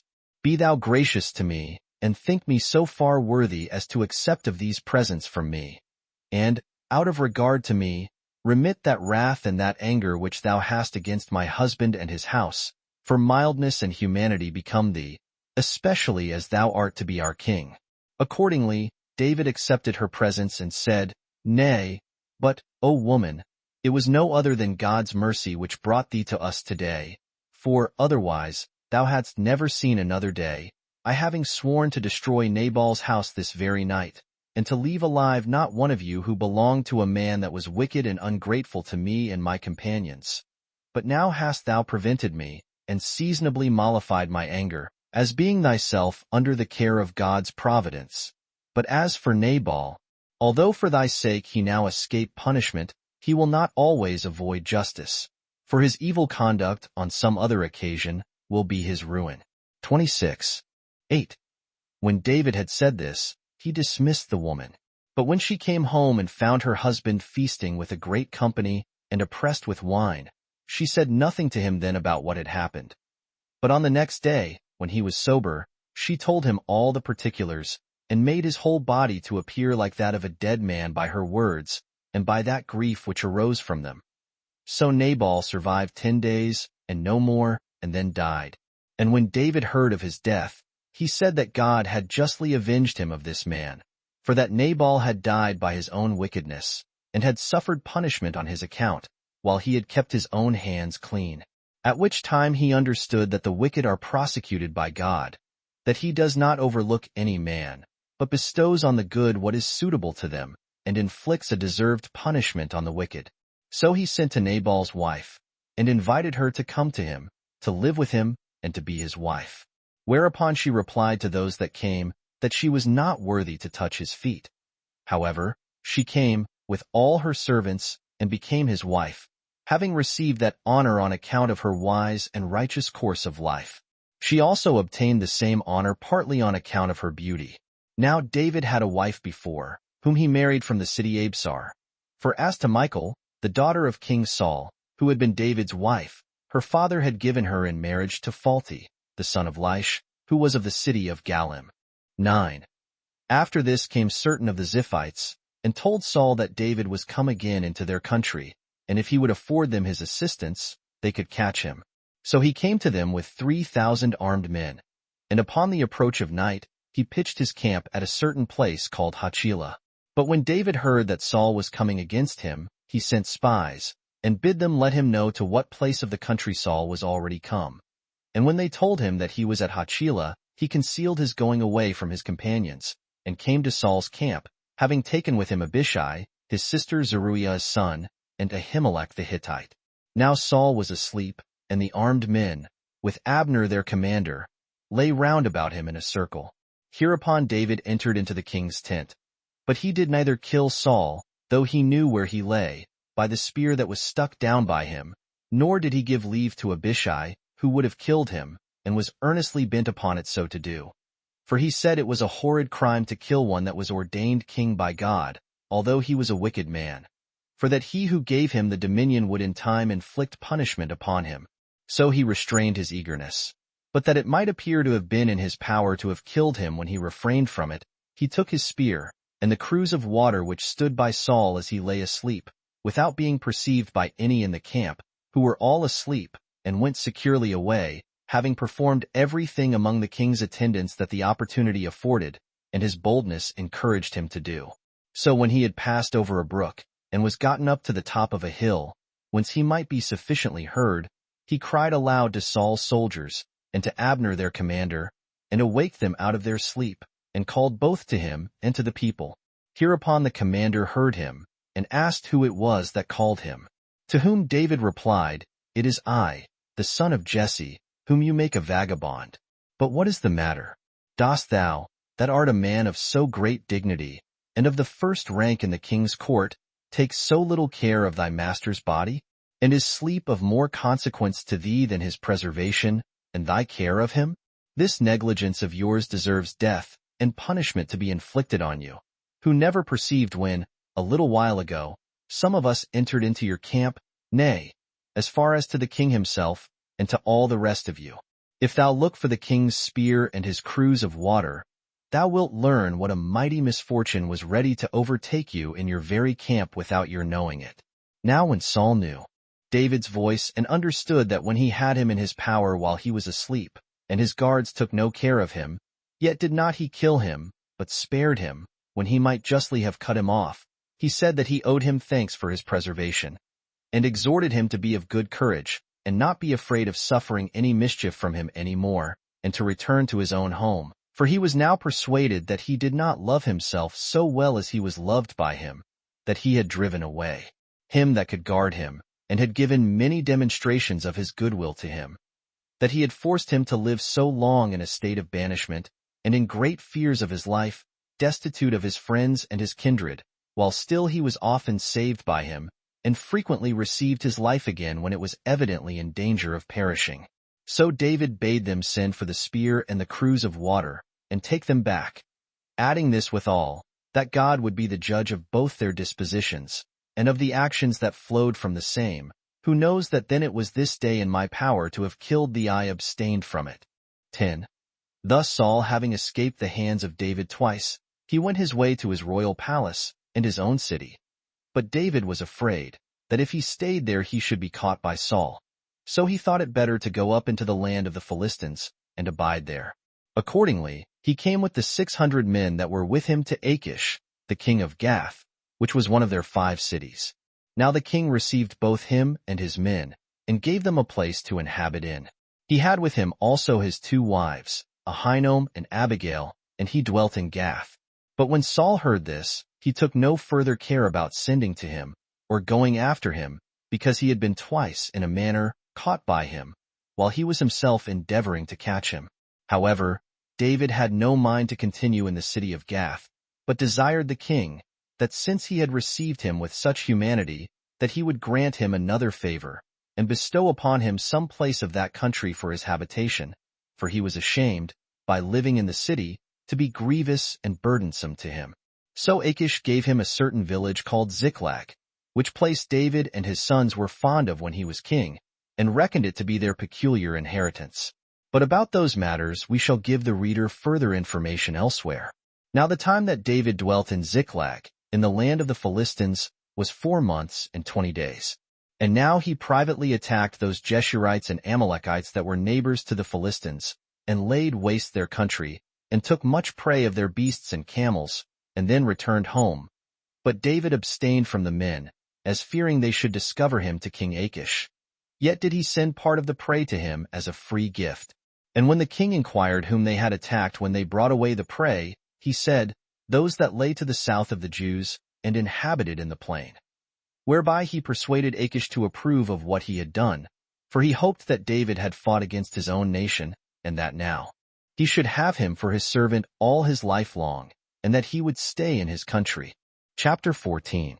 How Saul, upon God's not answering him concerning the fight with the Philistines, desired a necromantic woman to raise up the soul of Samuel to him, and how he died, with his sons upon the overthrow of the Hebrews in battle. 1. About the same time the Philistines resolved to make war against the Israelites, and sent to all their confederates that they would go along with them to the war to Rejgon, near the city Shunem, whence they might gather themselves together, and suddenly attack the Hebrews. Then did Achish, the king of Gath, desire David to assist them with his armed men against the Hebrews. This he readily promised, and said that the time was now come wherein he might requite him for his kindness and hospitality. So the king promised to make him the keeper of his body, after the victory, supposing that the battle with the enemy succeeded to their mind, which promise of honor and confidence he made on purpose to increase his zeal for his service. 2. Now Saul, the king of the Hebrews, had cast out of the country the fortune-tellers, and the necromancers, and all such as exercised the like arts, excepting the prophets. But when he heard that the Philistines were already come, and had pitched their camp near the city Shunem, situate in the plain, he made haste to oppose them with his forces. And when he was come to a certain mountain called Gilboa, he pitched his camp over against the enemy. But when he saw the enemy's army he was greatly troubled, because it appeared to him to be numerous and superior to his own. And he inquired of God by the prophets concerning the battle, that he might know beforehand what would be the event of it. And when God did not answer him, Saul was under a still greater dread, and his courage fell, foreseeing, as was but reasonable to suppose, that mischief would befall him. Now God was not there to assist him. Yet did he bid his servants to inquire out for him some woman that was a necromancer, and called up the souls of the dead, that so he might know whether his affairs would succeed to his mind. For this sort of necromantic women that bring up the souls of the dead, do by them foretell future events to such as desire them. And one of his servants told him that there was such a woman in the city Endor, but was known to nobody in the camp. Hereupon Saul put off his royal apparel, and took 2 of those his servants with him, whom he knew to be most faithful to him, and came to Endor to the woman, and entreated her to act the part of a fortune-teller, and to bring up such a soul to him as he should name to her. But when the woman opposed his motion, and said she did not despise the king, who had banished this sort of fortune-tellers, and that he did not do well himself, when she had done him no harm, to endeavor to lay a snare for her, and to discover that she exercised a forbidden art, in order to procure her to be punished, he sware that nobody should know what she did, and that he would not tell anyone else what she foretold, but that she should incur no danger. As soon as he had induced her by this oath to fear no harm, he bid her bring up to him the soul of Samuel. She, not knowing who Samuel was, called him out of Hades. When he appeared, and the woman saw one that was venerable and of a divine form, she was in disorder. And being astonished at the sight, she said, Art not thou King Saul? For Samuel had informed her who he was. When he had owned that to be true, and had asked her whence her disorder arose, she said that she saw a certain person ascend, who in his form was like to a god. And when he bid her tell him what he resembled, in what habit he appeared, and of what age he was, she told him he was an old man already, and of a glorious personage, and had on a sacerdotal mantle. So the king discovered by these signs that he was Samuel, and he fell down upon the ground, and saluted and worshipped him. And when the soul of Samuel asked him why he had disturbed him, and caused him to be brought up, he lamented the necessity he was under. For he said that his enemies pressed heavily upon him, that he was in distress what to do in his present circumstances, that he was forsaken of God, and could obtain no prediction of what was coming, neither by prophets nor by dreams, and that these were the reasons why I have recourse to time, who always took great care of me. But 27 Samuel, seeing that the end of Saul's life was come, said, It is in vain for thee to desire to learn of me anything future, when God hath forsaken thee. However, hear what I say, that David is to be king, and to finish this war with good success. And thou art to lose thy dominion and thy life, because thou didst not obey God in the war with the Amalekites, and hast not kept his commandments, as I foretold thee while I was alive. Know, therefore, that the people shall be made subject to their enemies, and that thou, with thy sons, shall fall in the battle tomorrow, and thou shalt then be with me in Hades. 3. When Saul heard this, he could not speak for grief, and fell down on the floor, whether it were from the sorrow that arose upon what Samuel had said, or from his emptiness. For he had taken no food the foregoing day nor night, he easily fell quite down. And when with difficulty he had recovered himself, the woman would force him to eat, begging this of him as a favor on account of her concern in that dangerous instance of fortune-telling, which it was not lawful for her to have done, because of the fear she was under of the king, while she knew not who he was, yet did she undertake it, and go through with it. On which account she entreated him to admit that a table and food might be set before him, that he might recover his strength, and so get safe to his own camp. And when he opposed her motion, and entirely rejected it, by reason of his anxiety, she forced him, and at last persuaded him to it. Now she had one calf that she was very fond of, and one that she took a great deal of care of, and fed it herself. For she was a woman that got her living by the labor of her own hands, and had no other possession but that one calf. This she killed, and made ready its flesh, and set it before his servants and himself. So Saul came to the camp while it was yet night. 4. Now it is but just to recommend the generosity of this woman. 28. Because when the king had forbidden her to use that art whence her circumstances were bettered and improved, and when she had never seen the king before, she still did not remember to his disadvantage that he had condemned her sort of learning, and did not refuse him as a stranger, and one that she had had no acquaintance with, but she had compassion upon him, and comforted him, and exhorted him to do what he was greatly averse to, and offered him the only creature she had, as a poor woman, and that earnestly, and with great humanity, while she had no requital made her for her kindness, nor hunted after any future favor from him, for she knew he was to die. Whereas men are naturally either ambitious to please those that bestow benefits upon them, or are very ready to serve those from whom they may receive some advantage. It would be well therefore to imitate the example, and to do kindnesses to all such as are in want, and to think that nothing is better, nor more becoming mankind, than such a general beneficence, nor what will sooner render God favorable, and ready to bestow good things upon us. And so far may suffice to have spoken concerning this woman. But I shall speak further upon another subject, which will afford me all opportunity of discoursing on what is for the advantage of cities, and people, and nations, and suited to the taste of good men, and will encourage them all in the prosecution of virtue, and is capable of showing them the desirability of acquiring glory and an everlasting fame, and of imprinting in the kings of nations and the rulers of cities great inclination and diligence of doing well, as also of encouraging them to undergo dangers and to die for their countries, and of instructing them how to despise all the most terrible adversities. and I have a fair occasion offered me to enter on such a discourse by Saul the king of the Hebrews. For although he knew what was coming upon him, and that he was to die immediately by the prediction of the prophet, he did not resolve to fly from death, nor so far to indulge the love of life as to betray his own people to the enemy, or to bring a disgrace on his royal dignity. But exposing himself, as well as all his family and children, to dangers, he thought it a brave thing to fall together with them, as he was fighting for his subjects, and that it was better his sons should die thus, showing their courage, than to leave them to their uncertain conduct afterward, while instead of succession and posterity, they gained commendation and a lasting name. Such a one alone seems to me to be a just, a courageous, and a prudent man. And when anyone has arrived at these dispositions or shall hereafter arrive at them, he is the man that ought to be by all honored with the testimony of a virtuous or courageous man. For as to those that go out to war with hopes of success, and that they shall return safe, supposing they should have performed some glorious action, I think those do not do well who call these valiant men, as so many historians and other writers who treat of them are wont to do, although I confess those do justly deserve some commendation also.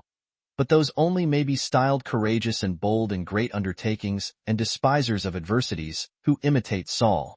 For as for those that do not know what the event of war will be as to themselves, and though they do not faint in it, but deliver themselves up to uncertain futurity, and are tossed this way and that way, this is not so very eminent an instance of a generous mind, although they happen to perform many great exploits. But when men's minds expect no good event, but they know beforehand they must die, and that they must undergo that death in the battle also, after this neither to be affrighted, nor to be astonished at the terrible fate that is coming, but to go directly upon it, when they know it beforehand, this it is that I esteem the character of a man truly courageous. Accordingly this Saul did, and thereby demonstrated that all men who desire fame after they are dead are so to act as they may obtain the same. This especially concerns kings, who ought not to think it enough in their high stations that they are not wicked in the government of their subjects, but to be no more than moderately good to them. I could say more than this about Saul and his courage, the subject affording matter sufficient, but that I may not appear to run out improperly in his commendation, I return again to that history from which I made this digression. 5. Now when the Philistines, as I said before, had pitched their camp, and had taken an account of their forces, according to their nations, and kingdoms, and governments, King Achish came last of all with his own army, after whom came David with his 600 armed men. And when the commanders of the Philistines saw him, they asked the king whence these Hebrews came, and at whose invitation. He answered that it was David, who was fled away from his master Saul, and that he had entertained him when he came to him, and that now he was willing to make him this requital for his favors, and to avenge himself upon Saul, and so was become his confederate. The commanders complained of this, that he had taken him for a confederate who was an enemy, and gave him counsel to send him away, lest he should unawares do his friends a great deal of mischief by entertaining him, for that he afforded him an opportunity of being reconciled to his master by doing a mischief to our army. They thereupon desired him, out of a prudent foresight of this, to send him away, with his 600 armed men, to the place he had given him for his habitation. For that this was that David whom the virgins celebrated in their hymns, as having destroyed many 10,000s of the Philistines. When the king of Gath heard this, he thought they spake well. So he called David and said to him, As for myself, I can bear witness that thou hast shown great diligence and kindness about me, and on that account it was that I took thee for my confederate. However, what I have done does not please the commanders of the Philistines. Go therefore within a day's time to the place I have given thee, without suspecting any harm, and there keep my country, lest any of our enemies should make an incursion upon it, which will be one part of that assistance which I expect from thee. So David came to Ziklag, as the king of Gath bade him. But it happened, that while he was gone to the assistance of the Philistines, the Amalekites had made an incursion, and taken Ziklag before, and had burnt it. And when they had taken a great deal of other prey out of that place, and out of the other parts of the Philistines' country, they departed. 6. Now when David found that Ziklag was laid waste, and that it was all spoiled, and that as well his own wives, who were two, as the wives of his companions with their children, were made captives, he presently rent his clothes, weeping and lamenting, together with his friends. And indeed he was so cast down with these misfortunes that at length tears themselves failed him. He was also in danger of being stoned to death by his companions, who were greatly afflicted at the captivity of their wives and children, for they laid the blame upon him of what had happened. But when he had recovered himself out of his grief, and had raised up his mind to God, he desired the high priest Abiathar to put on his sacerdotal garments, and to inquire of God, and to prophesy to him, whether God would grant, that if he pursued after the Amalekites, he should overtake them, and save their wives and their children, and avenge himself on the enemies. And when the high priest bade him to pursue after them, he marched apace, with his 400 men, after the enemy. And when he was come to a certain brook called Besor, and had lighted upon one that was wandering about, an Egyptian by birth, who was almost dead with want and famine, for he had continued wandering about without food in the wilderness 3 days, he first of all gave him sustenance, both meat and drink, and thereby refreshed him. He then asked him to whom he belonged, and whence he came. Whereupon the man told him he was an Egyptian by birth, and was left behind by his master, because he was so sick and weak that he could not follow him. He also informed him that he was one of those who had burnt and plundered, not only other parts of Judea, but Ziklag itself also. So David made use of him as a guide to find out the Amalekites. And when he had overtaken them, as they lay scattered about on the ground, some at dinner, some disordered, and entirely drunk with wine, and in the fruition of their spoils and their prey, he fell upon them on the sudden, and made a great slaughter among them. For they were naked, and expected no such thing, but had betaken themselves to drinking and feasting, and so they were all easily destroyed. Now some of them that were overtaken as they lay at the table were slain in that posture, and their blood brought up with it their meat and their drink. They slew others of them as they were drinking to one another in their cups, and some of them when their full bellies had made them fall asleep. And for so many as had time to put on their armor, they slew them with the sword, with no less ease than they did those that were naked. And for the partisans of David, they continued also the slaughter from the first hour of the day to the evening, so that there were not above 400 of the Amalekites left, and they only escaped by getting upon their dromedaries and camels. Accordingly David recovered not only all the other spoils which the enemy had carried away, but his wives also, and the wives of his companions. But when they were come to the place where they had left the 200 men, which were not able to follow them, but were left to take care of the stuff, the 400 men did not think fit to divide among them any other parts of what they had gotten, or of the prey, since they did not accompany them, but pretended to be feeble, and did not follow them in pursuit of the enemy, but said they should be contented to have safely recovered their wives. Yet did David pronounce that this opinion of theirs was evil and unjust, and that when God had granted them such a favor, that they had avenged themselves on their enemies, and had recovered all that belonged to themselves, they should make an equal distribution of what they had gotten to all, because the rest had tarried behind to guard their stuff. And from that time this law obtained among them, that those who guarded the stuff should receive an equal share with those that fought in the battle. Now when David was come to Ziklag, he sent portions of the spoils to all that had been familiar with him, and to his friends in the tribe of Judah. And thus ended the affairs of the plundering of Ziklag, and of the slaughter of the Amalekites. 7. Now upon the Philistines joining battle, there followed a sharp engagement, and the Philistine became the conquerors, and slew a great number of their enemies. But Saul the king of Israel and his sons fought courageously, and with the utmost alacrity, as knowing that their entire glory lay in nothing else but dying honorably, and exposing themselves to the utmost danger from the enemy. For they had nothing else to hope for. So they brought upon themselves the whole power of the enemy, till they were encompassed round and slain, but not before they had killed many of the Philistines. Now the sons of Saul were Jonathan, and Abinadab, and Malchishua.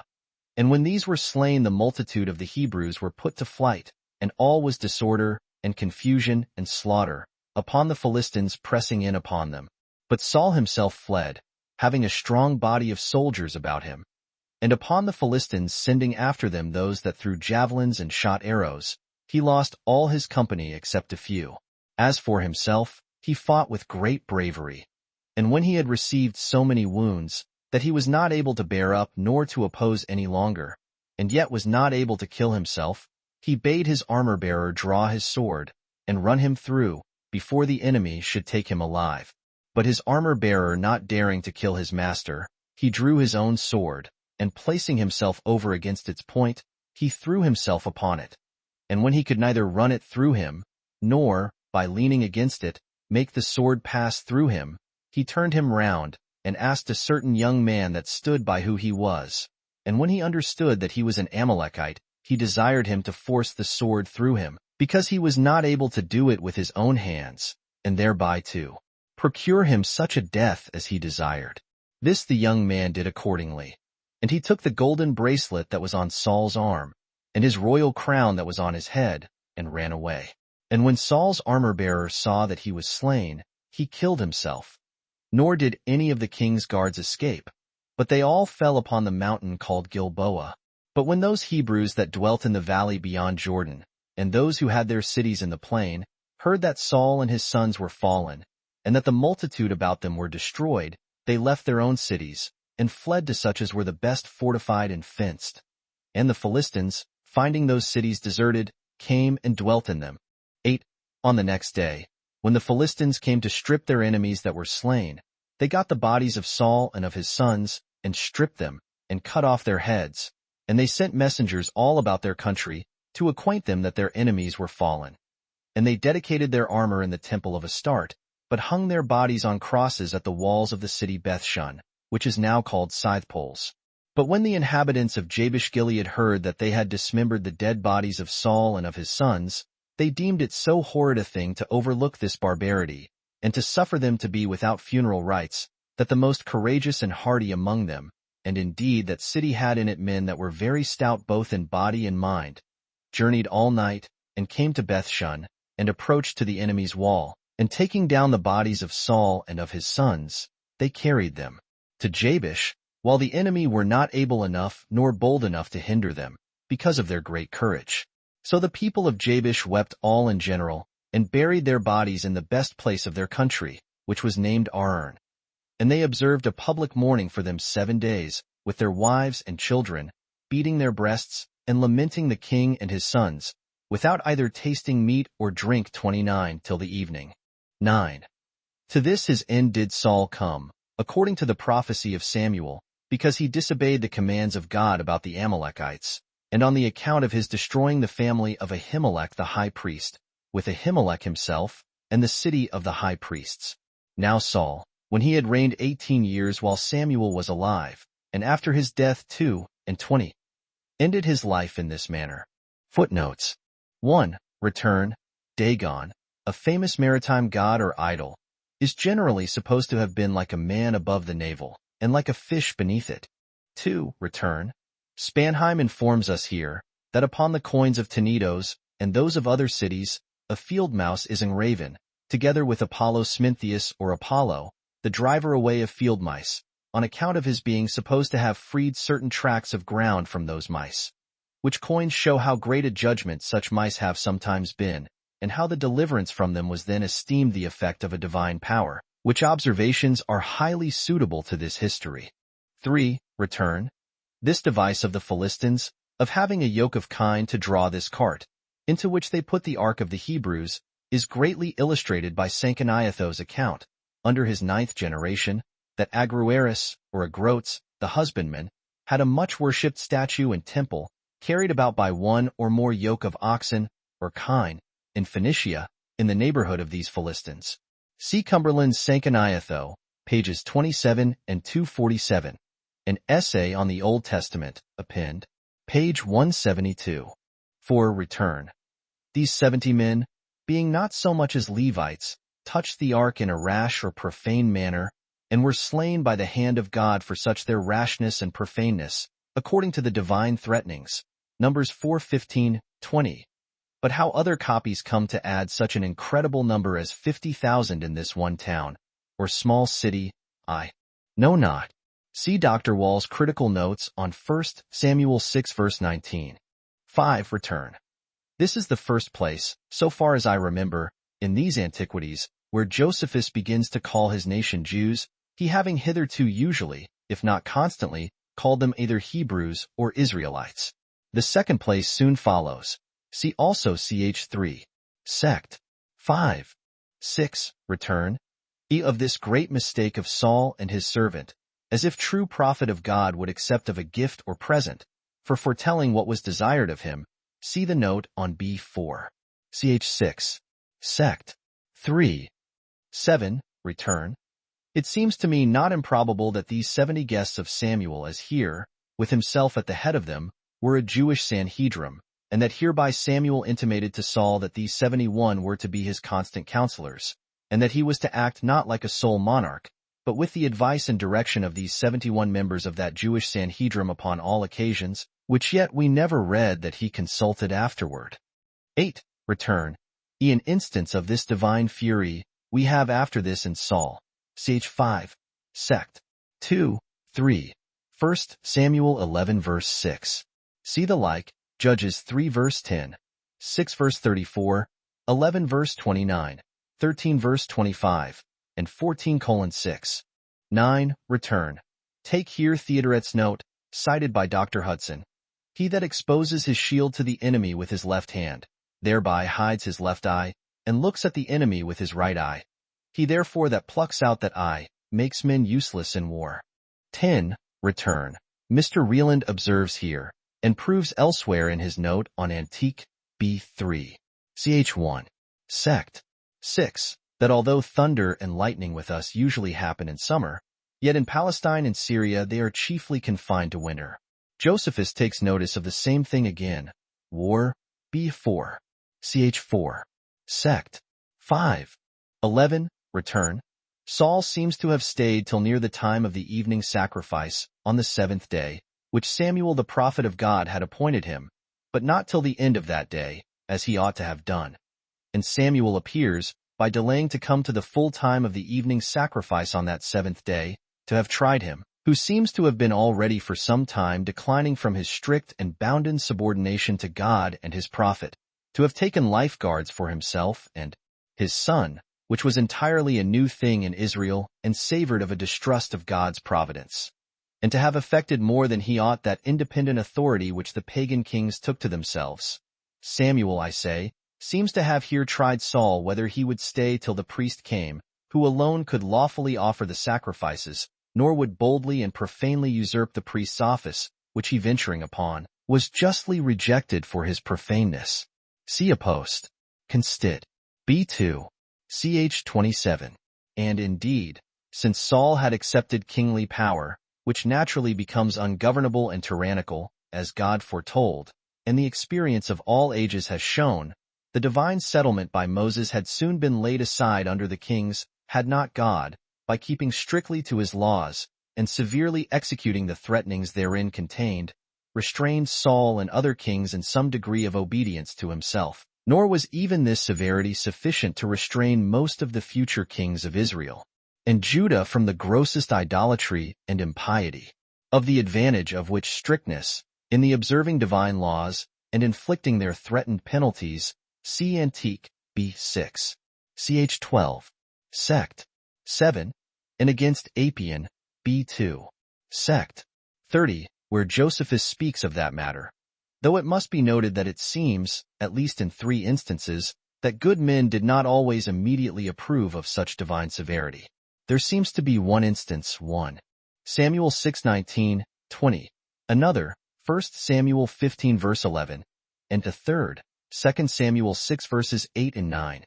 Antique, B6. Ch. 7. Sect. 2.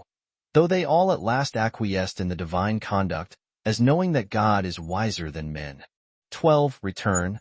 By this answer of Samuel, and that from a divine commission, which is fuller in L. Samuel 13:14, and by that parallel note in the apostolical constitutions just now quoted, concerning the great wickedness of Saul in venturing, even under a seeming necessity of affairs, to usurp the priest's office and offer sacrifice without the priest, we are in some degree able to answer that question, which I have ever thought a very hard one, viz., whether, if there were a city or country of lay Christians without any clergyman, it were lawful for the laity alone to baptize, or celebrate the Eucharist, etc., or indeed whether they alone could ordain themselves either bishops, priests, or deacons, for the due performance of such sacerdotal ministrations, or whether they ought not rather, till they procure clergymen to come among them, to confine themselves within those bounds of piety and Christianity which belong alone to the laity, such, particularly as are recommended in the first book of the Apostolical Constitutions, which peculiarly concern the laity,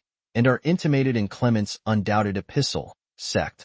40, to which latter opinion I incline. 13. Return. This rash vow or curse of Saul, which Josephus says was confirmed by the people, and yet not executed, I suppose principally because Jonathan did not know of it, is very remarkable.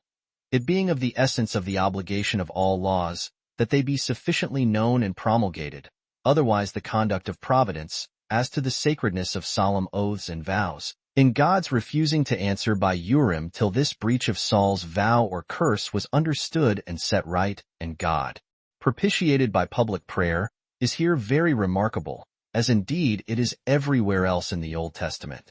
14. Return. Here we have still more indications of Saul's affectation of despotic power, and of his entrenching upon the priesthood, and making and endeavoring to execute a rash vow or curse, without consulting Samuel or the Sanhedrim. In this view, it is also that I look upon this erection of a new altar by Saul, and his offering of burnt offerings himself upon it, and not as any proper instance of devotion or religion, with other commentators. 15. Return. The reason of this severity is distinctly given.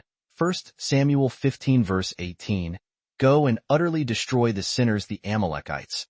Nor indeed do we ever meet with these Amalekites, but as very cruel and bloody people, and particularly seeking to injure and utterly to destroy the nation of Israel. See Exodus 17 verse 8-16, Numbers 14:45, Deuteronomy 25 verse 17. 19. Judges 6 verses 3 and 6, 1 Samuel 15 verse 33, Psalms 83 verse 7, and above all, the most barbarous of all cruelties, that of Haman the Agagite, or one of the posterity of Agag, the old king of the Amalekites, Esther 3 verse 115. 16. Return. Spanheim takes notice here that the Greeks had such singers of hymns, and that usually children or youths were picked out for that service, as also, that those called singers to the harp did the same that David did here, i.e. join their own vocal and instrumental music together. 17. Return.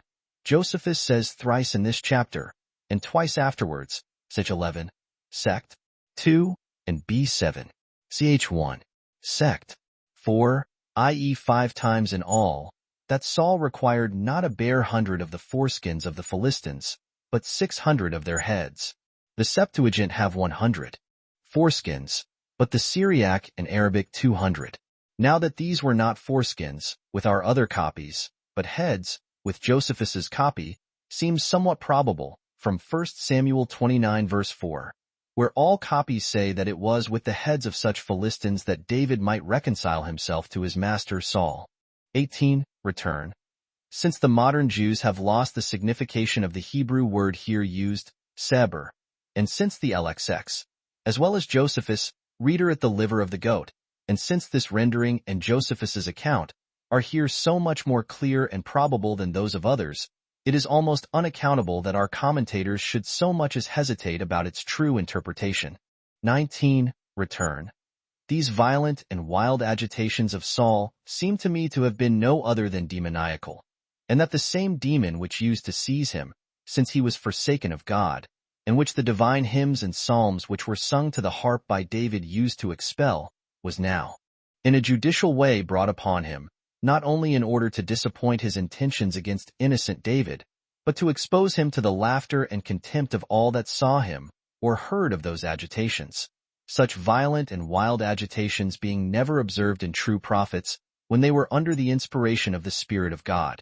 Our other copies, which say the Spirit of God came him, seem not so here copy, which mentions nothing of God at all. Nor does Josephus seem to ascribe this impulse and ecstasy of Saul to any other than to his old demoniacal spirit, which on all accounts appears the most probable. Nor does the former description of Saul's real inspiration by the divine Spirit, 1 Samuel 10 verse 9-12, Antique, b6, ch. 4, sect. 2, which was before he was become wicked, well agree with the descriptions before us. 20. Return. What is meant by Saul's lying down naked all that day and all that night? 1 Samuel 19 verse 4. And whether any more than laying aside his royal apparel or upper garments, as Josephus seems to understand it, is by no means certain. See the note on Antique, B8. Ch 14. Sect. 2. 21. Return. This city Nob was not a city allotted to the priests, nor had the prophets, that we know of, any particular cities allotted them. It seems the tabernacle was now at Nob, and probably a school of the prophets was here also. It was full 2 days' journey on foot from Jerusalem, 1 Samuel 21 verse 5. The number of priests here slain in Josephus is 385, and but 85 in our Hebrew copies. Yet are they 305 in the Septuagint. I prefer Josephus's number, the Hebrew having, I suppose, only dropped the hundreds, the other the tens. This city Nob seems to have been the chief, or perhaps the only seat of the family of Ithamar, which here perished, according to God's former terrible threatenings to Eli. 1 Samuel 2:27-36, 3:11-18. CCH 14. Sect. D. Hereafter. 22. Return. This section contains an admirable reflection of Josephus concerning the general wickedness of men in great authority, and the danger they are in of rejecting that regard to justice and humanity, to divine providence and the fear of God, which they either really had, or pretended to have, while they were in a lower condition. It can never be too often perused by kings and great men, nor by those who expect to obtain such elevated dignities among mankind. See the like reflections of our Josephus, Antique, B7, Ch 1, Sect. 5, at the end, and B8, Ch 10, Sect. 2, at the beginning. They are to the like purport with one branch of Agga's prayer. One thing have I required of thee, deny it me not before I die. Give me not riches, lest I be full, and deny thee and say, Who is the Lord? Proverbs 30 verse 79. 23. Return. The phrase in David's speech to Saul, as set down in Josephus, that he had abstained from just revenge, puts me in mind of the like words in the Apostolical Constitutions, B7. H2. That revenge is not evil, but that patience is more honorable. 24. Return. The number of men that came first to David are distinctly in Josephus, and in our common copies, but 400. When he was at Keilah, still but 400, both in Josephus and in the LXXX. But 600 in our Hebrew copies, 1 Samuel 23 verse 3, c. 30:9, 10. Now the 600 there mentioned are here estimated by Josephus to have been so many, only by an augmentation of 200 afterward, which I suppose is the true solution of this seeming disagreement. 25. Return. In this and the 2 next sections, we may perceive how Josephus, nay, how Abigail herself would understand, the not avenging ourselves, but heaping coals of fire on the head of the injurious, Proverbs 25 verse 22. Romans 12 verse 20, not as we do now, of them into but of leaving them to the judgment of God, to whom vengeance belongeth, Deuteronomy 32 verse 35. Psalms 94 verse 1. Hebrews 10 verse 30, and who will take vengeance on the wicked?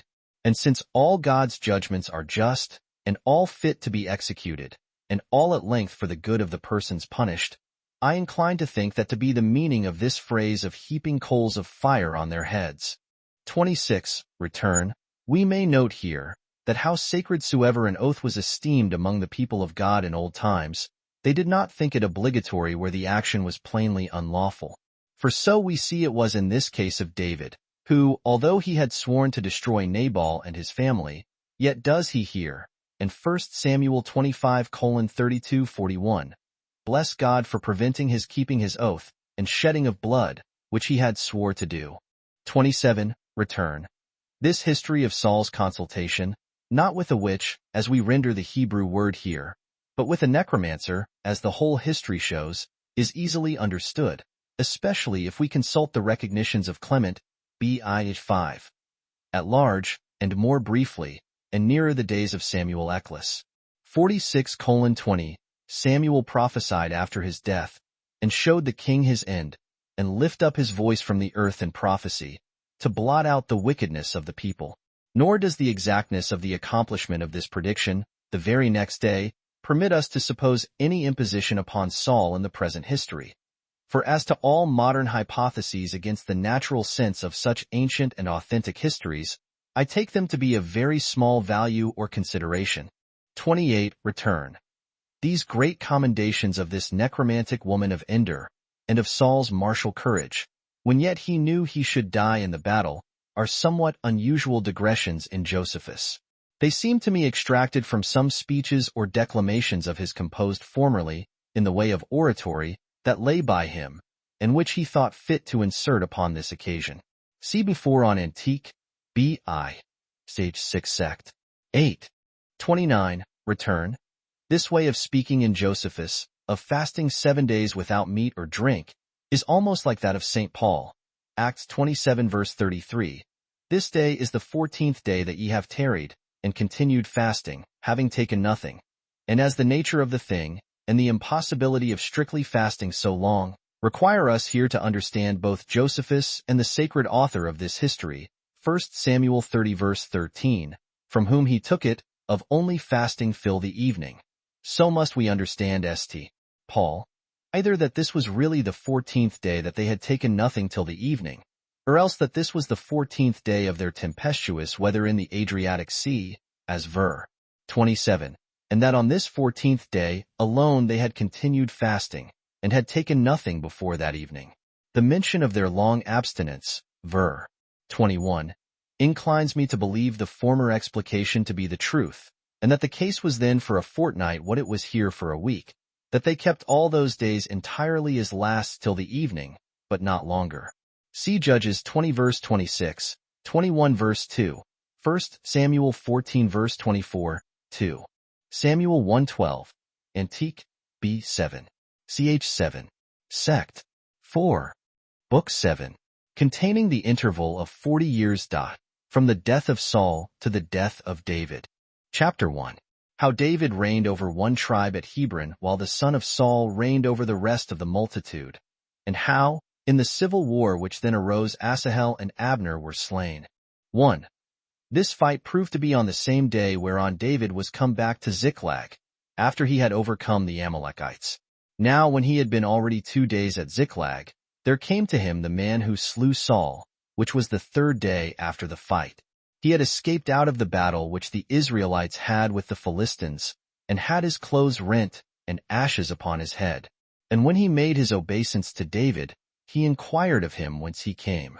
He replied, From the battle of the Israelites. And he informed him that the end of it was unfortunate, many 10,000s of the Israelites having been cut off, and Saul, together with his sons, slain. He also said that he could well give him this information, because he was present at the victory gained over the Hebrews, and was with the king when he fled. Nor did he deny that he had himself slain the king, when he was ready to be taken by the enemy, and he himself exhorted him to do it, because, when he was fallen on his sword, his great wounds had made him so weak that he was not able to kill himself. He also produced demonstrations that the king was slain, which were the golden bracelets that had been on the king's arms, and his crown, which he had taken away from Saul's dead body, and had brought them to him. So David, having no longer any room to call in question the truth of what he said, but seeing most evident marks that Saul was dead, he rent his garments, and continued all that day with his companions in weeping and lamentation. This grief was augmented by the consideration of Jonathan, the son of Saul, who had been his most faithful friend, and the occasion of his own deliverance. He also demonstrated himself to have such great virtue, and such great kindness for Saul, as not only to take his death to heart, though he had been frequently in danger of losing his life by his means, but to punish him that slew him.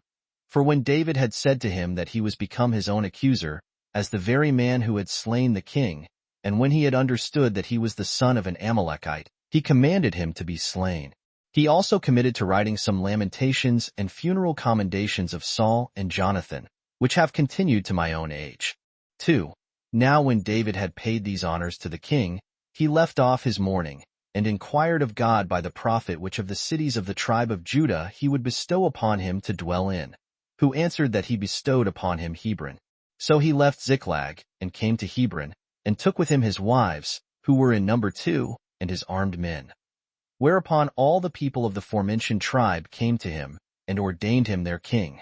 But when he heard that the inhabitants of Jabesh-Gilead had buried Saul and his sons honorably, he sent to them and commended them, and took what they had done kindly, and promised to make them amends for their care of those that were dead.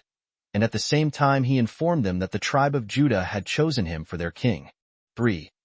But as soon as Abner, the son of Ner, who was general of Saul's army, and a very active man and good-natured, knew that the king and Jonathan, and his 2 other sons, were fallen in the battle, he made haste into the camp, and taking away with him the remaining son of Saul, whose name was Ishbosheth, he passed over to the land beyond Jordan, and ordained him the king of the whole multitude, excepting the tribe of Judah, and made his royal seat in a place called in our own language Mahanaim, but in the language of the Grecians, the camps, from whence Abner made haste with a select body of soldiers, to fight with such of the tribe of Judah as were disposed to it, for he was angry that this tribe had set up David for their king. But Joab, whose father was Suri, and his mother Zeruiah, David's sister, who was general of David's army, met him, according to David's appointment. He had with him his brethren, Abishai and Asahel, as also all David's armed men. Now when he met Abner at a certain fountain, in the city of Gibeon, he prepared to fight. And when Abner said to him, that he had a mind to know which of them had the more valiant soldiers, it was agreed between them that 12 soldiers of each side should fight together. So those that were chosen out by both the generals for this fight came between the 2 armies, and throwing their lances one against the other, they drew their swords, and catching one another by the head, they held one another fast, and ran each other's swords into their sides and groins, until they all, as it were by mutual agreement, perished together. When these were fallen down dead, the rest of the army came to a sore battle, and Abner's men were beaten. And when they were beaten, Joab did not leave off pursuing them, but he pressed upon them, and excited the soldiers to follow them close, and not to grow weary of killing them. His brethren also pursued them with great alacrity, especially the younger, Asahel, who was the most eminent of them. He was very famous for his swiftness of foot, for he could not only be too hard for men, but is reported to have overrun a horse when they had a race together. This Asahel ran violently after Abner, and would not turn in the least out of the straight way, either to the one side or to the other. Hereupon Abner turned back, and attempted artfully to avoid his violence. Sometimes he bade him leave off the pursuit, and take the armor of one of his soldiers, and sometimes, when he could not persuade him so to do, he exhorted him to restrain himself, and not to pursue him any longer, lest he should force him to kill him, and he should then not be able to look his brother in the face. But when Asahel would not admit of any persuasions, but still continued to pursue him, Abner smote him with his spear, as he held it in his flight, and that by a backstroke, and gave him a deadly wound, so that he died immediately. But those that were with him pursuing Abner, when they came to the place where Asahel lay, they stood round about the dead body, and left off the pursuit of the enemy. However, both Joab won himself, and his brother Abishai, ran past the dead corpse, and making their anger at the death of Asahel an occasion of greater zeal against Abner, they went on with incredible haste and alacrity, and pursued Abner to a certain place called Ammah. It was about sunset. Then did Joab ascend a certain hill, as he stood at that place, having the tribe of Benjamin with him, whence he took a view of them, and of Abner also. Hereupon Abner cried aloud, and said that it was not fit that they should irritate men of the same nation to fight so bitterly one against another, that as for Asahel his brother, he was himself in the wrong, when he would not be advised by him not to pursue him any farther, which was the occasion of his wounding and death. So Joab consented to what he said, and accepted these his words as an excuse about Asahel, and called the soldiers back with the sound of the trumpet, as a signal for their retreat, and thereby put a stop to any further pursuit. After which Joab pitched his camp there that night. But Abner marched all that night, and passed over the river Jordan, and came to Ishbosheth, Saul's son, to Mahanaim. On the next day Joab counted the dead men, and took care of all their funerals. Now there were slain of Abner's soldiers about 360, but of those of David 19, and Asahel, whose body Joab and Abishai carried to Bethlehem. And when they had buried him in the sepulchre of their fathers, they came to David to Hebron. From this time therefore there began an intestine war, which lasted a great while, in which the followers of David grew stronger in the dangers they underwent, and the servants and subjects of Saul's sons did almost every day become weaker. 4. About this time David was become the father of 6 sons, born of as many mothers. The eldest was by Ahinoam, and he was called Arnon. The second was Daniel, by his wife Abigail. The name of the third was Absalom, by Maacah, the daughter of Talmai, king of Geshur. The fourth he named Adonijah, by his wife Haggith. The fifth was Shephatiah, by Abital. The sixth he called Ithream, by Eglah. Now while this intestine war went on, and the subjects of the 2 kings came frequently to action and to fighting, it was Abner, the general of the host of Saul's son, who, by his prudence and the great interest he had among the multitude, made them all continue with Ishbosheth. And indeed it was a considerable time that they continued of his party. But afterwards Abner was blamed, and an accusation was laid against him, that he went in unto Saul's concubine. Her name was Rizpah, the daughter of Aiah.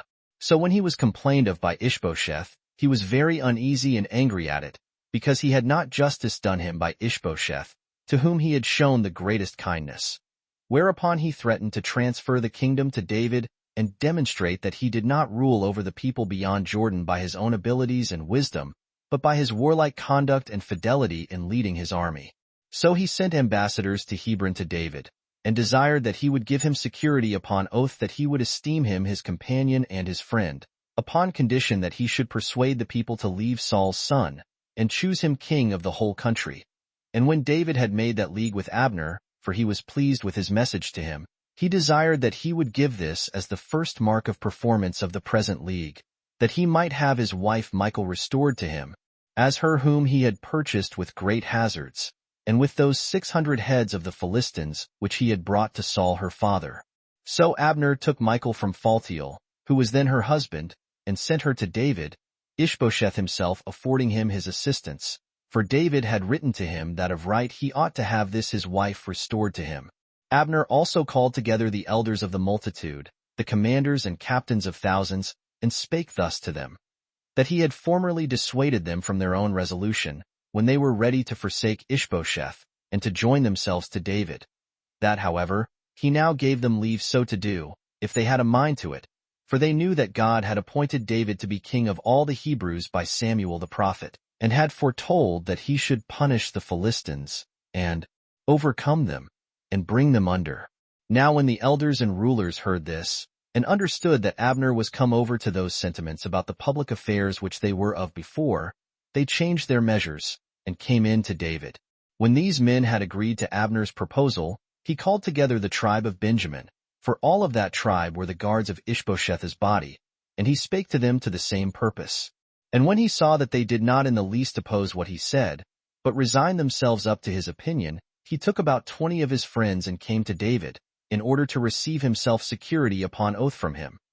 For we may justly esteem those things to be firmer which every one of us do by ourselves, than those which we do by another. He also gave him an account of what he had said to the rulers, and to the whole tribe of Benjamin. And when David had received him in a courteous manner, and had treated him with great hospitality for many days, Abner, when he was dismissed, desired him to bring the multitude with him, that he might deliver up the government to him, when David himself was present and a spectator of what was done. 5. When David had sent Abner away, Joab, the of his army, came immediately to Hebron. He had understood that Abner had been with David, and had parted with him a little before under leagues and agreements that the government should be delivered up to David. He feared lest David should place Abner, who had assisted him to gain the kingdom, in the first rank of dignity, especially since he was a shrewd man in other respects, in understanding affairs, and in managing them artfully as proper seasons should require, and that he should himself be put lower, and be deprived of the command of the army. So he took a knavish and a wicked course.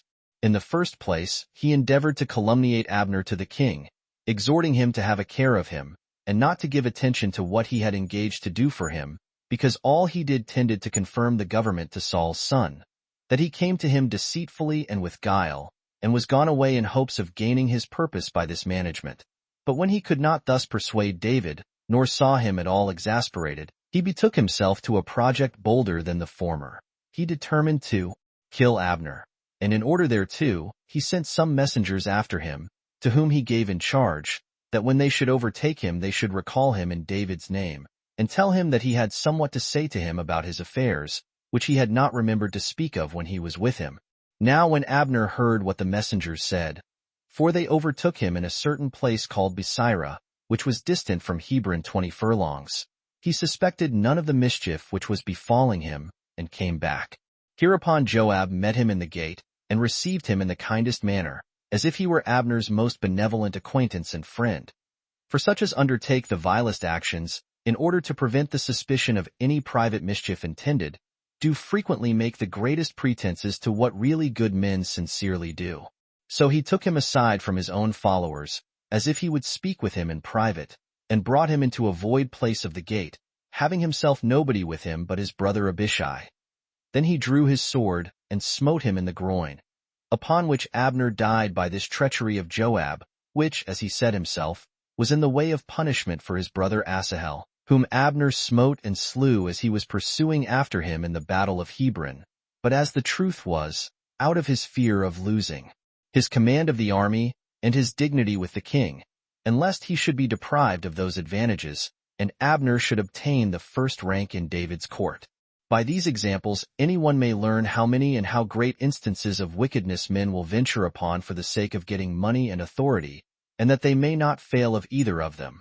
For as when they are desirous of obtaining the same, they acquire them by 10,000 evil practices, so when they are afraid of losing them, they get them confirmed to them by practices much worse than the former, as if no other calamity so terrible could befall them as the failure of acquiring so exalted an authority, and when they have acquired it, and by long custom found the sweetness of it, the losing it again. And since this last would be the heaviest of all afflictions, they all of them contrive and venture upon the most difficult actions, out of the fear of losing the same. But let it suffice that I have made these short reflections upon that subject. 6. When David heard that Abner was slain, it grieved his soul, and he called all men to witness, with stretching out his hands to God, and crying out that he was not a partaker in the murder of Abner, and that his death was not procured by his command or approbation. He also wished the heaviest curses might light upon him that slew him and upon his whole house. And he devoted those that had assisted him in this murder to the same penalties on its account. For he took care not to appear to have had any hand in this murder, contrary to the assurances he had given and the oaths he had taken to Abner. However, he commanded all the people to weep and lament this man, and to honor his dead body with the usual solemnities, that is, by rending their garments and putting on sackcloth, and that things should be the habit in which they should go before the bier.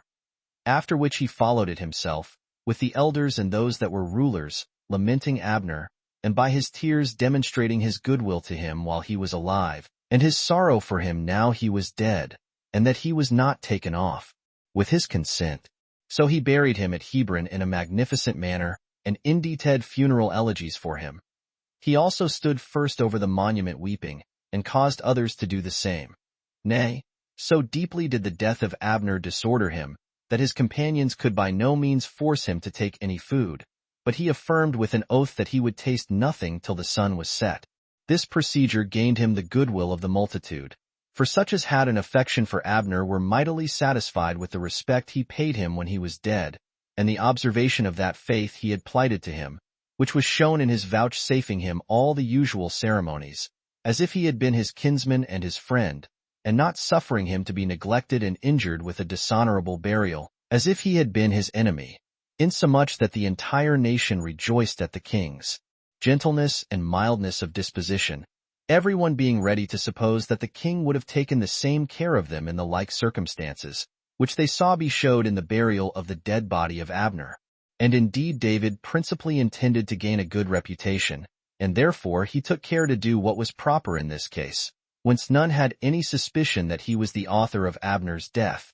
He also said this to the multitude, that he was greatly troubled at the death of so good a man, and that the affairs of the Hebrews had suffered great detriment by being deprived of him, who was of so great abilities to preserve them by his excellent advice, and by the strength of his hands in war. But he added, that God, who hath a regard to all men's actions, will not suffer this man, Joab, to go off unrevenged. But know ye, that I am not able to do anything to these sons of Zeruiah, Joab, and Abishai, who have more power than I have. But God will requite their insolent attempts upon their own heads. And this was the fatal conclusion of the life of Abner. Chapter 2. That upon the slaughter of Ishbosheth by the treachery of his friends, David received the whole kingdom. 1. When Ishbosheth, the son of Saul, had heard of the death of Abner, he took it to heart to be deprived of a man that was of his kindred, and had indeed given him the kingdom, but was greatly afflicted, and Abner's death very much troubled him. Nor did he himself outlive any long time, but was treacherously set upon by the sons of Rimmon. Baanah and Rechab were their names, and was slain by them. For these, being of a family of the Benjamites, and of the first rank among them, thought that if they should slay Ishbosheth, they should obtain large presents from David, and be made commanders by him, or, however, should have some other trust committed to them. So when they once found him alone and asleep at noon in an upper room, when none of his guards were there, and when the woman that kept the door was not watching, but was fallen asleep also, partly on account of the labor she had undergone, and partly on account of the heat of the day, these men went into the room in which Ishbosheth, Saul's son, lay asleep and slew him. They also cut off his head, and took their journey all that night, and the next day, as supposing themselves flying away from those they had injured, to one that would accept of this action as a favor, and would afford them security. So they came to Hebron, and showed David the head of Ishbosheth, and presented themselves to him as his well-wishers, and such as had killed one that was his enemy and antagonist. Yet David did not relish what they had done as they expected, but said to them, You vile wretches, you shall immediately receive the punishment you deserve. Did not you know what vengeance I executed on him that murdered Saul, and brought me his crown of gold? And this while he who made this slaughter did it as a favor to him, that he might not be caught by his enemies? Or do you imagine that I am altered in my disposition, and suppose that I am not the same man I then was, but am pleased with men that are wicked doers, and esteem your vile actions, when you are become murderers of your master, as grateful to me? When you have slain a righteous man upon his bed, who never did evil to anybody, and treated you with great goodwill and respect? Wherefore you shall suffer the punishment due on his account, and the vengeance I ought to inflict upon you for killing Ishbosheth, and for supposing that I should take his death kindly at your hands. For you could not lay a greater blot on my honor than by making such a supposal. When David had said this, he tormented them with all sorts of torments, and then put them to death. And he bestowed all accustomed rites on the burial of the head of Ishbosheth, and laid it in the grave of Abner. 2. When these things were brought to this conclusion, all the principal men of the Hebrew people came to David to Hebron, with the heads of thousands and other rulers, and delivered themselves up to him, putting him in mind of the goodwill they had borne to him in Saul's lifetime, and the respect they then had not ceased to pay him when he was captain of 1,000, as also that he was chosen of God by Samuel the prophet, he and his sons. 2. And declaring besides, how God had given him power to save the land of the Hebrews, and to overcome the Philistines. Whereupon he received kindly this their alacrity on his account, and exhorted them to continue in it, for that they should have no reason to repent of being thus disposed to him. So when he had feasted them, and treated them kindly, he sent them out to bring all the people to him. Upon which came to him about 6,800 armed men of the tribe of Judah, who bare shields and spears for their weapons, for these had, till now, continued with Saul's son, when the rest of the tribe of Judah had ordained David for their king. There came also 7,100 out of the tribe of Simeon. Out of the tribe of Levi came 4,700, having Jehoiada for their leader. After these came Zadok the high priest, with 22 captains of his kindred. Out of the tribe of Benjamin the armed men were 4,000. But the rest of the tribe continued, still expecting that someone of the house of Saul should reign over them. Those of the tribe of Ephraim were 20,800, and these mighty men of valor, and eminent for their strength. Out of the half-tribe of Manasseh came 18,000, of the most potent men. Out of the tribe of Issachar came 200, who foreknew what was to come hereafter, 3 but of armed men 20,000. Of the tribe of Zebulun 50,000 chosen men.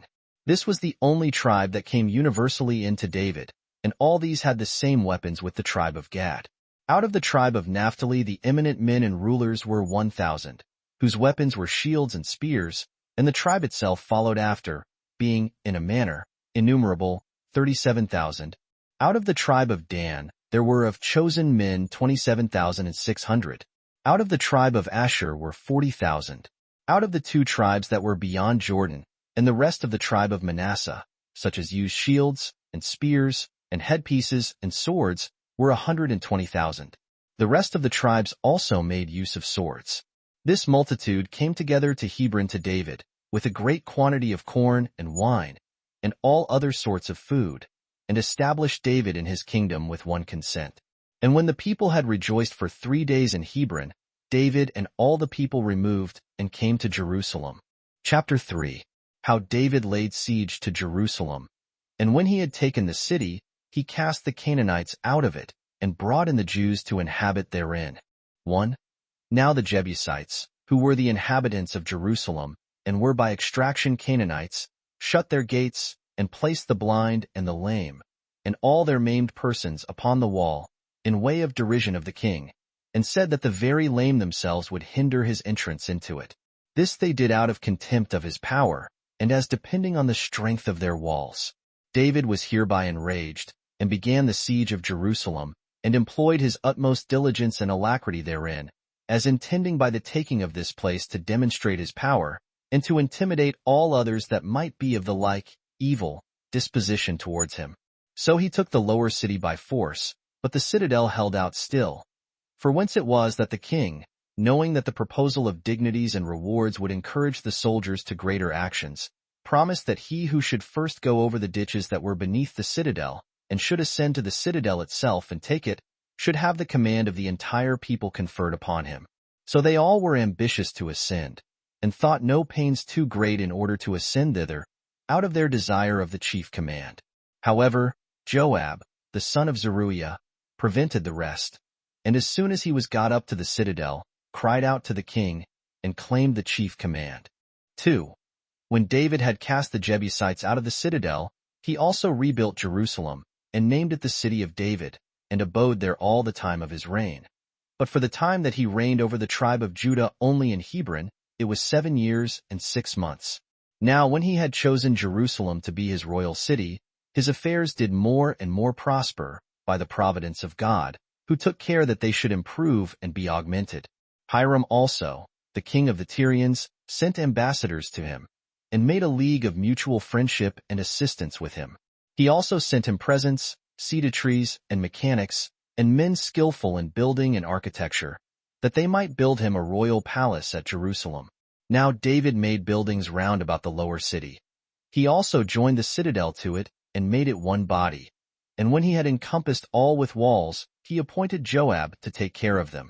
It was David, therefore, who first cast the Jebusites out of Jerusalem, and called it by his own name, the city of David. For under our forefather Abraham it was called Salem, or Salama. 5. But after that time, some say that Homer mentions it by that name of Salama. 4. He named the temple Salama, according to the Hebrew language, which denotes security.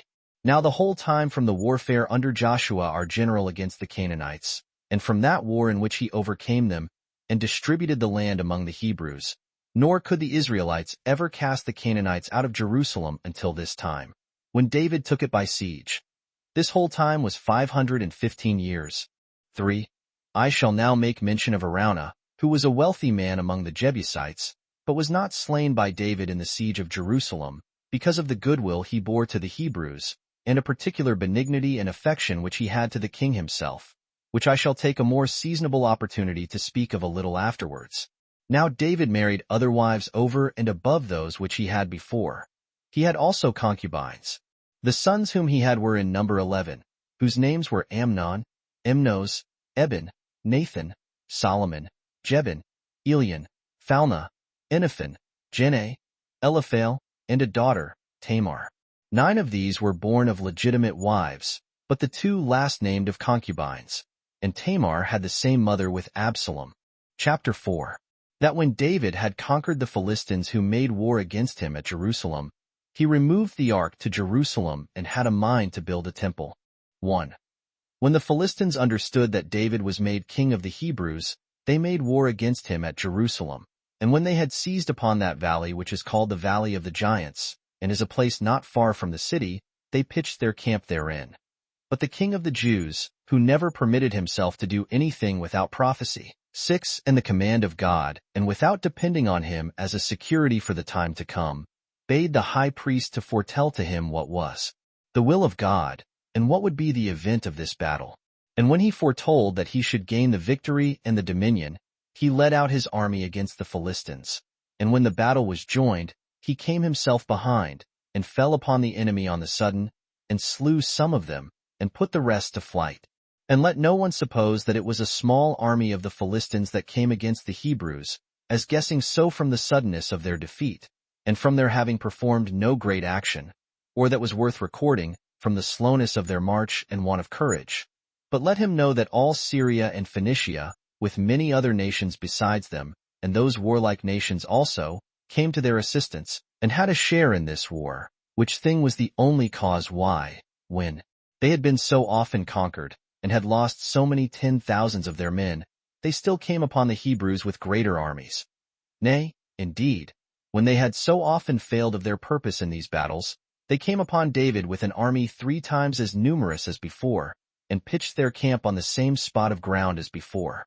The king of Israel therefore inquired of God again concerning the event of the battle, and the high priest prophesied to him that he should keep his army in the groves, called the groves of weeping, which were not far from the enemy's camp, and that he should not move, nor begin to fight, till the trees of the grove should be in motion without the winds blowing.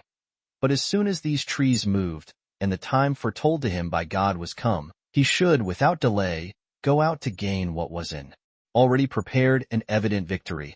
For the several ranks of the enemy's army did not sustain him, but retreated at the first onset, whom he closely followed, and slew them as he went along, and pursued them to the city Gaza, which is the limit of their country. After this he spoiled their camp, in which he found great riches, and he destroyed their gods. 2.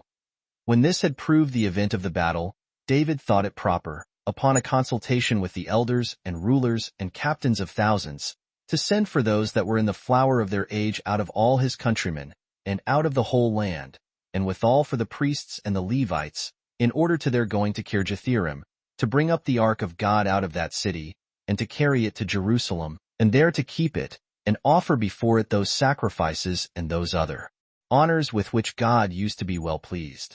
For had they done thus in the reign of Saul, they had not undergone any great misfortunes at all. So when the whole body of the people were come together, as they had resolved to do, the king came to the ark, which the priest brought out of the house of Amminadab, and laid it upon a new cart, and permitted their brethren and their children to draw it, together with the oxen. Before it went the king, and the whole multitude of the people with him, singing hymns to God, and making use of all sorts of songs usual among them, with variety of the sounds of musical instruments, and with dancing and singing of psalms, as also with the sounds of trumpets and of cymbals, and so brought the ark to Jerusalem. But as they were come to the threshing floor of Chidon, a place so called, Uzzah was slain by the anger of God. For as the oxen shook the ark, he stretched out his hand, and would needs take hold of it. Now, because he was not a priest 7, and yet touched the ark, God struck him dead. Hereupon both the king and the people were displeased at the death of Uzzah, and the place where he died is still called the breach of Uzzah unto this day. So David was afraid, and supposing that if he received the ark to himself into the city, he might suffer in the like manner as Uzzah had suffered, who, upon his bear putting out his hand to the ark, died in the manner already mentioned, he did not receive it to himself into the city, but he took it aside unto a certain place belonging to a righteous man, whose name was Obededom, who was by his family a Levite, and deposited the ark with him. And it remained there 3 entire months. This augmented the house of Obededom, and conferred many blessings upon it. And when the king heard what had befallen Obededom, how he was become of a poor man in a low estate, exceeding happy, and the object of envy to all those that saw or inquired after his house, he took courage, and, hoping that he should meet with no misfortune thereby, he transferred the ark to his own house, the priests carrying it, while 7 companies of singers, who were set in that order by the king, went before it, and while he himself played upon the harp, and joined in the music, insomuch that when his wife Michal, the daughter of Saul, who was our first king, saw him so doing, she laughed at him.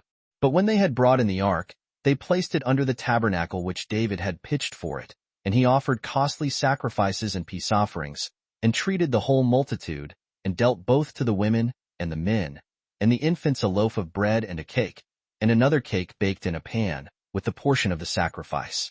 So when he had thus feasted the people, he sent them away, and he himself returned to his own house. 3. But when Michal his wife, the daughter of Saul, came and stood by him, she wished him all other happiness, and entreated that whatsoever he should further desire, to the utmost possibility, might be given him by God, and that he might be favorable to him. Yet did she blame him, that so great a king as he was should dance after an unseemly manner, and in his dancing, uncover himself among the servants and the handmaidens. But he replied, that he was not ashamed to do what was acceptable to God, who had preferred him before her father, and before all others, that he would play frequently and dance, without any regard to what the handmaidens and she herself thought of it. So this Michal, who was David's wife, had no children.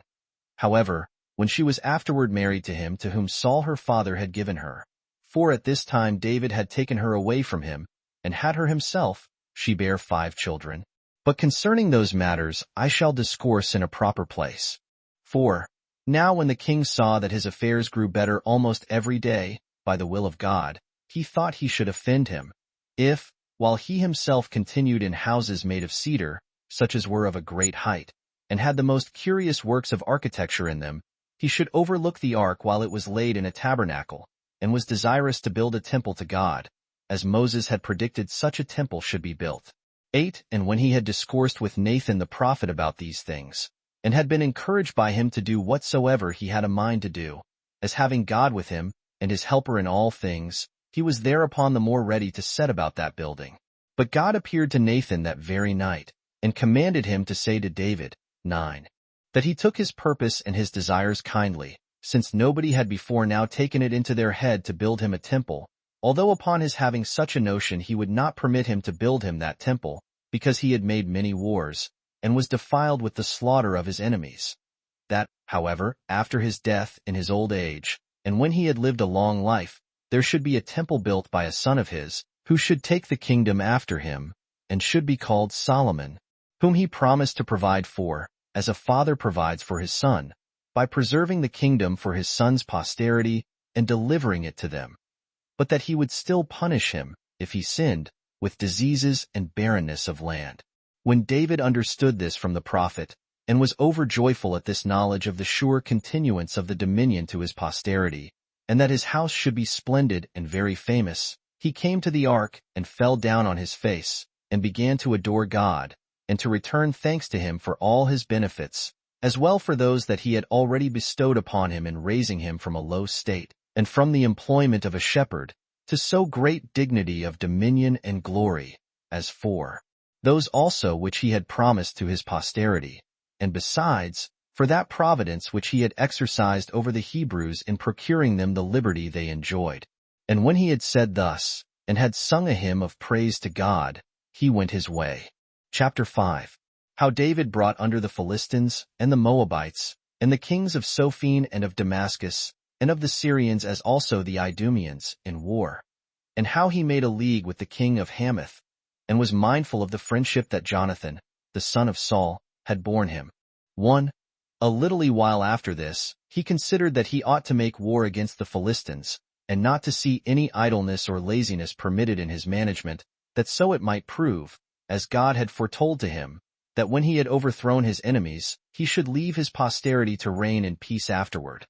So he called together his army again, and when he had charged them to be ready and prepared for war, and when he thought that all things in his army were in a good state, he removed from Jerusalem, and came against the Philistines. And when he had overcome them in battle, and had cut off a great part of their country, and adjoined it to the country of the Hebrews, he transferred the war to the Moabites. And when he had overcome 2 parts of their army in battle, he took the remaining part captive, and imposed tribute upon them, to be paid annually. He then made war against Iadadezer, the son of Rehob, king of Sophene. 10. And when he had joined battle with him at the river Euphrates, he destroyed 20,000 of his footmen, and about 7,000 of his horsemen. He also took 1,000 of his chariots, and destroyed the greatest part of them, and ordered that no more than 100 should be kept. 11. 2. Now when Hadad, king of Damascus and of Syria, heard that David fought against Hadadezer, who was his friend, he came to his assistance with a powerful army, in hopes to rescue him. And when he had joined battle with David at the river Euphrates, he failed of his purpose, and lost in the battle a great number of his soldiers. For there were slain of the army of Hadad 20,000, and all the rest fled. Nicelens also, of Damascus, makes mention of this king in the 4th book of his Histories, where he speaks thus: A great while after these things had happened, there was one of that country whose name was Hadad, who was become very potent. He reigned over Damascus and the other parts of Syria, excepting Phoenicia. He made war against David, the king of Judea, and tried his fortune in many battles, and particularly in the last battle at Euphrates, wherein he was beaten. He seemed to have been the most excellent of all their kings in strength and manhood. Nay, besides this, he says of his posterity, that they succeeded one another in his kingdom and in his name. Where he thus speaks: When Hadad was dead, his posterity reigned for 10 generations, each of his successors receiving from his father that his dominion, and this his name, as did the Ptolemies in Egypt. But the third was the most powerful of them all, and was willing to avenge the defeat his forefather had received. So he made an expedition against the Jews, and laid waste the city which is now called Samaria. Nor did he err from the truth. For this is that Hadad who made the expedition against Samaria, in the reign of Ahab, king of Israel, concerning whom we shall speak in due place hereafter. 3. Now when David had made an expedition against Damascus, and the other parts of Syria, and had brought it all into subjection, and had placed garrisons in the country, and appointed that they should pay tribute, he returned home. He also dedicated to God at Jerusalem the golden quivers, the entire armor which the guards of Hadad used to wear, which Shishak, the king of Egypt, took away when he fought with David's grandson, Rehoboam, with a great deal of other wealth which he carried out of Jerusalem. However, these things will come to be explained in their proper places hereafter. Now as for the king of the Hebrews, he was assisted by God, who gave him great success in his wars, and he made all expedition against the best cities of Hadadezer, Beta, and Makkah. So he took them by force, and laid them waste. Therein was found a very great quantity of gold and silver, besides that sort of brass which is said to be more valuable than gold.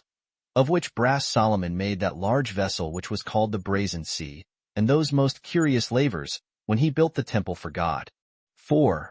But when the king of Hamath was informed of the ill success of Hadadezer, and had heard of the ruin of his army, he was afraid on his own account, and resolved to make a league of friendship and fidelity with David before he should come against him. So he sent to him his son Joram, and professed that he owed him thanks for fighting against Hadadezer, who was his enemy, and made a league with him of mutual assistance and friendship. He also sent him presents, vessels of ancient workmanship, both of gold, of silver, and of brass. So when David had made this league of mutual assistance with Toi, for that was the name of the king of Hamath, and had received the presents he sent him, he dismissed his son with that respect which was due on both sides. But then David brought those presents that were sent by him, as also the rest of the gold and silver which he had taken of the cities whom he had conquered, and dedicated them to God. Nor did God give victory and success to him only when he went to the battle himself, and led his own army, but he gave victory to Abishai, the brother of Joab, general of his forces, over the Idumeans, 12, and by him to David, when he sent him with an army into Idumea. For Abishai destroyed 18,000 of them in the battle. Whereupon the king of Israel placed garrisons through all Idumea, and received the tribute of the country, and of every head among them. Now David was in his nature just, and made his determination with regard to truth. He had for the general of his whole army Joab, and he made Jehoshaphat, the son of Ahilud, recorder. He also appointed Zadok, of the family of Phinehas, to be high priest, together with Abiathar, for he was his friend. He also made Sison the scribe, and committed the command over the guards of his body to Benaiah, the son of Jehoiada. His elder sons were near his body, and had the care of it also. 5. He also called to mind the covenants and the oaths he had made with Jonathan, the son of Saul, and the friendship and affection Jonathan had for him.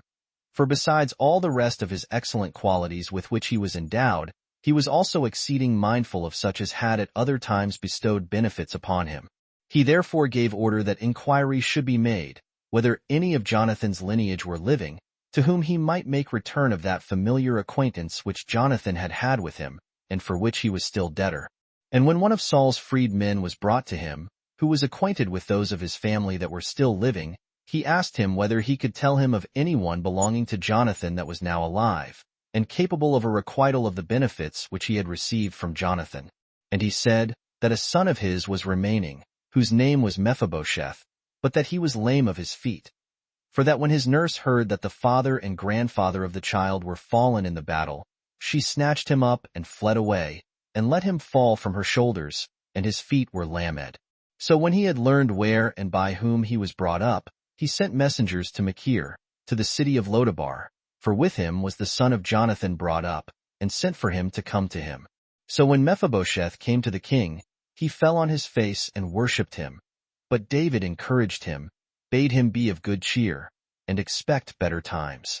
So he gave him his father's house, and all the estate which his grandfather Saul was in possession of, and bade him come and diet with him at his own table, and never to be absent one day from that table. And when the youth had worshipped him on account of his words and gifts given to him, he called for Ziba, and told him that he had given the youth his father's house, and all Saul's estate. He also ordered that Ziba should cultivate his land, and take care of it, and bring him the prophets of all to Jerusalem. Accordingly, David brought him to his table every day, and bestowed upon the youth Ziba and his sons, who were in number 15, and his servants, who were in number 20. When the king had made these appointments, and Ziba had worshipped him, and promised to do all that he had bidden him, he went his way. So that this son of Jonathan dwelt at Jerusalem, and dieted at the king's table, and had the same care that a son could claim taken of him. He also had himself a son, whom he named Micah. Chapter 6. How the war was waged against the Ammonites and happily concluded. 1. This were the honors that such as were left of Saul's and Jonathan's lineage received from David. About this time died Nahash, the king of the Ammonites, who was a friend of David's. And when his son had succeeded his father in the kingdom, David sent ambassadors to him to comfort him, and exhorted him to take his father's death patiently, and to expect that he would continue the same kindness to himself which he had shown to his father. But the princes of the Ammonites took this message in evil part, and not as David's kind dispositions gave reason to take it, and they excited the king to resent it, and said that David had sent men to spy out the country, and what strength it had, under the pretense of humanity and kindness. They further advised him to have a care, and not to give heed to David's words, lest he should be deluded by him, and so fall into an inconsolable calamity. Accordingly Nahash's son, the king of the Ammonites, thought these princes spake what was more probable than the truth would admit, and so abused the ambassadors after a very harsh manner. For he shaved the one half of their beards, and cut off one half of their garments, and sent his answer, not in words, but in deeds. When the king of Israel saw this, he had indignation at it, and showed openly that he would not overlook this injurious and contumelious treatment, but would make war with the Ammonites, and would avenge this wicked treatment of his ambassadors on their king. So that king's intimate friends and commanders, understanding that they had violated their league, and were liable to be punished for the same, made preparations for war. They also sent 1,000 talents to the Syrian king of Mesopotamia, and endeavored to prevail with him to assist them for that pay and shobach. Now these kings had 20,000 footmen. They also hired the king of the country called Maacah, and a fourth king, by name Ishtab, which last had 12,000 armed men. 2. But David was under no consternation at this confederacy, nor at the forces of the Ammonites, and putting his trust in God, because he was going to war in a just cause, on account of the injurious treatment he had met with, he immediately sent Joab, the captain of his host, against them, and gave him the flower of his army, who pitched his camp by Rabbah, the metropolis of the Ammonites. Whereupon the enemy came out and set themselves in array, not all of them together, but in 2 bodies. For the auxiliaries were set in array in the plain by themselves, but the army of the Ammonites at the gates over against the Hebrews.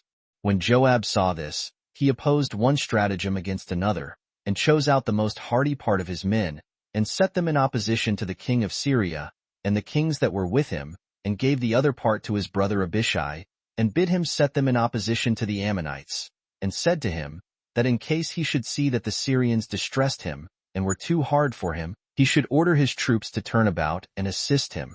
And he said that he himself would do the same to him, if he saw him in the like distress from the Ammonites. So he sent his brother before, and encouraged him to do everything courageously and with alacrity, which would teach them to be afraid of disgrace, and to fight manfully. And so he dismissed him to fight with the Ammonites, while he fell upon the Syrians. And though they made a strong opposition for a while, Joab slew many of them, but compelled the rest to betake themselves to flight, which, when the Ammonites saw, and were withal afraid of Abishai and his army, they stayed no longer, but imitated their auxiliaries, and fled to the city. So Joab, when he had thus overcome the enemy, returned with great joy to Jerusalem to the king. 3. This defeat did not still induce the Ammonites to be quiet, nor to own those that were superior to them to be so, and be still, but they sent to Calaman, the king of the Syrians, beyond Euphrates, and hired him for an auxiliary. He had Shobach for the captain of his host, with 80,000 footmen, and 10,000 horsemen.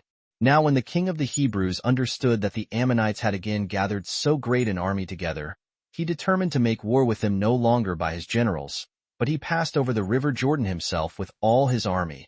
And when he met them, he joined battle with them, and overcame them, and slew 40,000 of their footmen, and 7,000 of their horsemen. He also wounded Shobach, the general of Calaman's forces, who died of that stroke. But the people of Mesopotamia, upon such a conclusion of the battle, delivered themselves up to David, and sent him presents, who at winter time returned to Jerusalem.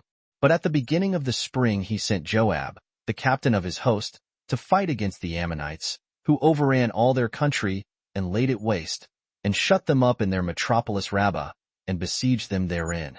Chapter 7. How David fell in love with Bathsheba, and slew her husband Uriah, for which he is reproved by Nathan. 1.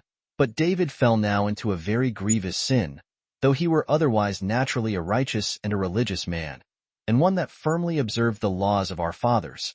For when late in an evening he took a view round him from the roof of his royal palace, where he used to walk at that hour, he saw a woman washing herself in her own house. She was one of extraordinary beauty, and therein surpassed all other women. Her name was Bathsheba. So he was overcome by that woman's beauty, and was not able to restrain his desires, but sent for her, and lay with her. Hereupon she conceived with child, and sent to the king, that he should contrive some way for concealing her sin, for, according to the laws of their fathers, she who had been guilty of adultery ought to be put to death. So the king sent for Joab's armor-bearer from the siege, who was the woman's husband, and his name was Uriah. And when he was come, the king inquired of him about the army, and about the siege. And when he had made answer that all their affairs went according to their wishes, the king took some portions of meat from his supper, and gave them to him, and bade him go home to his wife, and take his rest with her. Uriah did not do so, but slept near the king with the rest of his armor-bearers. When the king was informed of this, he asked him why he did not go home to his house, and to his wife, after so long an absence, which is the natural custom of all men, when they come from a long journey. He replied, that it was not right, while his fellow soldiers, and the general of the army, slept upon the ground, in the camp, and in an enemy's country, that he should go and take his rest, and solace himself with his wife. So when he had thus replied, the king ordered him to stay there that night, that he might dismiss him the next day to the general. So the king invited Uriah to supper, and after a cunning and dexterous manlier plied him with drink at supper, till he was thereby disordered.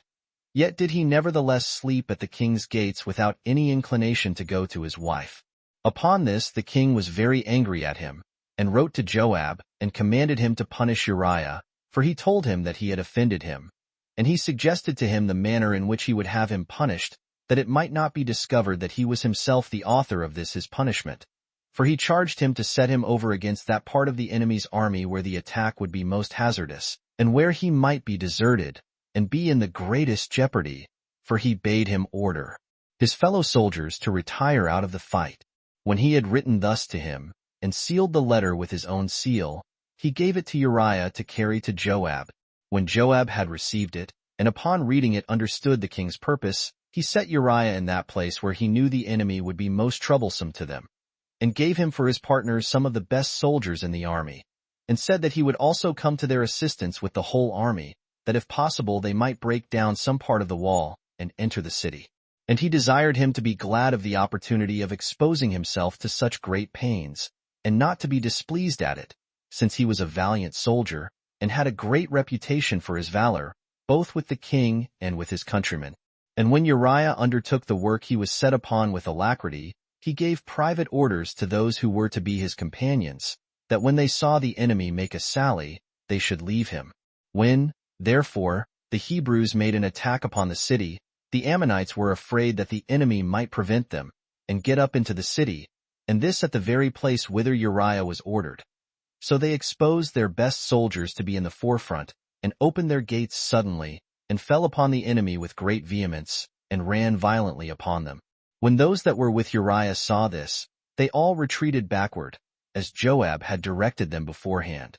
But Uriah, as ashamed to run away and leave his post, sustained the enemy, and receiving the violence of their onset, he slew many of them. But being encompassed round, and caught in the midst of them, he was slain, and some other of his companions were slain with him. 2.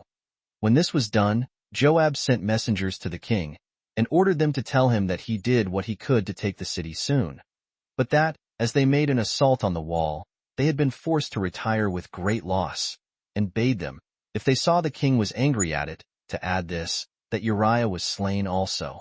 When the king had heard this of the messengers, he took it heinously, and said that they did wrong when they assaulted the wall, whereas they ought, by undermining and other stratagems of war, to endeavor the taking of the city, especially when they had before their eyes the example of Abimelech, the son of Gideon, who would needs take the tower in Thebes by force, and was killed by a large stone thrown at him by an old woman. And although he was a man of great prowess, he died ignominiously by the dangerous manner of his assault, that they should remember this accident, and not come near the enemy's wall, for that the best method of making war with success was to call to mind the accidents of former wars, and what good or bad success had attended them in the like dangerous cases, that so they might imitate the one, and avoid the other. But when the king was in this disposition, the messenger told him that Uriah was slain also, whereupon he was pacified. So he bade the messenger go back to Joab, and tell him that this misfortune is no other than what is common among mankind, and that such is the nature, and such the accidents of war, insomuch that sometimes the enemy will have success therein, and sometimes others. But that he ordered him to go on still in his care about the siege, that no ill accident might befall him in it hereafter, that they should raise bulwarks and use machines in besieging the city, and when they have gotten it, to overturn its very foundations, and to destroy all those that are in it. Accordingly, the messenger carried the king's message with which he was charged, and made haste to Joab. But Bathsheba, the wife of Uriah, when she was informed of the death of her husband, mourned for his death many days. And when her mourning was over, and the tears which she shed for Uriah were dried up, the king took her to wife presently, and a son was born to him by her. 3. With this marriage God was not well pleased, but was thereupon angry at David. And he appeared to Nathan the prophet in his sleep, and complained of the king. Now Nathan was a fair and prudent man, and considering that kings, when they fall into a passion, are guided more by that passion than they are by justice, he resolved to conceal the threatenings that proceeded from God, and made a good-natured discourse to him, and this after the manner following.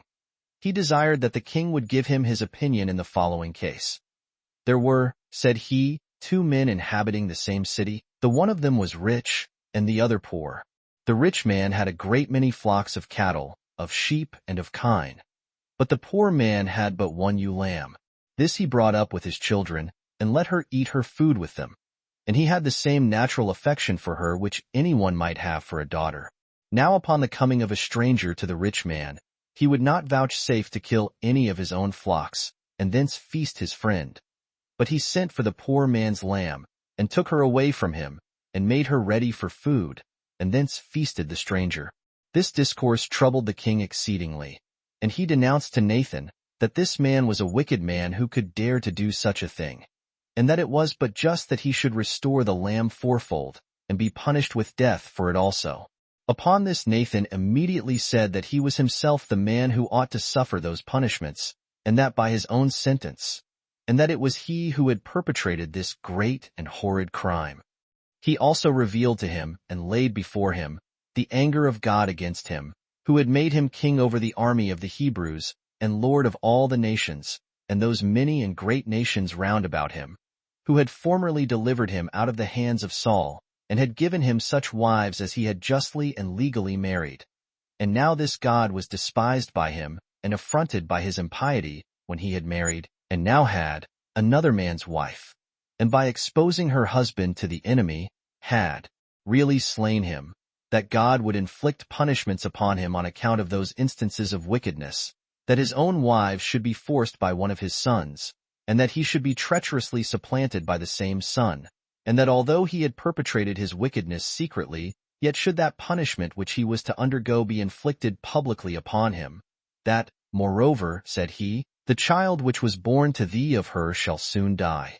When the king was troubled at these messages, and sufficiently confounded, and said with tears and sorrow that he had sinned, for he was without controversy a pious man, and guilty of no sin at all in his whole life, excepting those in the matter of Uriah, God had compassion on him, and was reconciled to him, and promised that he would preserve to him both his life and his kingdom. For he said that, seeing he repented of the things he had done, he was no longer displeased with him. So Nathan, when he had delivered this prophecy to the king, returned home. However, God sent a dangerous distemper upon the child that was born to David of the wife of Uriah, at which the king was troubled, and did not take any food for 7 days, although his servants almost forced him to take it. But he clothed himself in a black garment and fell down, and lay upon the ground in sackcloth, entrusting God for the recovery of the child, for he vehemently loved the child's mother.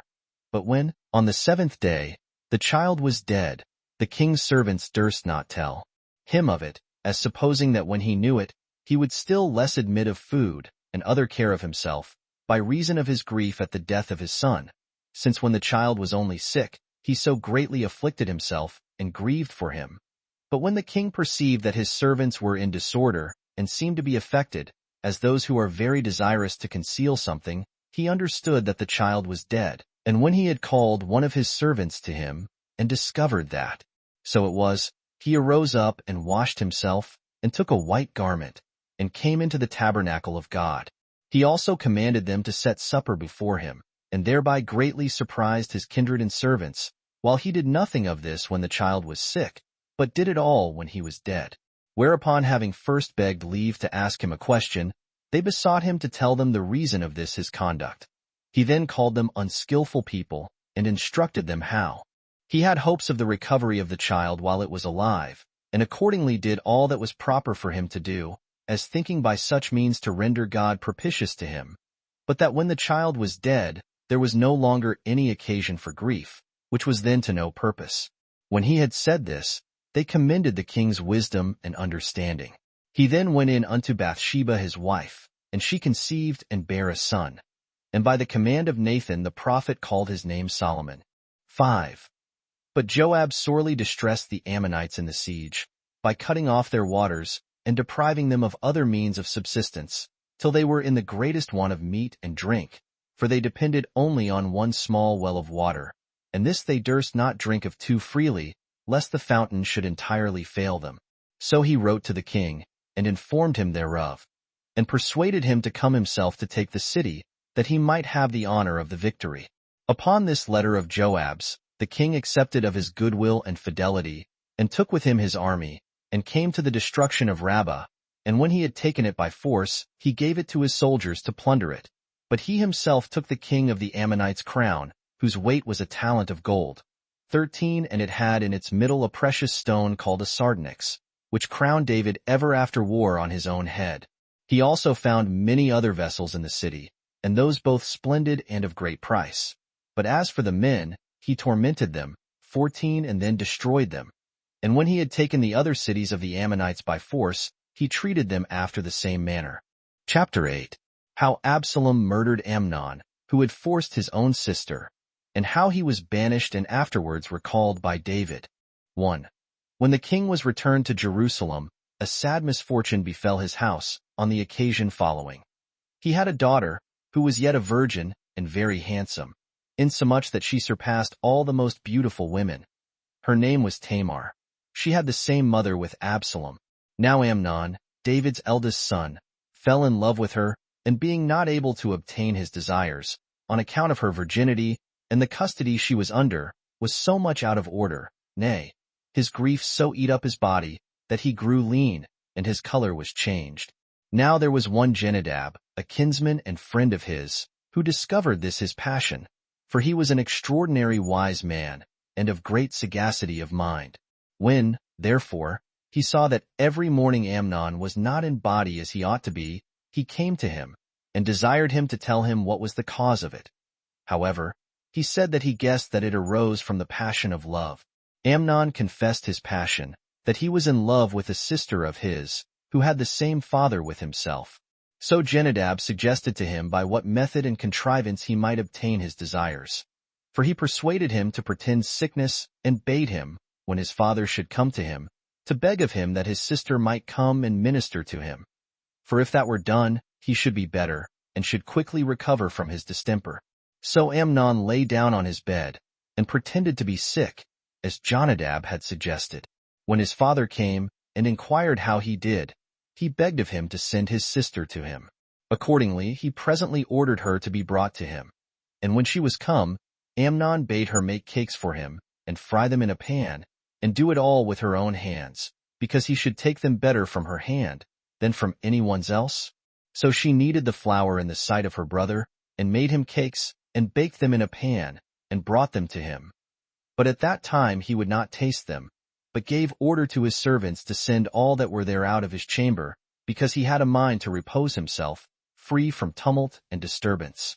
As soon as what he had commanded was done, he desired his sister to bring his supper to him into the inner parlor, which, when the damsel had done, he took hold of her, and endeavored to persuade her to lie with him.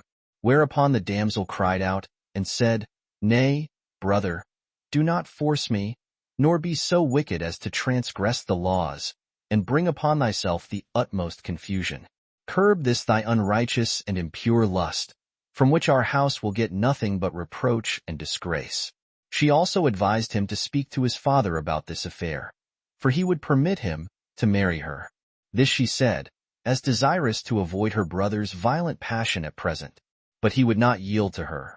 But, inflamed with love and blinded with the vehemency of his passion, he forced his sister. But as soon as Amnon had satisfied his lust, he hated her immediately, and giving her reproachful words, bade her rise up and be gone.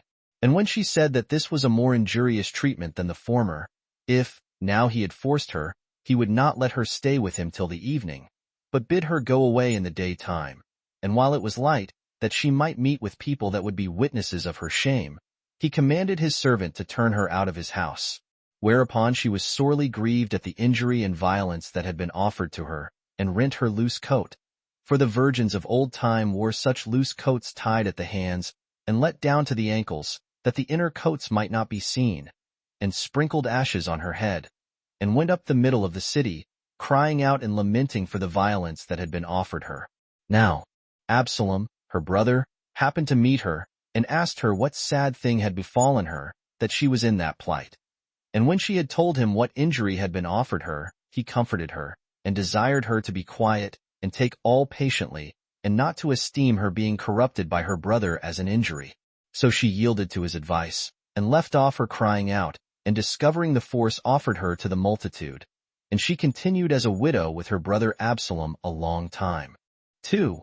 When David his father knew this, he was grieved at the actions of Amnon. But because he had an extraordinary affection for him, for he was his eldest son, he was compelled not to afflict him. But Absalom watched for a fit opportunity of revenging this crime upon him, for he thoroughly hated him.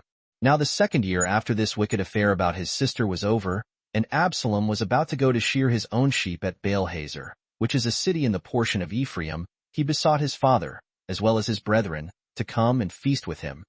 But when David excused himself, as not being willing to be burdensome to him, Absalom desired he would however send his brethren, whom he did send accordingly.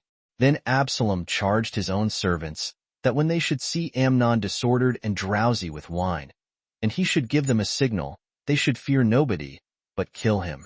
3. When they had done as they were commanded, the rest of his brethren were astonished and disturbed, and were afraid for themselves, so they immediately got on horseback and rode away to their father. But somebody there was who prevented them, and told their father they were all slain by Absalom. Whereupon he was overcome with sorrow, as for so many of his sons that were destroyed at once, and that by their brother also, and by this consideration, that it was their brother that appeared to have slain them, he aggravated his sorrow for them. So he neither inquired what was the cause of this slaughter, nor stayed to hear anything else, which yet it was but reasonable to have done, when so very great, and by that greatness so incredible, a misfortune was related to him. He rent his clothes and threw himself upon the ground, and there lay lamenting the loss of all his sons, both those who, as he was informed, were slain, and of him who slew them. But Jonadab, the son of his brother Shimea, entreated him not to indulge his sorrow so far, for as to the rest of his sons he did not believe that they were slain, for he found no cause for such a suspicion. But he said it might deserve inquiry as to Amnon, for it was not unlikely that Absalom might venture to kill him on account of the injury he had offered to Tamar. In the meantime, a great noise of horses and a tumult of some people that were coming turned their attention to them. They were the king's sons, who were fled away from the feast. So their father met them as they were in their grief, and he himself grieved with them. But it was more than he expected to see those his sons again, whom he had a little before heard to have perished. However, there were tears on both sides, they lamenting their brother who was killed, and the king lamenting his son, who was killed also. But Absalom fled to Geshur, to his grandfather by his mother's side, who was king of that country, and he remained with him 3 whole years. 4. Now David had a design to send to Absalom, not that he should come to be punished, but that he might be with him, for the effects of his anger were abated by length of time. It was Joab, the captain of his host, that chiefly persuaded him so to do. For he suborned an ordinary woman, that was stricken in age, to go to the king in mourning apparel, who said thus to him, that 2 of her sons, in a coarse way, had some difference between them, and that in the progress of that difference they came to an open quarrel, and that one was smitten by the other, and was dead. And she desired him to interpose in this case, and to do her the favor to save this her son from her kindred, who were very zealous to have him that had slain his brother put to death, that so she might not be further deprived of the hopes she had of being taken care of in her old age by him, and that if he would hinder this slaughter of her son by those that wished for it, he would do her a great favor, because the kindred would not be restrained from their purpose by anything else than by the fear of him. And when the king had given his consent to what the woman had begged of him, she made this reply to him. I owe thee thanks for thy benignity to me in pitying my old age, and preventing the loss of my only remaining child. But in order to assure me of this thy kindness, be first reconciled to thine own son, and cease to be angry with him. For how shall I persuade myself that thou hast really bestowed this favor upon me, while thou thyself continuest after the like manner in thy wrath to thine own son? For it is a foolish thing to add willfully another to thy dead son, while the death of the other was brought about without thy consent. And now the king perceived that this pretended story was a subornation derived from Joab, and was of his contrivance. And when, upon inquiry of the old woman, he understood it to be so in reality, he called for Joab, and told him he had obtained what he requested according to his own mind. And he bid him bring Absalom back, for he was not now displeased, but had already ceased to be angry with him. So Joab bowed himself down to the king, and took his words kindly, and went immediately to Geshur, and took Absalom with him, and came to Jerusalem. 5. However, the king sent a message to his son beforehand, as he was coming, and commanded him to retire to his own house, for he was not yet in such a disposition as to think fit at present to see him. Accordingly, upon the father's command, he avoided coming into his presence, and contented himself with the respects paid him by his own family only. Now his beauty was not impaired, either by the grief he had been under, or by the want of such care as was proper to be taken of a king's son, for he still surpassed and excelled all men in the tallness of his body, and was more eminent in a fine appearance than those that dieted the most luxuriously. And indeed such was the thickness of the hair of his head, that it was with difficulty that he was polled every 8th day, and his hair weighed 200 shekels 15, which are 5 pounds. However, he dwelt in Jerusalem 2 years, and became the father of 3 sons and 1 daughter, which daughter was a very great beauty, and which Rehoboam, the son of Solomon, took to wife afterward, and had by her a son named Abijah. But Absalom sent to Joab, and desired him to pacify his father entirely towards him, and to beseech him to give him leave to come to him to see him, and speak with him. But when Joab neglected so to do, he sent some of his own servants, and set fire to the field adjoining to him. Which, when Joab understood, he came to Absalom, and accused him of what he had done, and asked him the reason why he did so. To which Absalom replied, that I have found out this stratagem that might bring thee to us, while thou hast taken no care to perform the injunction I laid upon thee, which was this, to reconcile my father to me. And I really beg it of thee, now thou art here, to pacify my father as to me, since I esteem my coming hither to be more grievous than my banishment, while my father's wrath against me continues. Hereby Joab was persuaded, and pitied the distress that Absalom was in, and became an intercessor with the king for him. And when he had discoursed with his father, he soon brought him to that amicable disposition towards Absalom, that he presently sent for him to come to him. And when he had cast himself down upon the ground, and had begged for the forgiveness of his offenses, the king raised him up, and promised him to forget what he had formerly done. Chapter 9. Concerning the insurrection of Absalom against David, and concerning Ahithophel and Hushai, and concerning Ziba and Shimei, and how Ahithophel hanged himself. 1. Now Absalom, upon this his success with the king, procured to himself a great many horses, and many chariots, and that in a little time also. He had moreover 50 armor-bearers that were about him. And he came early every day to the king's palace, and spake what was agreeable to such as came for justice and lost their causes, as if that happened for want of good counselors about the king, or perhaps because the judges mistook in that unjust sentence they gave, whereby he gained the goodwill of them all. He told them, that had he but such authority committed to him, he would distribute justice to them in a most equitable manner. When he had made himself so popular among the multitude, he thought he had already the goodwill of the people secured to him. But when 4 years 16 had passed since his father's reconciliation to him, he came to him, and besought him to give him leave to go to Hebron, and pay a sacrifice to God, because he vowed it to him when he fled out of the country. So when David had granted his request, he went thither, and great multitudes came running together to him, for he had sent to a great number so to do. 2. Among them came Ahithophel the Gilonite, a counselor of David's, and 200 men out of Jerusalem itself, who knew not his intentions, but were sent for as to a sacrifice. So he was appointed king by all of them, which he obtained by this stratagem.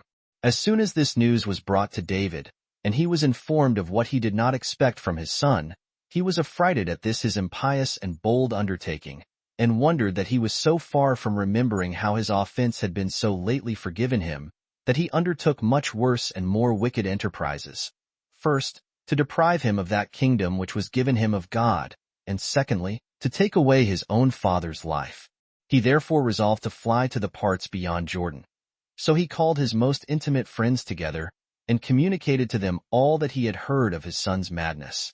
He committed himself to God, to judge between them about all their actions, and left the care of his royal palace to his 10 concubines, and went away from Jerusalem, being willingly accompanied by the rest of the multitude, who went hastily away with him, and particularly by those 600 armed men, who had been with him from his first flight in the days of Saul. But he persuaded Abiathar and Zadok, the high priests, who had determined to go away with him, as also all the Levites, who were with the ark, to stay behind, as hoping that God would deliver him without its removal. But he charged them to let him know privately how all things went on. And he had their sons, Ahimaaz the son of Zadok and Jonathan the son of Abiathar, for faithful ministers in all things. But Ittai the Gitrite went out with him whether David would let him or not, for he would have persuaded him to stay, and on that account he appeared the more friendly to him. But as he was ascending the Mount of Olives barefooted, and all his company were in tears, it was told him that Ahithophel was with Absalom, and was of his side. This hearing augmented his grief, and he besought God earnestly to alienate the mind of Absalom from Ahithophel, for he was afraid that he should persuade him to follow his pernicious counsel, for he was a prudent man, and very sharp in seeing what was advantageous. When David was gotten upon the top of the mountain, he took a view of the city, and prayed to God with abundance of tears, as having already lost his kingdom. And here it was that a faithful friend of his, whose name was Hushai, met him. When David saw him with his clothes rent, and having ashes all over his head, and in lamentation for the great change of affairs, he comforted him, and exhorted him to leave off grieving. Nay, at length he besought him to go back to Absalom, and appear as one of his party, and to fish out the secretest counsels of his mind, and to contradict the counsels of Ahithophel, for that he could not do him so much good by being with him, as he might by being with Absalom. So he was prevailed on by David, and left him, and came to Jerusalem, whither Absalom himself came also a little while afterward. 3. When David was gone a little farther, there met him Ziba, the servant of Mephibosheth, whom he had sent to take care of the possessions which had been given him, as the son of Jonathan, the son of Saul, with a couple of asses, loaden with provisions, and desired him to take as much of them as he and his followers stood in need of. And when the king asked him where he had left Mephibosheth, he said he had left him in Jerusalem, expecting to be chosen king in the present confusions, in remembrance of the benefit Saul had conferred upon them. At this the king had great indignation, and gave to Ziba all that he had formerly bestowed on Mephibosheth, for he determined that it was much fitter that he should have them than the other, at which Ziba greatly rejoiced. 4. When David was at Bahurim, a place so called, there came out a kinsman of Saul's, whose name was Shimei, and threw stones at him, and gave him reproachful words. And as his friends stood about the king and protected him, he persevered still more in his reproaches, and called him a bloody man, and the author of all sorts of mischief. He bade him also go out of the land as an impure and accursed wretch, and he thanked God for depriving him of his kingdom, and causing him to be punished for what injuries he had done to his master Saul, and this by the means of his own son. Now when they were all provoked against him, and angry at him, and particularly Abishai, who had a mind to kill Shimei, David restrained his anger. Let us not, said he, bring upon ourselves another fresh misfortune to those we have already, for truly I have not the least regard nor concern for this dog that raves at me. I submit myself to God, by whose permission this man treats me in such a wild manner. Nor is it any wonder that I am obliged to undergo these abuses from him, while I experience the like from an impious son of my own. But perhaps God will have some commiseration upon us. If it be his will, we shall overcome them. So he went on his way without troubling himself with Shimei, who ran along the other side of the mountain, and threw out his abusive language plentifully. But when David was come to Jordan, he allowed those that were with him to refresh themselves, for they were weary. 5. But when Absalom and Ahithophel his counselor were come to Jerusalem, with all the people, David's friend, Hushai, came to them. And when he had worshipped Absalom, he withal wished that his kingdom might last a long time, and continue for all ages. But when Absalom said to him, How comes this, that he who was so intimate a friend of my father's, and appeared faithful to him in all things, is not with him now, but hath left him, and is come over to me? Hushai's answer was very pertinent and prudent, for he said, We ought to follow God and the multitude of the people. While these, therefore, my lord and master, are with thee, it is fit that I should follow them, for thou hast received the kingdom from God. I will therefore, if thou believest me to be thy friend, show the same fidelity and kindness to thee, which thou knowest I have shown to thy father. Nor is there any reason to be in the least dissatisfied with the present state of affairs, for the kingdom is not transferred into another, but remains still in the same family, by the son's receiving it after his father. This speech persuaded Absalom, who before suspected Hushai. And now he called Ahithophel and consulted with him what he ought to do. He persuaded him to go in unto his father's concubines. For he said that by this action the people would believe that thy difference with thy father is irreconcilable, and will thence fight with great alacrity against thy father, for hitherto they are afraid of taking up open enmity against him, out of an expectation that you will be reconciled again. Accordingly, Absalom was prevailed on by this advice, and commanded his servants to pitch him a tent upon the top of the royal palace, in the sight of the multitude, and he went in and lay with his father's concubines. Now this came to pass according to the prediction of Nathan, when he prophesied and signified to him that his son would rise up in rebellion against him. 6. And when Absalom had done what he was advised to by Ahithophel, he desired his advice, in the second place, about the war against his father.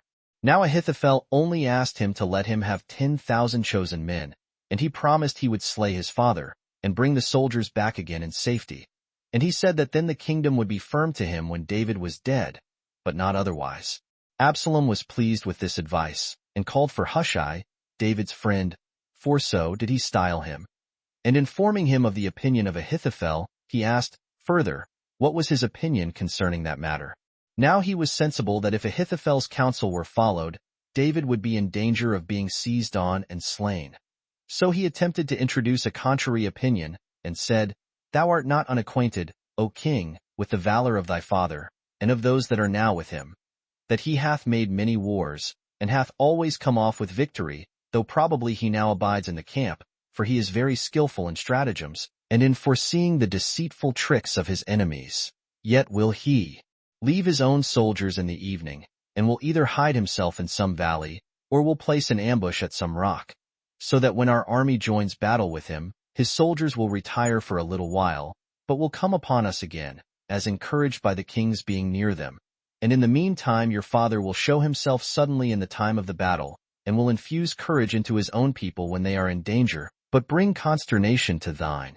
Consider, therefore, my advice and reason upon it, and if thou canst not but acknowledge it to be the best, reject the opinion of Ahithophel. Send to the entire country of the Hebrews, and order them to come and fight with thy father. And do thou thyself take the army, and be thine own general in this war, and do not trust its management to another.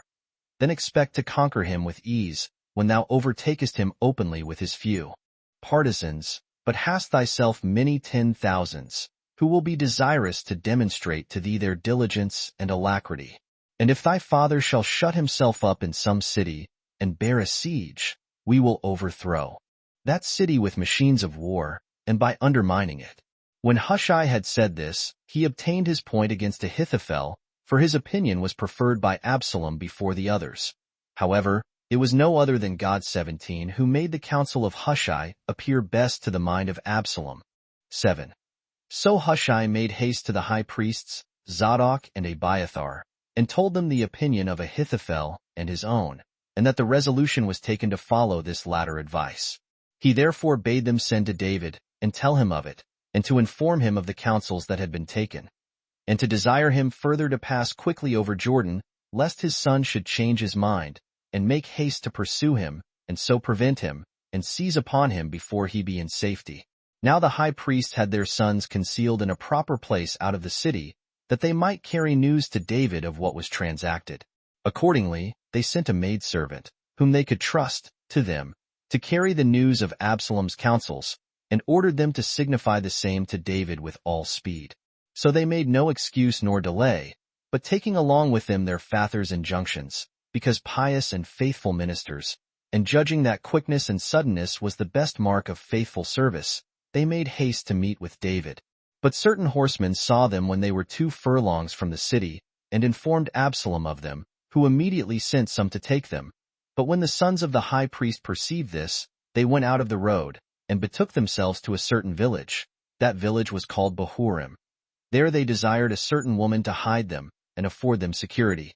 Accordingly she let the young men down by a rope into a well, and laid fleeces of wool over them. And when those that pursued them came to her, and asked her whether she saw them, she did not deny that she had seen them, for that they stayed with her some time. But she said they then went their ways. And she foretold that, however, if they would follow them directly, they would catch them. But when after a long pursuit they could not catch them, they came back again. And when the woman saw those men were returned, and that there was no longer any fear of the young men's being caught by them, she drew them up by the rope, and bade them go on their journey accordingly. They used great diligence in the prosecution of that journey, and came to David, and informed him accurately of all the counsels of Absalom. So he commanded those that were with him to pass over Jordan while it was night, and not to delay at all on that account. 8. But Ahithophel, on rejection of his advice, got upon his ass and rode away to his own country, Gilan. And, calling his family together, he told them distinctly what advice he had given Absalom. And since he had not been persuaded by it, he said he would evidently perish, and this in no long time, and that David would overcome him and return to his kingdom again. So he said it was better that he should take his own life away with freedom and magnanimity than expose himself to be punished by David, in opposition to whom he had acted entirely for Absalom.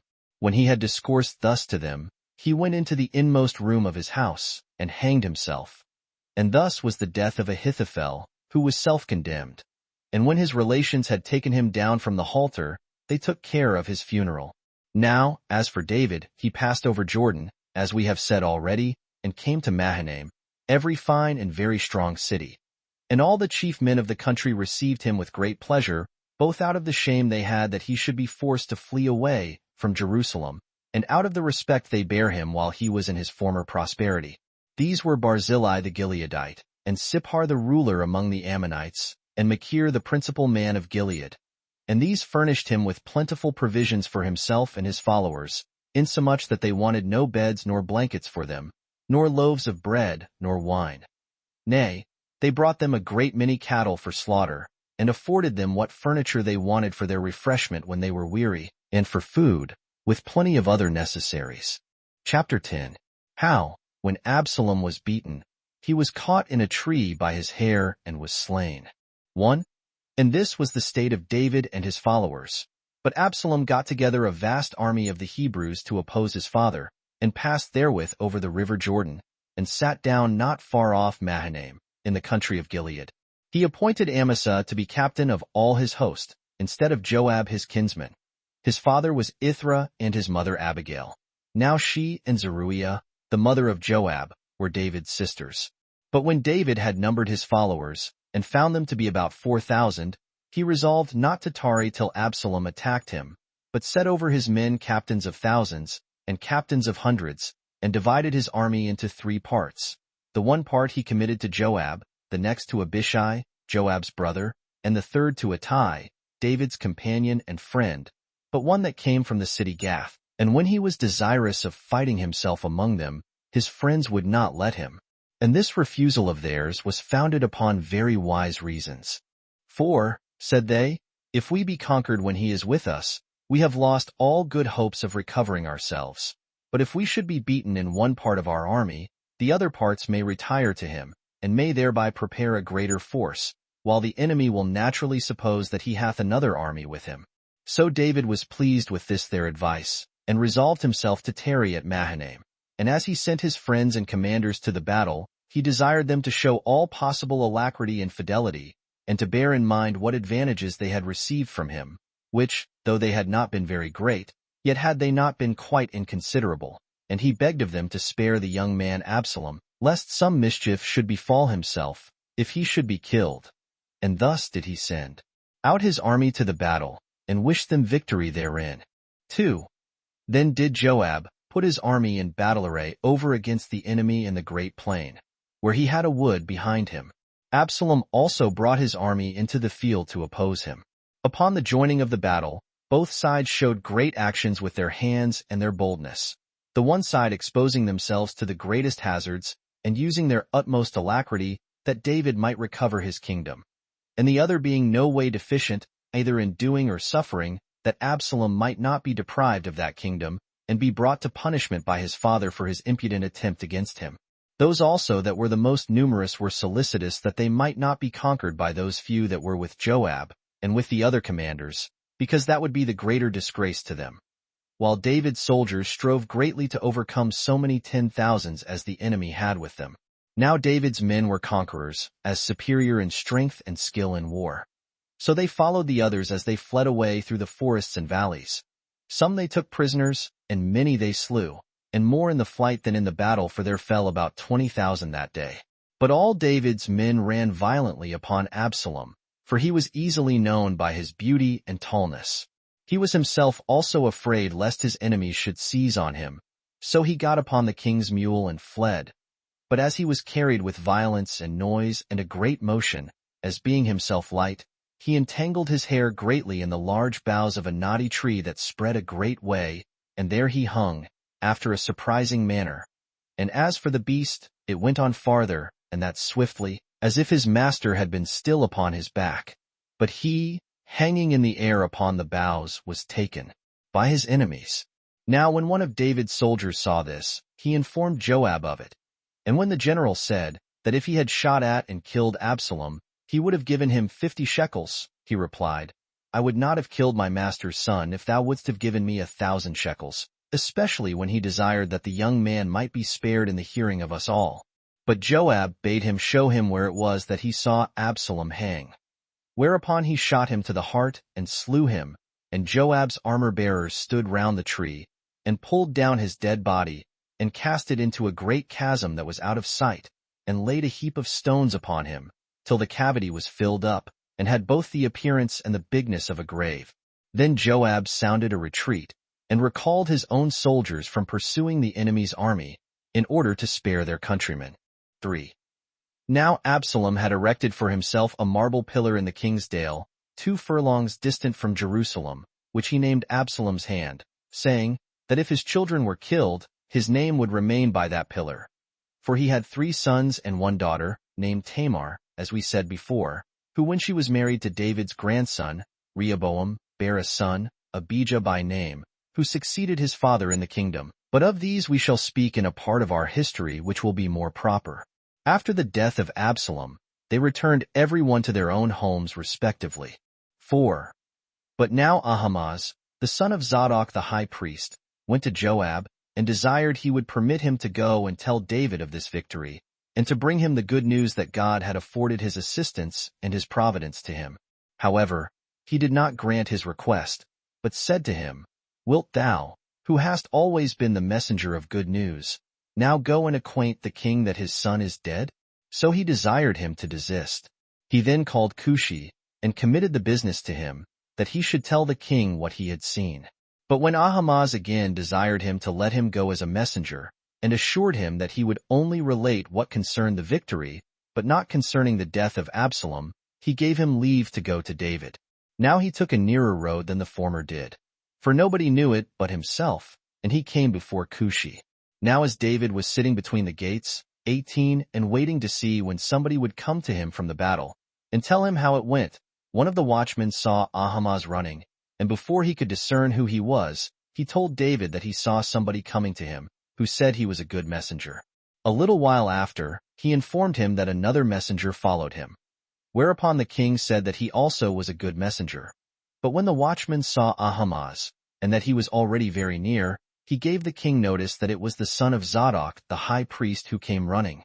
So David was very glad, and said he was a messenger of good tidings, and brought him some such news from the battle as he desired to hear. 5. While the king was saying thus, Ahimaaz appeared, and worshipped the king. And when the king inquired of him about the battle, he said he brought him the good news of victory and dominion. And when he inquired what he had to say concerning his son, he said that he came away on the sudden as soon as the enemy was defeated, but that he heard a great noise of those that pursued Absalom, and that he could learn no more, because of the haste he made when Joab sent him to inform him of the victory. But when Cushi was come, and had worshipped him, and informed him of the victory, he asked him about his son, who replied, May the like misfortune befall thine enemies as hath befallen Absalom. That word did not permit either himself or his soldiers to rejoice for the victory, though it was a very great one.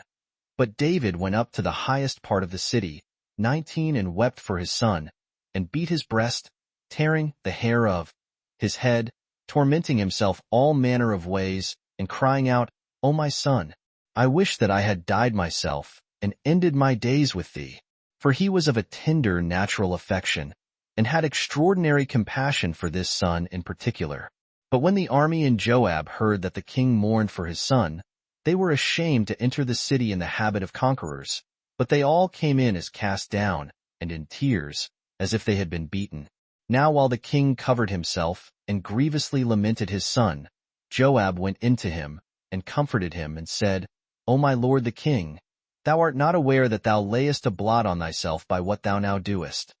For thou seemest to hate those that love thee, and undergo dangers for thee, nay, to hate thyself and thy family, and to love those that are thy bitter enemies, and to desire the company of those that are no more, and who have been justly slain. For had Absalom gotten the victory, and firmly settled himself in the kingdom, there had been none of us left alive, but all of us, beginning with thyself and thy children, had miserably perished, while our enemies had not wept for his, but rejoiced over us, and punished even those that pitied us in our misfortunes. And thou art not ashamed to do this in the case of one that has been thy bitter enemy, who, while he was thine own son, hath proved so wicked to thee. Leave off, therefore, thy unreasonable grief, and come abroad and be seen of thy soldiers, and return them thanks for the alacrity they showed in the fight. For I myself will this day persuade the people to leave thee, and to give the kingdom to another, if thou continuest to do thus. And then I shall make thee to grieve bitterly and in earnest. Upon Joab's speaking thus to him, he made the king leave off his sorrow, and brought him to the consideration of his affairs. So David changed his habit, and exposed himself in a manner fit to be seen by the multitude, and sat at the gates. Whereupon all the people heard of it, and ran together to him, and saluted him.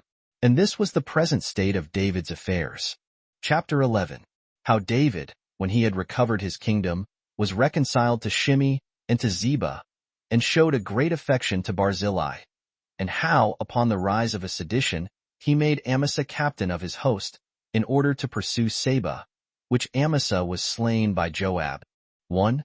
Now those Hebrews that had been with Absalom, and had retired out of the battle, when they were all returned home, sent messengers to every city to put them in mind of what benefits David had bestowed upon them, and of that liberty which he had procured them, by delivering them from many and great wars.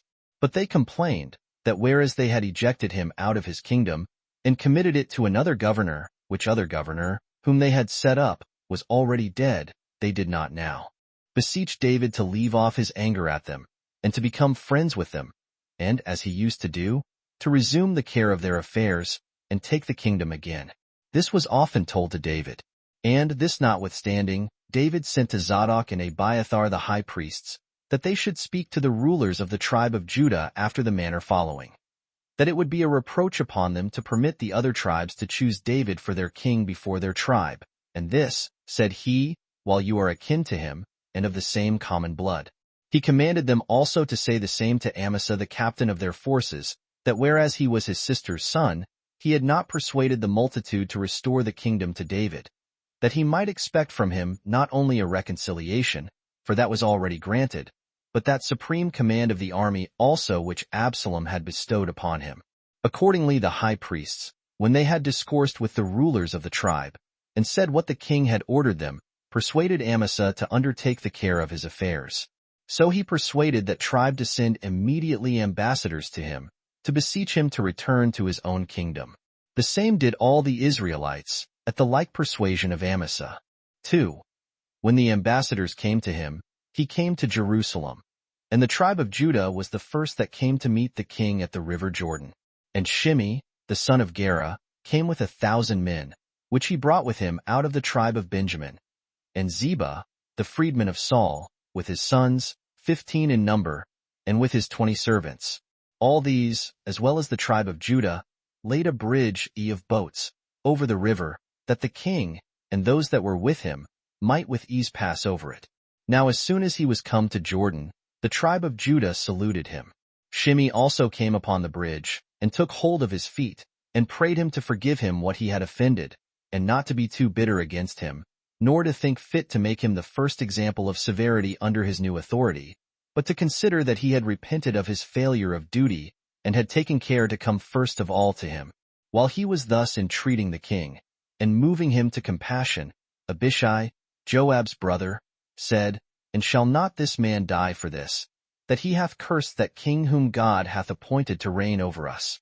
But David turned himself to him, and said, Will you never leave off, ye sons of Zeruiah? Do not you, I pray, raise new troubles and seditions among us, now the former are over. For I would not have you ignorant that I this day begin my reign, and therefore swear to remit to all offenders their punishments, and not to animadvert on anyone that has sinned. Be thou, therefore, said he, O Shimei, of good courage, and do not at all fear being put to death. So he worshipped him, and went on before him. 3. Mephibosheth also, Saul's grandson, met David, clothed in a sordid garment, and having his hair thick and neglected. For after David was fled away, he was in such grief that he had not polled his head, nor had he washed his clothes, as dooming himself to undergo such hardships upon occasion of the change-off the king's affairs. Now he had been unjustly calumniated to the king by Ziba, his steward. When he had saluted the king, and worshipped him, the king began to ask him why he did not go out of Jerusalem with him, and accompany him during his flight. He replied that this piece of injustice was owing to Ziba, because, when he was ordered to get things ready for his going out with him, he took no care of it, but regarded him no more than if he had been a slave. And indeed, had I had my feet sound and strong, I had not deserted thee, for I could then have made use of them in my flight. But this is not all the injury that Ziba has done me, as to my duty to thee, my lord and master, but he hath calumniated me besides, and told lies about me of his own invention. But I know thy mind will not admit of such calumnies, but is righteously disposed, and a lover of truth, which it is also the will of God should prevail. For when thou wast in the greatest danger of suffering by my grandfather, and when on that account our whole family might justly have been destroyed, thou wast moderate and merciful, and didst then especially forget all those injuries, when if thou hadst remembered them, thou hadst the power of punishing us for them. But thou hast judged me to be thy friend, and hast set me every day at thine own table, nor have I wanted anything which one of thine own kinsmen, of greatest esteem with thee, could have expected. When he had said this, David resolved neither to punish Mephibosheth, nor to condemn Ziba, as having belied his master, but said to him, that as he had before granted all his estate to Ziba, because he did not come along with him, so he now promised to forgive him, and ordered that the one half of his estate should be restored to him. 20. Whereupon Mephibosheth said, Nay, let Ziba take all. It suffices me that thou hast recovered thy kingdom. 4.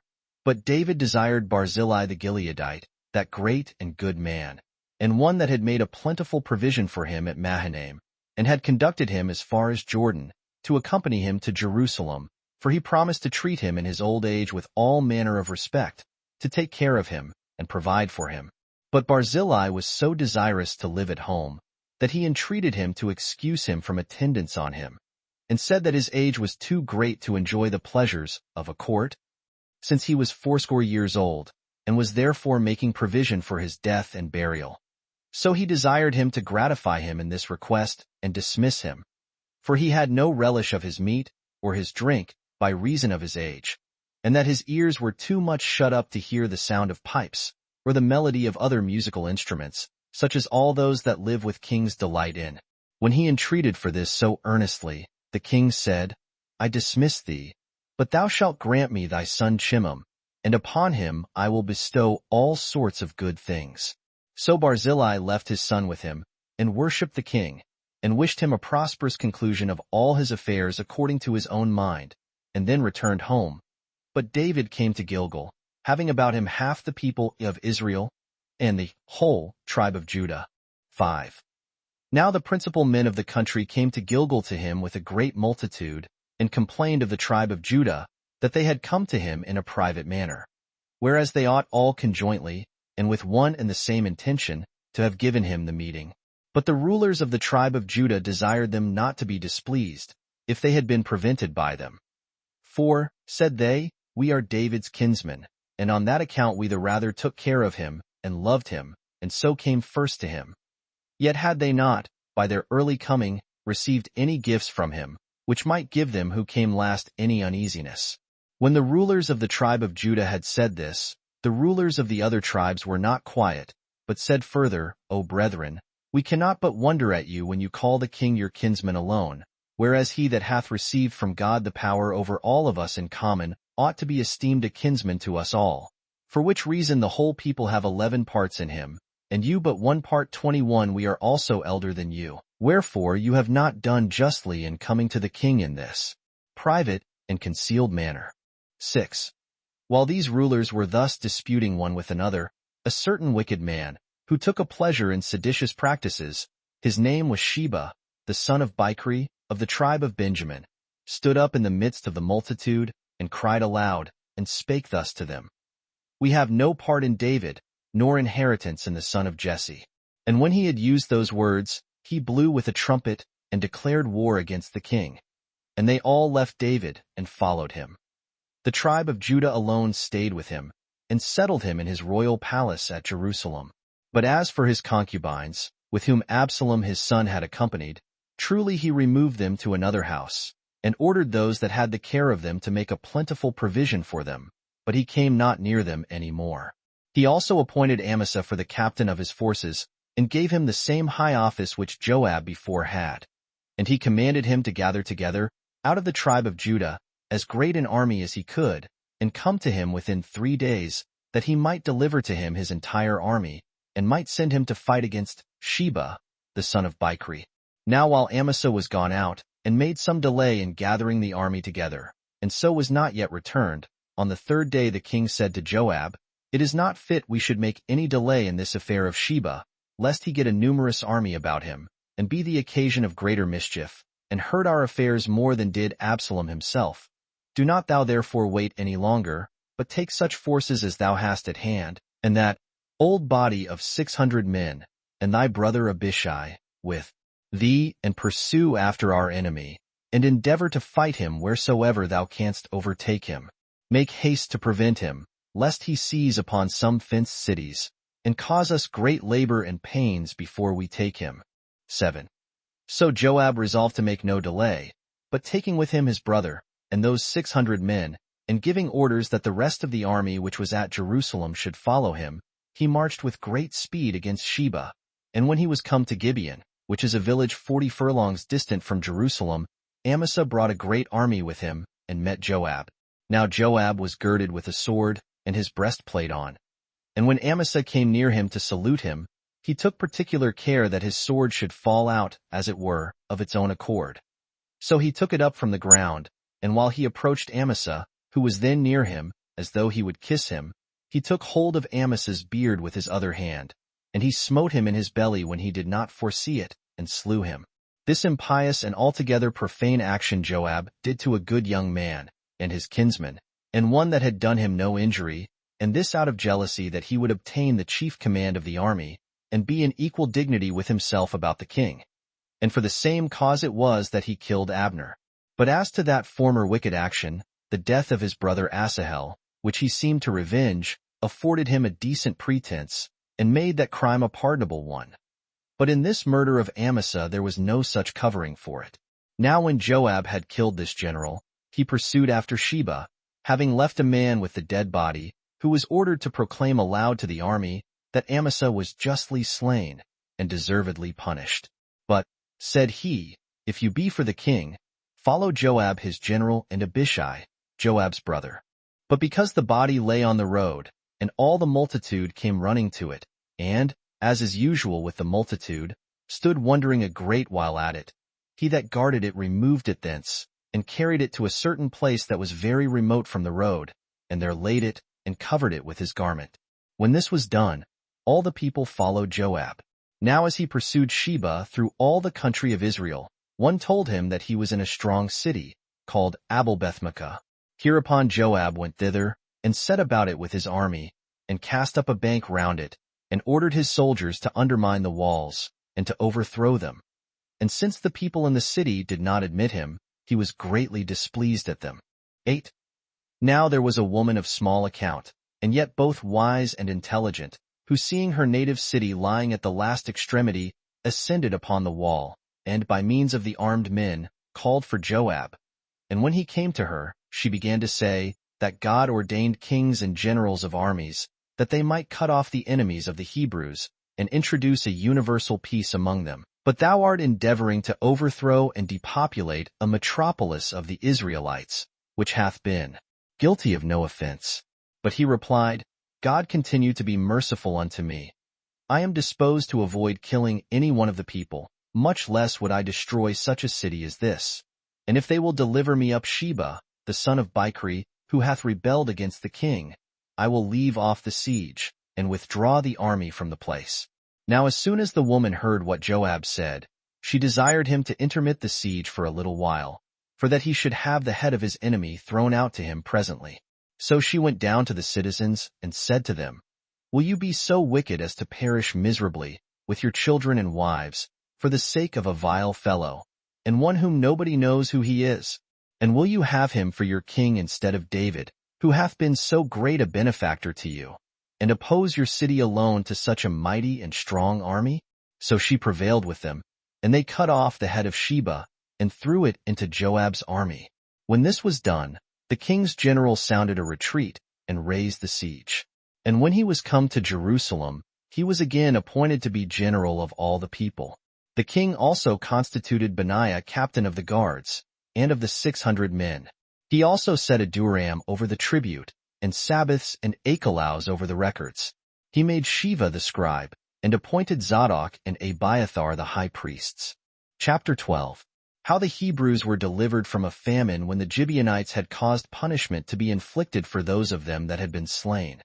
As also, what great actions were performed against the Philistines by David and the men of valor about him.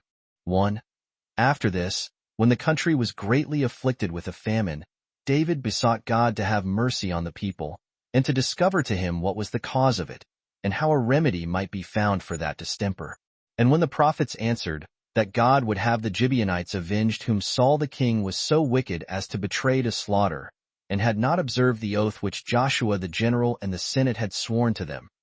If, therefore, said God, the king would permit such vengeance to be taken for those that were slain as the Gibeonites should desire, he promised that he would be reconciled to them, and free the multitude from their miseries.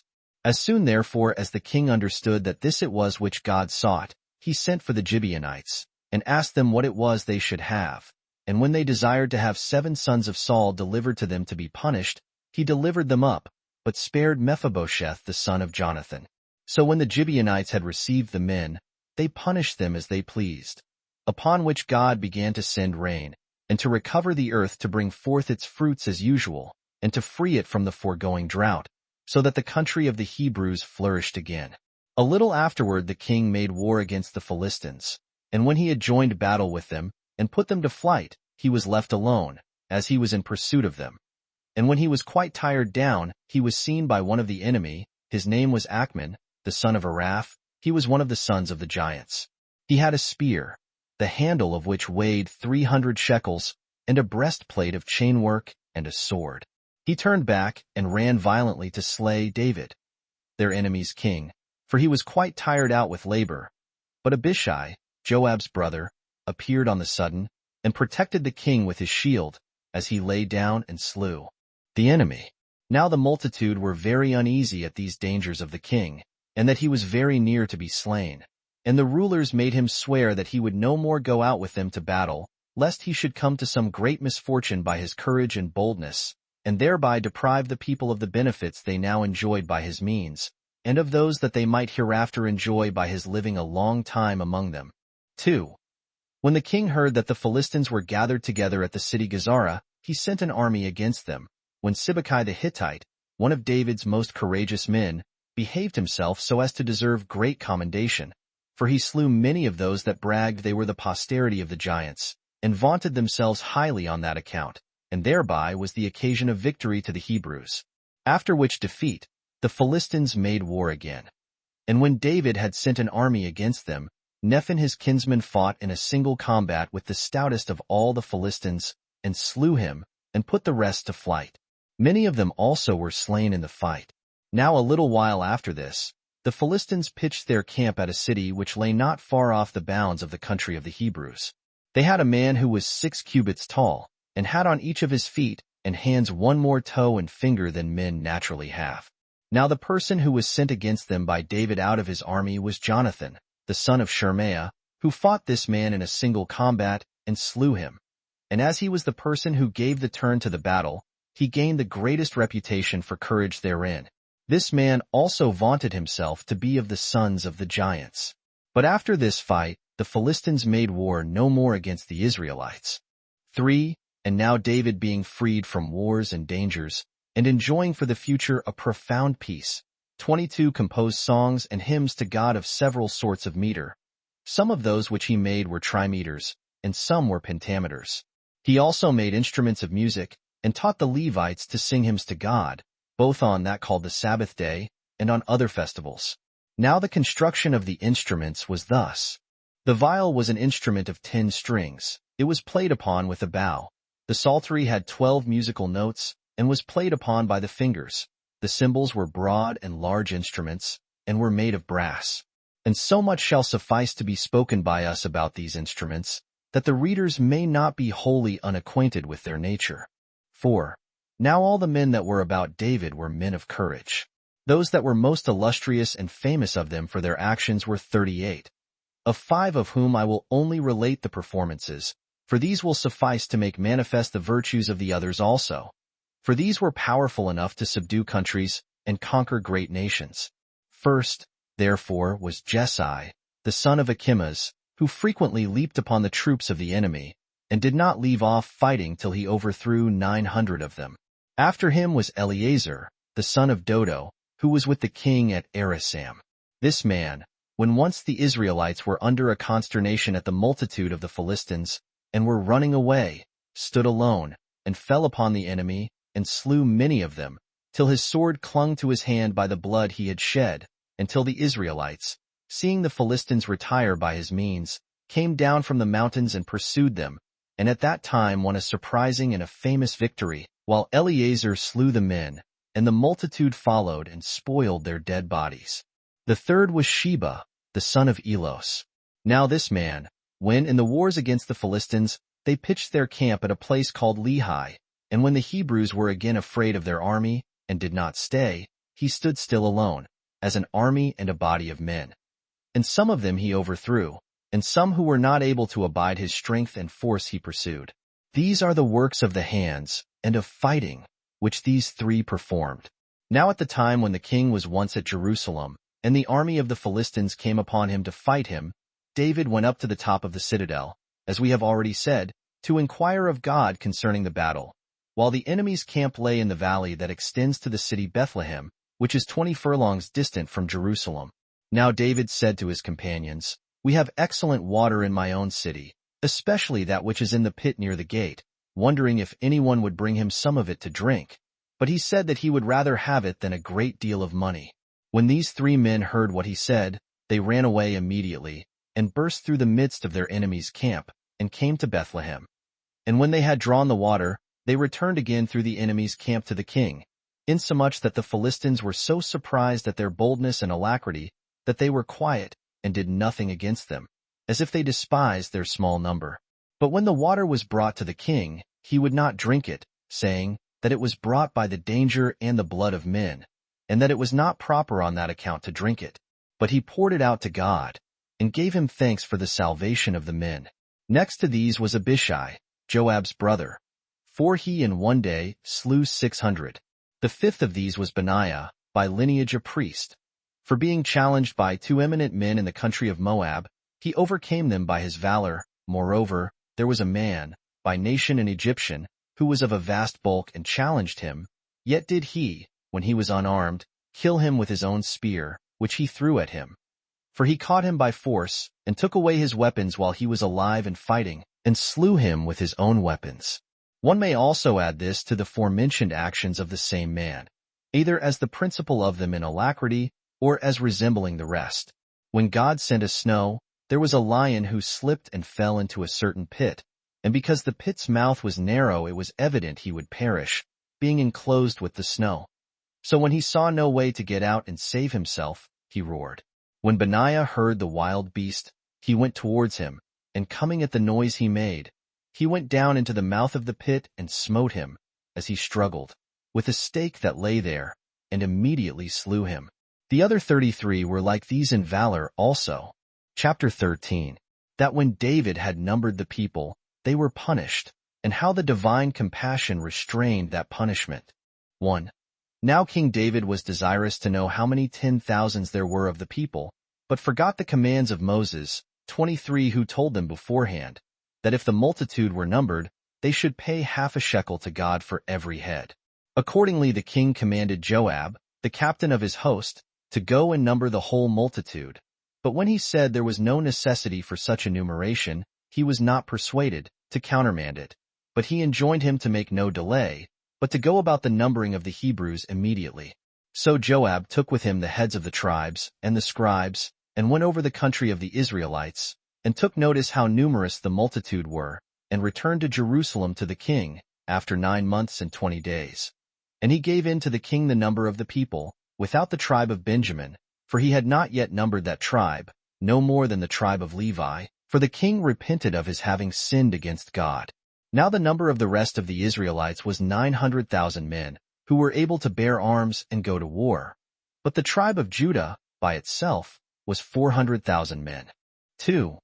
Now when the prophets had signified to David that God was angry at him, he began to entreat him, and to desire he would be merciful to him, and forgive his sin.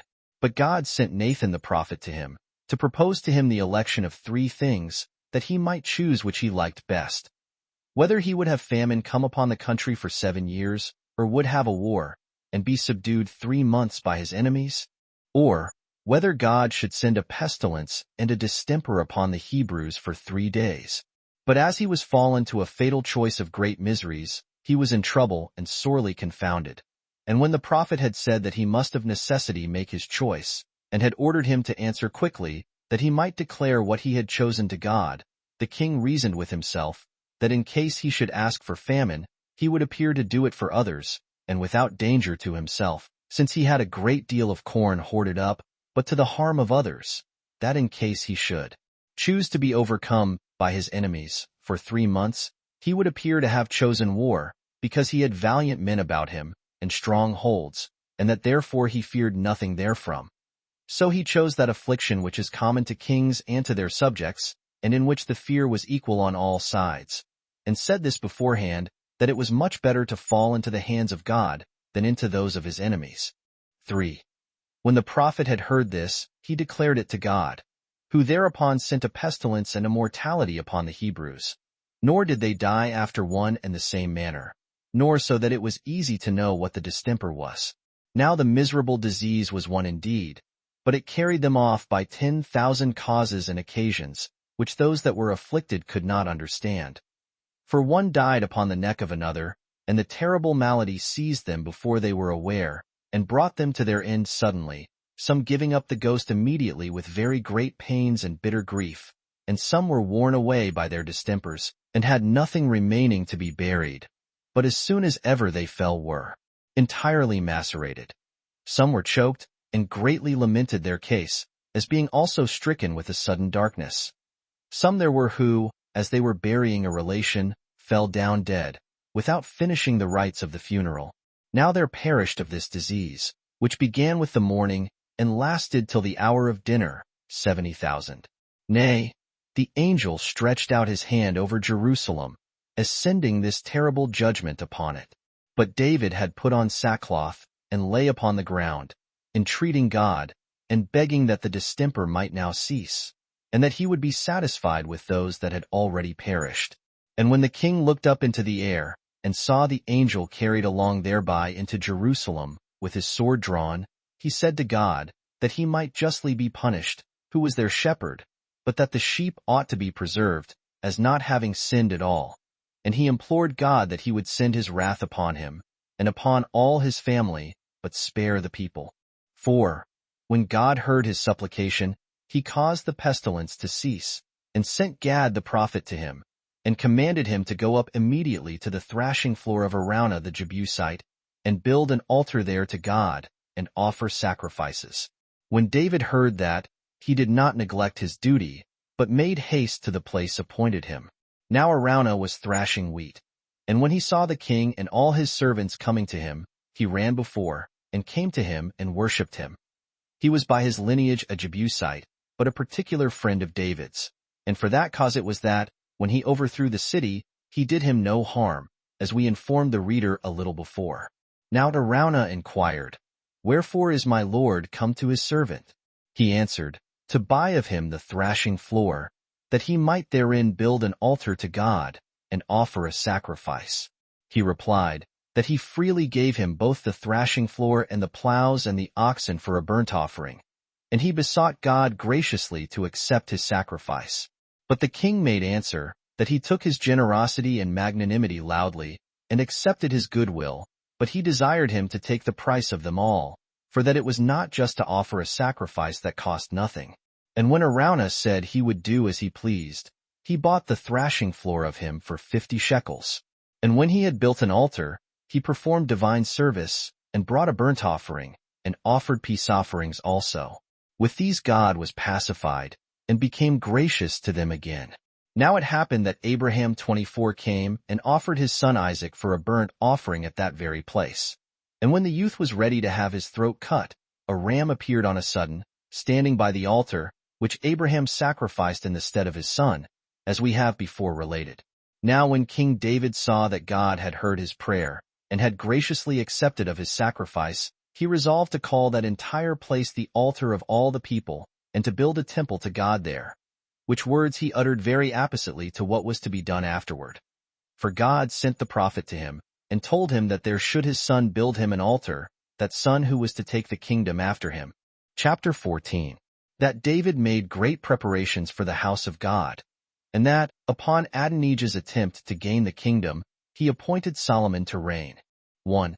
After the delivery of this prophecy, the king commanded the strangers to be numbered, and they were found to be 180,000.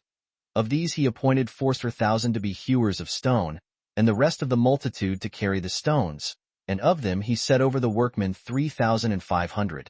He also prepared a great quantity of iron and brass for the work, with many, and those exceeding large, cedar trees, the Tyrians and Sidonians sending them to him, for he had sent to them for a supply of those trees. And he told his friends that these things were now prepared, that he might leave materials ready for the building of the temple to his son, who was to reign after him, and that he might not have them to seek then, when he was very young, and by reason of his age unskillful in such matters, but might have them lying by him, and so might the more readily complete the work. 2.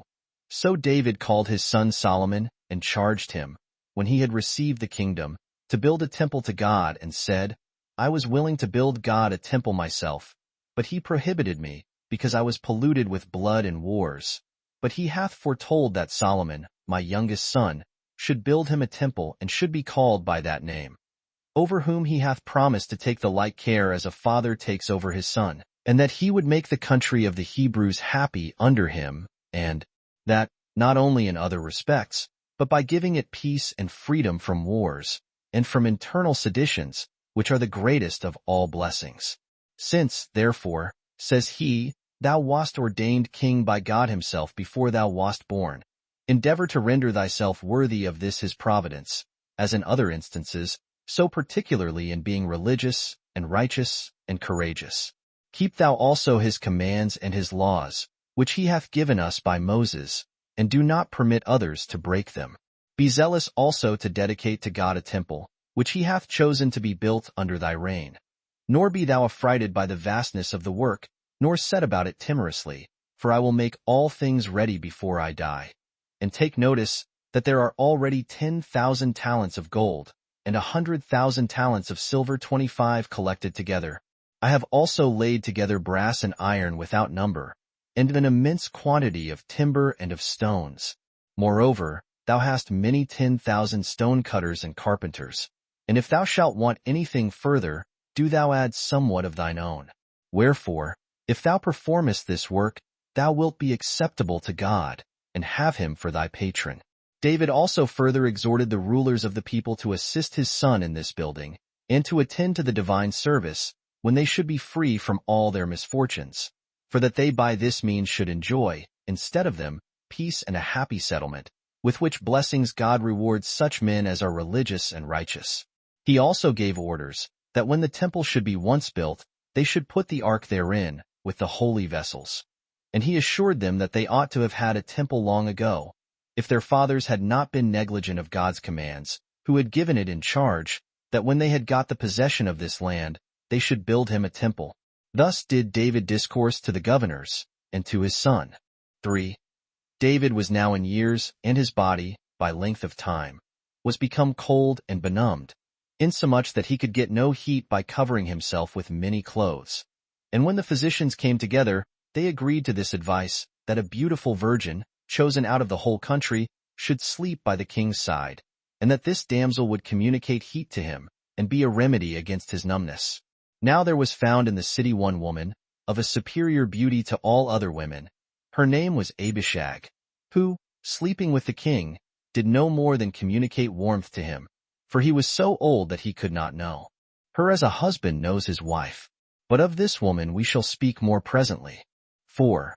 Now the fourth son of David was a beautiful young man, and tall, born to him of Haggith his wife. He was named Adonijah, and was in his disposition like to Absalom, and exalted himself as hoping to be king, and told his friends that he ought to take the government upon him. He also prepared many chariots and horses, and 50 men to run before him. When his father saw this, he did not reprove him, nor restrain him from his purpose, nor did he go so far as to ask wherefore he did so. Now, Adonijah had for his assistants Joab, the captain of the army, and Abiathar the high priest. And the only persons that opposed him were Zadok the high priest, and the prophet Nathan, and Benaiah, who was captain of the guards, and Shimei, David's friend, with all the other most mighty men. Now Adonijah had prepared a supper out of the city, near the fountain that was in the king's paradise, and had invited all his brethren except Solomon, and had taken with him Joab the captain of the army, and Abiathar, and the rulers of the tribe of Judah, but had not invited to this feast either Zadok the high priest, or Nathan the prophet, or Benaiah the captain of the guards, nor any of those of the contrary party. This matter was told by Nathan the prophet to Bathsheba, Solomon's mother, that Adonijah was king, and that David knew nothing of it. And he advised her to save herself and her son Solomon, and to go by herself to David and say to him that he had indeed sworn that Solomon should reign after him, but that in the meantime Adonijah had already taken the kingdom. He said that he, the prophet himself, would come after her, and when she had spoken thus to the king, would confirm what she had said. Accordingly Bathsheba agreed with Nathan, and went in to the king and worshipped him, and when she had desired leave to speak with him, she told him all things in the manner that Nathan had suggested to her, and related what a supper Adonijah had made, and who they were whom he had invited, Abiathar and Joab the general, and David's sons, excepting Solomon and his intimate friends. She also said that all the people had their eyes upon him, to know whom he would choose for their king. She desired him also to consider how, after his departure, Adonijah, if he were king, would slay her and her son Solomon. 5.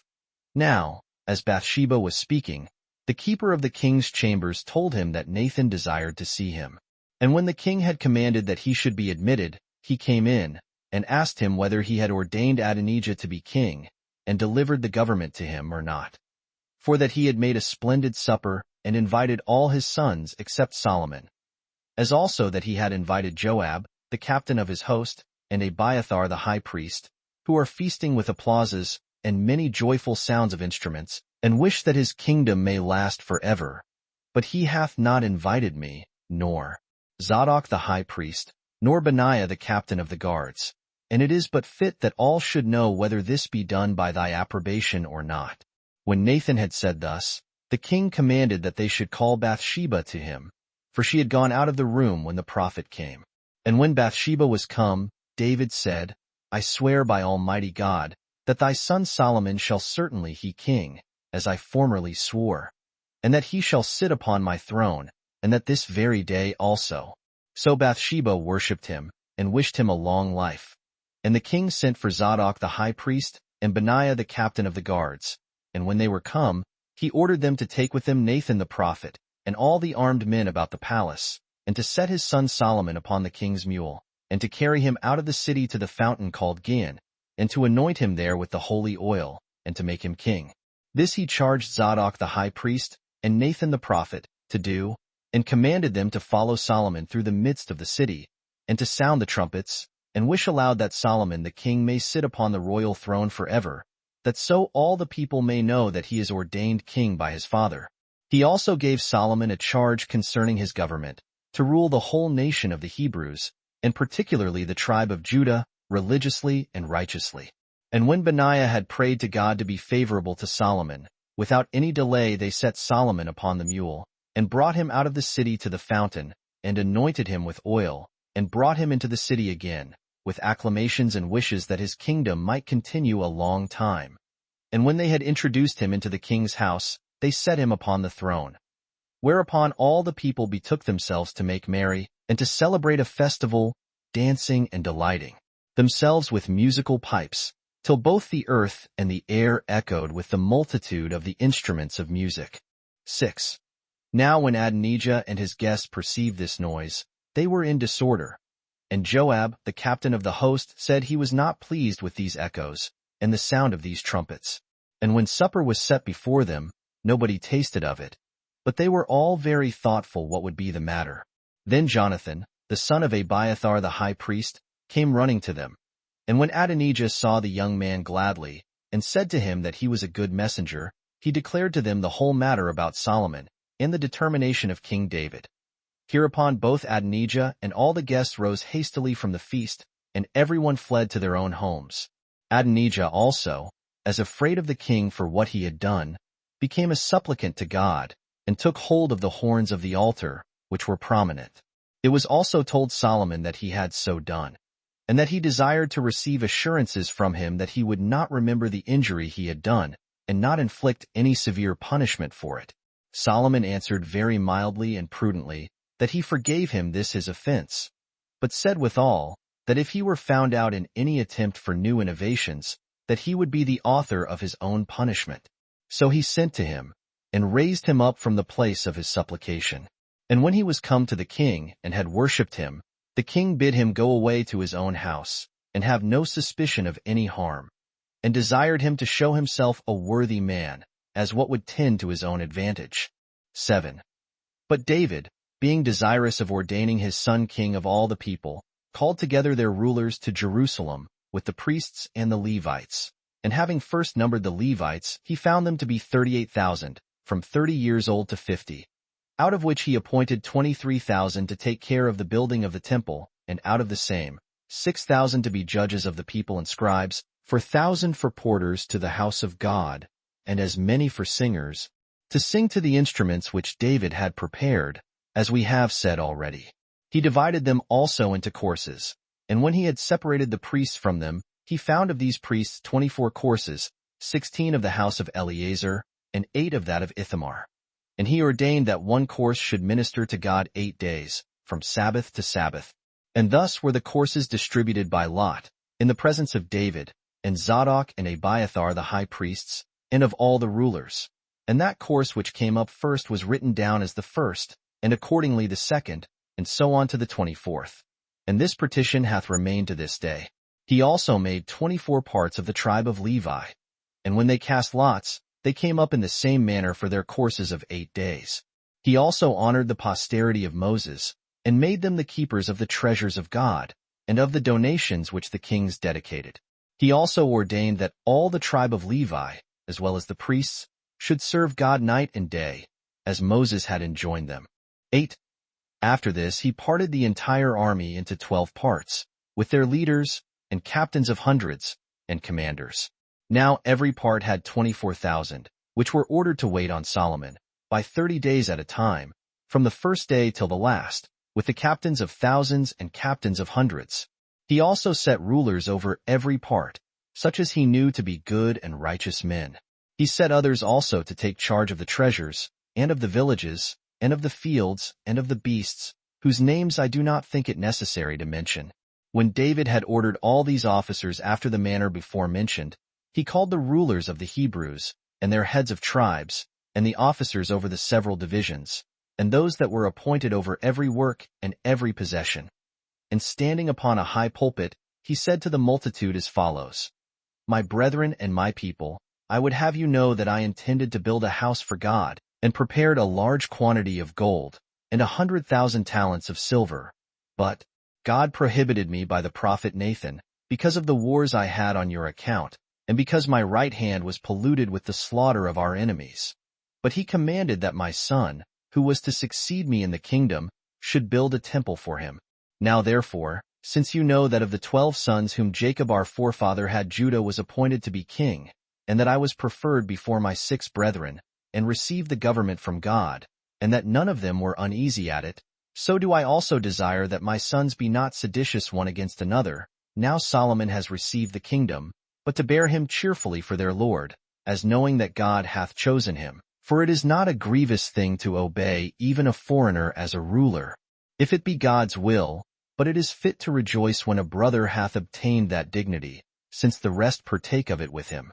And I pray that the promises of God may be fulfilled, and that this happiness which he hath promised to bestow upon King Solomon over all the country may continue therein for all time to come. And these promises, O son, will be firm, and come to a happy end, if thou showest thyself to be a religious and a righteous man, and an observer of the laws of thy country. But if not, expect adversity upon thy disobedience to them. 9. Now when the king had said this, he left off, but gave the description and pattern of the building of the temple in the sight of them all to Solomon, of the foundations and of the chambers, inferior and superior, how many they were to be, and how large in height and in breadth, as also he determined the weight of the golden and silver vessels. Moreover, he earnestly excited them with his words to use the utmost alacrity about the work.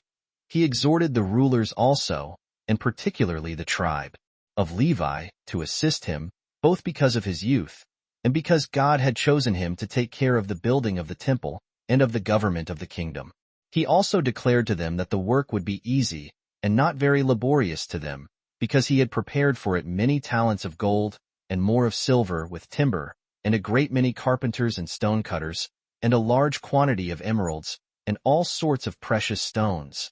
And he said that even now he would give of the proper goods of his own dominion 200 talents, and 300 other talents of pure gold, for the most holy place, and for the chariot of God, the cherubim, which are to stand over and cover the ark.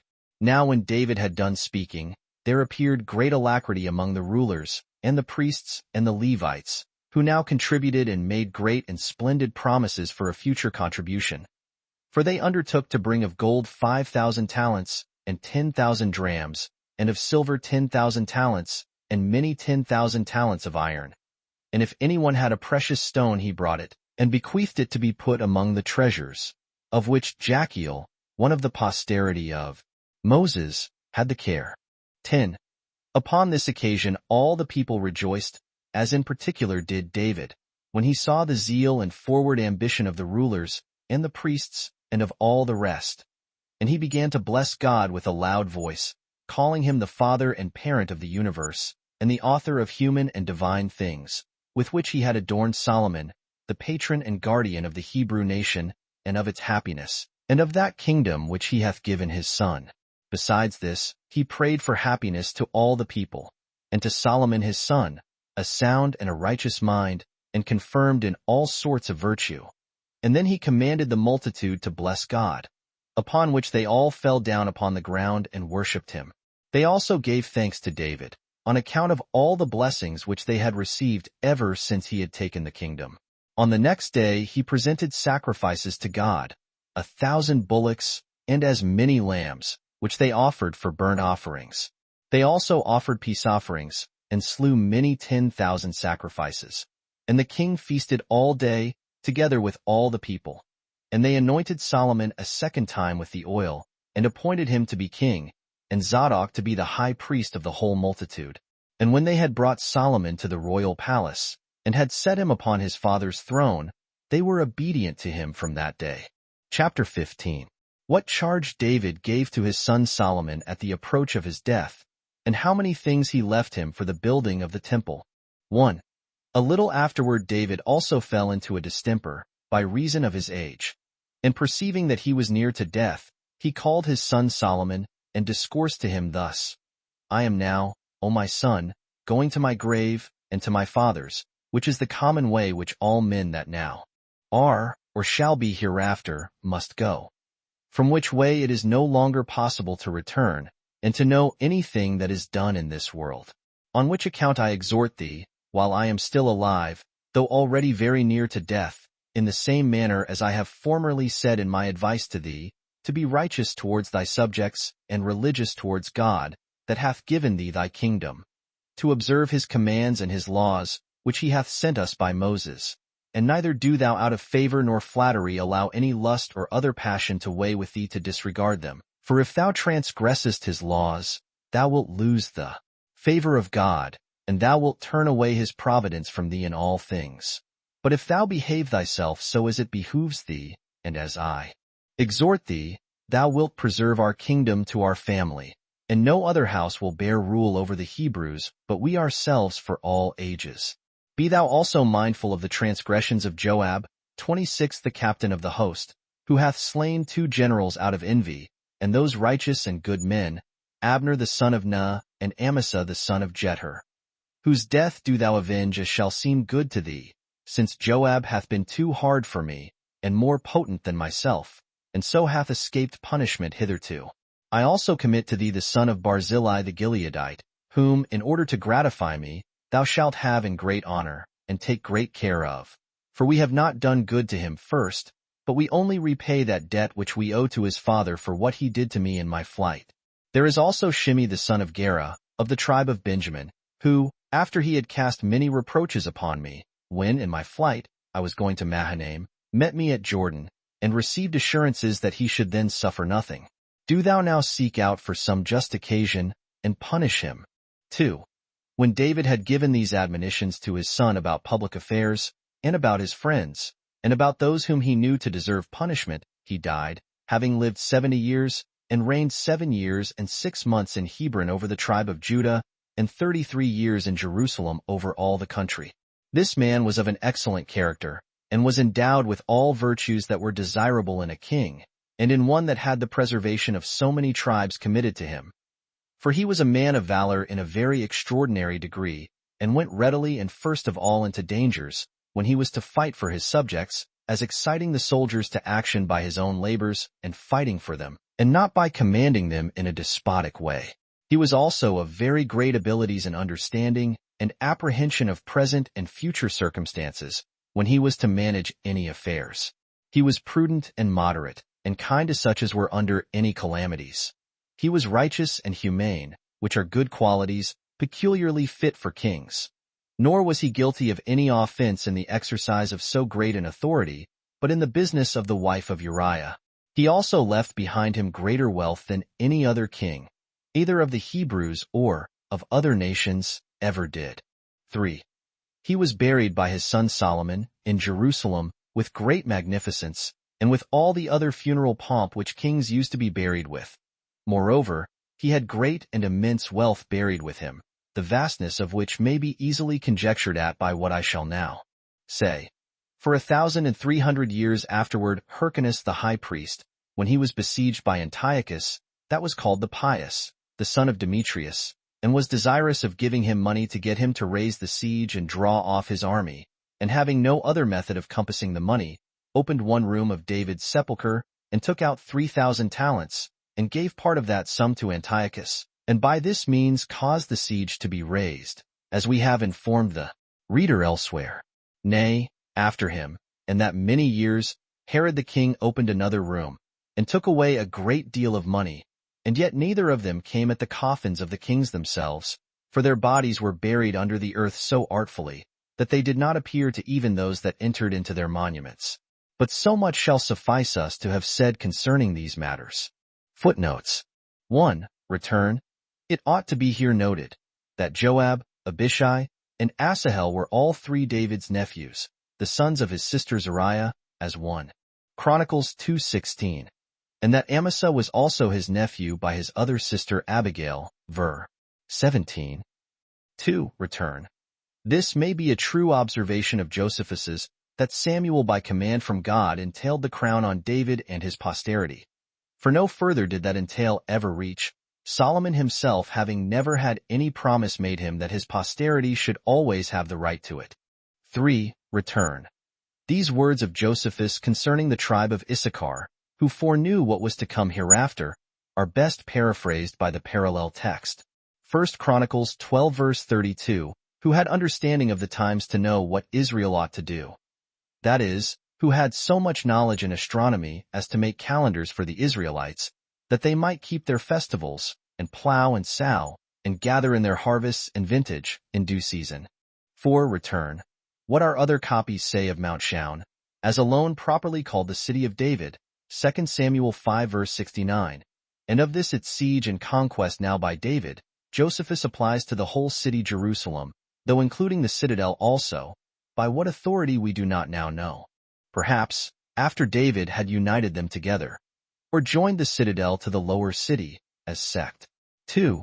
Josephus esteemed them as one city. However, this notion seems to be confirmed by what the same Josephus says concerning David's and many other kings of Judah's sepulchres, which as the authors of the books of Kings and Chronicles say were in the city of David, so does Josephus still say they were in Jerusalem. The sepulchre of David seems to have been also a known place in the several days of Hyrcanus, of Herod, and of St. Peter. Antique, B. 13. Ch. 8. Sect. 4 B. 16. Ch. 8. Sect. 1. Acts 2 verse 29. Now no such royal sepulchres have been found about Mount Shaun, but are found close by the north wall of Jerusalem, which I suspect, therefore, to be these very sepulchres. See the note on ch. 15. Sect. 3. In the meantime, Josephus's explication of the lame, and the blind and the maimed, as set to keep this city or citadel, seems to be the truth, and gives the best light to that history in our Bible. Mr. Audius truly observes, up, Haircamp, page 305, that Josephus never mentions Mount Shaun by that name, as taking it for an appellative, as I suppose, and not for a proper name. He still either styles it the citadel or the upper city, nor do I see any reason for Mr. Audius's evil suspicions about this procedure of Josephus. 5. Return. Some copies of Josephus have here Salama or Salem, and others Hierosalama or Jerusalem. The latter best agree to what Josephus says elsewhere, of the war, B. 6. Comma, that this city was called Salama or Salem, before the days of Melchizedek, but was by him called Hierosalama or Jerusalem. I rather suppose it to have been so called after Abraham had received that oracle Jehovah Jireh, the Lord will see, or provide, Genesis 22:14. The latter word, Jireh, with a little alteration, prefixed to the old name Salem, peace, will be Jerusalem. And since that expression, God will see, or rather, God will provide himself a lamb for a burnt offering, ver. 8:14, is there said to have been proverbial till the days of Moses. This seems to me the most probable derivation of that name, which will then denote that God would provide peace by that Lamb of God which was to take away the sins of the world. However, that which is put into brackets can hardly be supposed the genuine words of Josephus, as Dr. Hudson well judges. 6. Return. It deserves here to be remarked that Saul very rarely, and David very frequently, consulted God by Urim, and that David aimed always to depend, not on his own prudence or abilities, but on the divine direction, contrary to Saul's practice. See Sect. 2, in the note on Antique, B. 3. Ch. 8. Sect. 9. And when Saul's daughter, but David's wife, Michal, laughed at David's dancing before the ark, 2 Samuel 6 verse 16, and c. And here, Sect. L. 2, 3, it is probable she did so, because her father Saul did not use to pay such a regard to the ark, to the Urim there inquired by, or to God's worship before it, and because she thought it beneath the dignity of a king to be so religious. 7. Return. Josephus seems to be partly in the right, when he observes here that Uzzah was no priest, though perhaps he might be a Levite, and was therefore struck dead for touching the ark, contrary to the law, and for which profane rashness death was the penalty by that law. Numbers 4:15-20. See the like before, Antique, B. 6. Ch. 1. Sect. 4. It is not improbable that the putting this ark in a cart, when it ought to have been carried by the priests or Levites, as it was presently here in Josephus so carried from Obed-Edom's house to David's, might be also an occasion of the anger of God on that breach of his law. See Numbers 4:15, 1 Chronicles 15 verse 13. 8. Return. Josephus here informs us that, according to his understanding of the sense of his copy of the Pentateuch, Moses had himself foretold the building of the temple, which yet is nowhere, that I know of, in our present copies. And that this is not a mistake set down by him unwarily, appears by what he observed before, on Antique B4. Ch. 8. Sect. 46. How Moses foretold that, upon the Jews' future disobedience, their temple should be burnt and rebuilt, and that not once only, but several times afterward. See also Josephus's mention of God's former commands to build such a temple presently, Ch. 14. Sect. 2. Contrary to our other copies, or at least to our translation of the Hebrew, 2 Samuel 7 verses 6 and 7, 1 Chronicles 17 verses 5 and 6. 9. Return. Josephus seems, in this place, with our modern interpreters to confound the two distinct predictions which God made to David and to Nathan, concerning the building him a temple by one of David's posterity. The one belongeth to Solomon, the other to the Messiah. The distinction between which is of the greatest consequence to the Christian religion. 10. Return. Whether Syria Zobah, 2 Samuel 3 verse 8, 1 Chronicles 18 verse 38, be Sophene, as Josephus here supposes, which yet Ptolemy places beyond Euphrates, as Dr. Hudson observes here, whereas Zobah was on this side. Or whether Josephus was not here guilty of a mistake in his geography, I cannot certainly determine. 11. Return. David's reserving only 100 chariots for himself out of 1,000 he had taken from Hadadezer, was most probably in compliance with the law of Moses, which forbade a king of Israel to multiply horses to himself, Deuteronomy 17 verse 16. One of the principal uses of horses in Judea at that time being for drawing their chariots.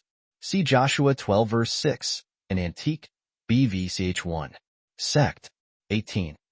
It deserves here to be remarked that this Hadad, being a very great king, was conquered by David, whose posterity yet for several generations were called Ben-Hadad, or the son of Hadad, till the days of Hazael, whose son Adar or Ader is also in our Hebrew copy, 2 Kings 13 verse 24, written Ben-Hadad, but in Josephus Adad or Adar. And strange it is, that the son of Hazael, said to be such in the same text, and in Josephus, Antique, B9. Ch. 8. Sect. 7. Should still be called the son of Hadad. I would, therefore, here correct our Hebrew copy from Josephus's, which seems to have the true reading, nor does the testimony of Nicholas of Damascus, produced in this place by Josephus, seem to be faultless, when it says that he was the third of the Hadads, or second of the Ben-Hadads, who besieged Samaria in the days of Ahab.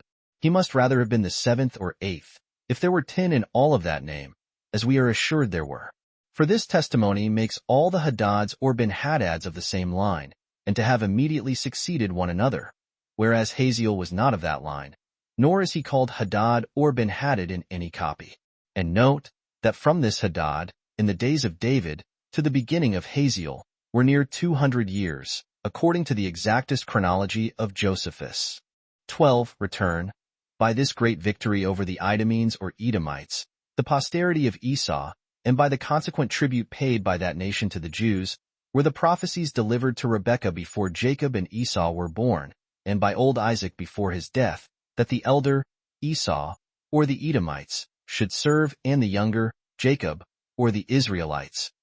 And Jacob, or the Israelites, should be Esau's, or the Edomites' Lord, remarkably fulfilled. See Antique, B8, Ch. 7. Sect. 6. Genesis 25, 9, 3, and the notes on Antique, B.I. Ch. 18. Sect. 5, 6. 13. Return. That a talent of gold was about 7 pounds weight. See the description of the temples of 13. Nor could Josephus well estimate it higher, since he here says that David wore it on his head perpetually. 14. Return. Whether Josephus saw the words of our copies, 2 Samuel 12 verse 31, and 1 Chronicles 20 verse 3, that David put the inhabitants, or at least the garrison of Rabbah, and of the other Ammonite cities, which he besieged and took, under, or cut them with saws and under, or with harrows of iron and under, or with axes of iron, and made them pass through the brick kiln, is not here directly expressed. If he saw them, as is most probable he did, he certainly expounded them of tormenting these Ammonites to death, who were none of those 7 nations of Canaan whose wickedness had rendered them incapable of mercy. Otherwise I should be inclinable to think that the meaning, at least as the words are in Samuel, might only be this, that they were made the lowest slaves, to work in sawing of timber or stone, in harrowing the fields, in hewing timber, in making and burning bricks, and the like hard services, but without taking away their lives. We never elsewhere, that I remember, meet with such methods of cruelty in putting men to death in all the Bible, or in any other ancient history whatsoever. Nor do the words in Samuel seem naturally to refer to any such thing. 15. Return. Of this weight of Absalom's hair, how in 20 or 30 years it might well amount to 200 shekels, or to somewhat above 6 pounds avoirdupois. See the literal accomplishment of prophecies, page 77, 78. But a late very judicious author thinks that the LXXX meant not its weight, but its value, was 20 shekels. Dr. Wall's critical notes on the Old Testament, upon 2 Samuel 14 verse 26. It does not appear what was Josephus's opinion. He sets the text down honestly as he found it in his copies, only he thought that at the end of days, when Absalom polled or weighed his hair, was once a week. 16. Return. This is one of the best corrections that Josephus's copy affords us of a text that in our ordinary copies is grossly corrupted. They say that this rebellion of Absalom was 40 years after what went before, footnote of his reconciliation to his father, whereas the series of the history shows it could not be more than 4 years after it, as here in Josephus, whose number is directly confirmed by that copy of the Septuagint version whence the Armenian translation was made, which gives us the small number of 4 years. 17. Return. This reflection of Josephus's, that God brought to naught the dangerous counsel of Ahithophel, and directly infatuated wicked Absalom to reject it, which infatuation is what the Scripture styles the judicial hardening the hearts and blinding the eyes of men, who, by their former voluntary wickedness, have justly deserved to be destroyed, and are thereby brought to destruction, is a very just one, and in him not unfrequent. Nor does Josephus ever puzzle himself, or perplex his readers, with subtle hypotheses as to the manner of such judicial infatuations by God, while the justice of them is generally so obvious. That peculiar manner of the divine operations, or permissions, or the means God makes use of in such cases, is often impenetrable by us. Secret things belong to the Lord our God, but those things that are revealed belong to us, and to our children forever, that we may do all the words of this law, Deuteronomy 29 verse 29. Nor have all the subtleties of the moderns, as far as I see, given any considerable light in this, and many other the like points of difficulty relating either to divine or human operations. See the notes on Antique, BV 1, Sect 2, and Antique, B9, ch 4, Sect 3. 18. Return.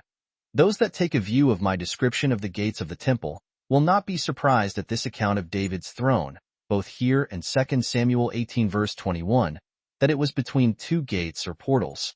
Gates being in cities, as well as at the temple, large open places, with a portal at the entrance and another at the exit, between which judicial causes were heard and public consultations taken, as is well known from several places of Scripture, 2 Chronicles 31 verse 2, Psalm 9 verse 14, 137 verse 5, Proverbs 1 verse 21, 8 verses 3 and 31, 31:23, and often elsewhere. 19. Return. Since David was now in Mahanaim, and in the open place of that city gate, which seems still to have been built the highest of any part of the wall, and since our other copies say he went up to the chamber over the gate, 2 Samuel 18 verse 33, I think we ought to correct our present reading in Josephus, and for city, should read gate, i.e. instead of the highest part of the city, should say the highest part of the gate. Accordingly, we find David presently, in Josephus, as well as in our other copies, 2 Samuel 19 verse 8, sitting as before, in the gate of the city. 20. Return. By David's disposal of half Mephibosheth's estate to Ziba, one would imagine that he was a good deal dissatisfied, and doubtful whether Mephibosheth's story were entirely true or not. Nor does David now invite him to diet with him, as he did before, but only forgives him, if he had been at all guilty. Nor is this odd way of mourning that Mephibosheth made use of here, in 2 Samuel 19 verse 24, wholly free from suspicion by hypocrisy. If Ziba neglected or refused to bring Mephibosheth an ass of his own, on which he might ride to David, it is half to suppose that so great a man as he was should not be able to procure some other beast for the same purpose. 21. Return. I clearly prefer Josephus's reading here, when it supposes 11 tribes, including Benjamin, to be on the one side, and the tribe of Judah alone on the other, since Benjamin in general had been still father of the house of Saul, and less firm to David hitherto than any of the rest, and so cannot be supposed to be joined with Judah at this time, to make it double, especially when the following rebellion was headed by a Benjamite. See sect. 6, and 2 Samuel 20 verses 2 and 4. 22. Return. This section is a very remarkable one, and shows that, in the opinion of Josephus, David composed the book of Psalms, not at several times before, as their present inscriptions frequently imply, but generally at the latter end of his life, or after his wars were over. Nor does Josephus, nor the authors of the known books of the Old and New Testament, nor the apostolical constitutions, seem to have ascribed any of them to any other author than to David himself. See Essay on the Old Testament, pages 174, 175. Of these meters of the Psalms, see the note on Antique, B2. Ch 16. Sect. 4. 23. Return. The words of God by Moses, Exodus 30 verse 12, sufficiently satisfy the reason here given by Josephus for the great plague mentioned in this chapter. When thou takest the sum of the children of Israel after their number, then shall they give a ransom for his soul unto the Lord, when thou numberest them, that there be no plague amongst them, when numberest them. Nor indeed could David's, or the neglect of executing this law at this numeration of half a shekel apiece with them, when they came numbered. The great reason why nations are so committed by and with their wicked kings and governors that they almost constantly comply with them in their of or disobedience to the divine laws, and suffer divine laws to go into disuse or contempt, in order to kings and governors, and that they suppolitical laws and commands of those governors, instead of the righteous laws of God, which all mankind ought ever to obey. Let their kings and governors say what they please to the contrary. This preference of human before divine laws seeming to me the principal character of idolatrous or anti-Christian nations. Accordingly, Josephus well observes, Antique, B4. Ch 8. Sect. 17, that it was the duty of the people of Israel to take care that their kings, when they should have them, did not exceed their proper limits of power and prove ungovernable by the laws of God, which would certainly be a most pernicious thing to their divine settlement. Nor do I think that negligence peculiar to the Jews. Those nations which are called Christians are sometimes indeed very solicitous to restrain their kings and governors from breaking the human laws of their several kingdoms, but without the like care for restraining them from breaking the laws of God. Whether it be right in the sight of God to hearken unto men more than to God, judge ye. Acts 4 verse 19. We ought to obey God rather than men. Ver. 29. 24. Return. What Josephus adds here is very remarkable, that this Mount Moriah was not only the very place where Abraham offered up Isaac long ago, but that God had foretold to David by a prophet that here his son should build him a temple, which is not directly in any of our other copies, though very agreeable to what is in them, particularly in 1 Chronicles 21:25, 28, 22:1, to which places I refer the reader. 25. Return.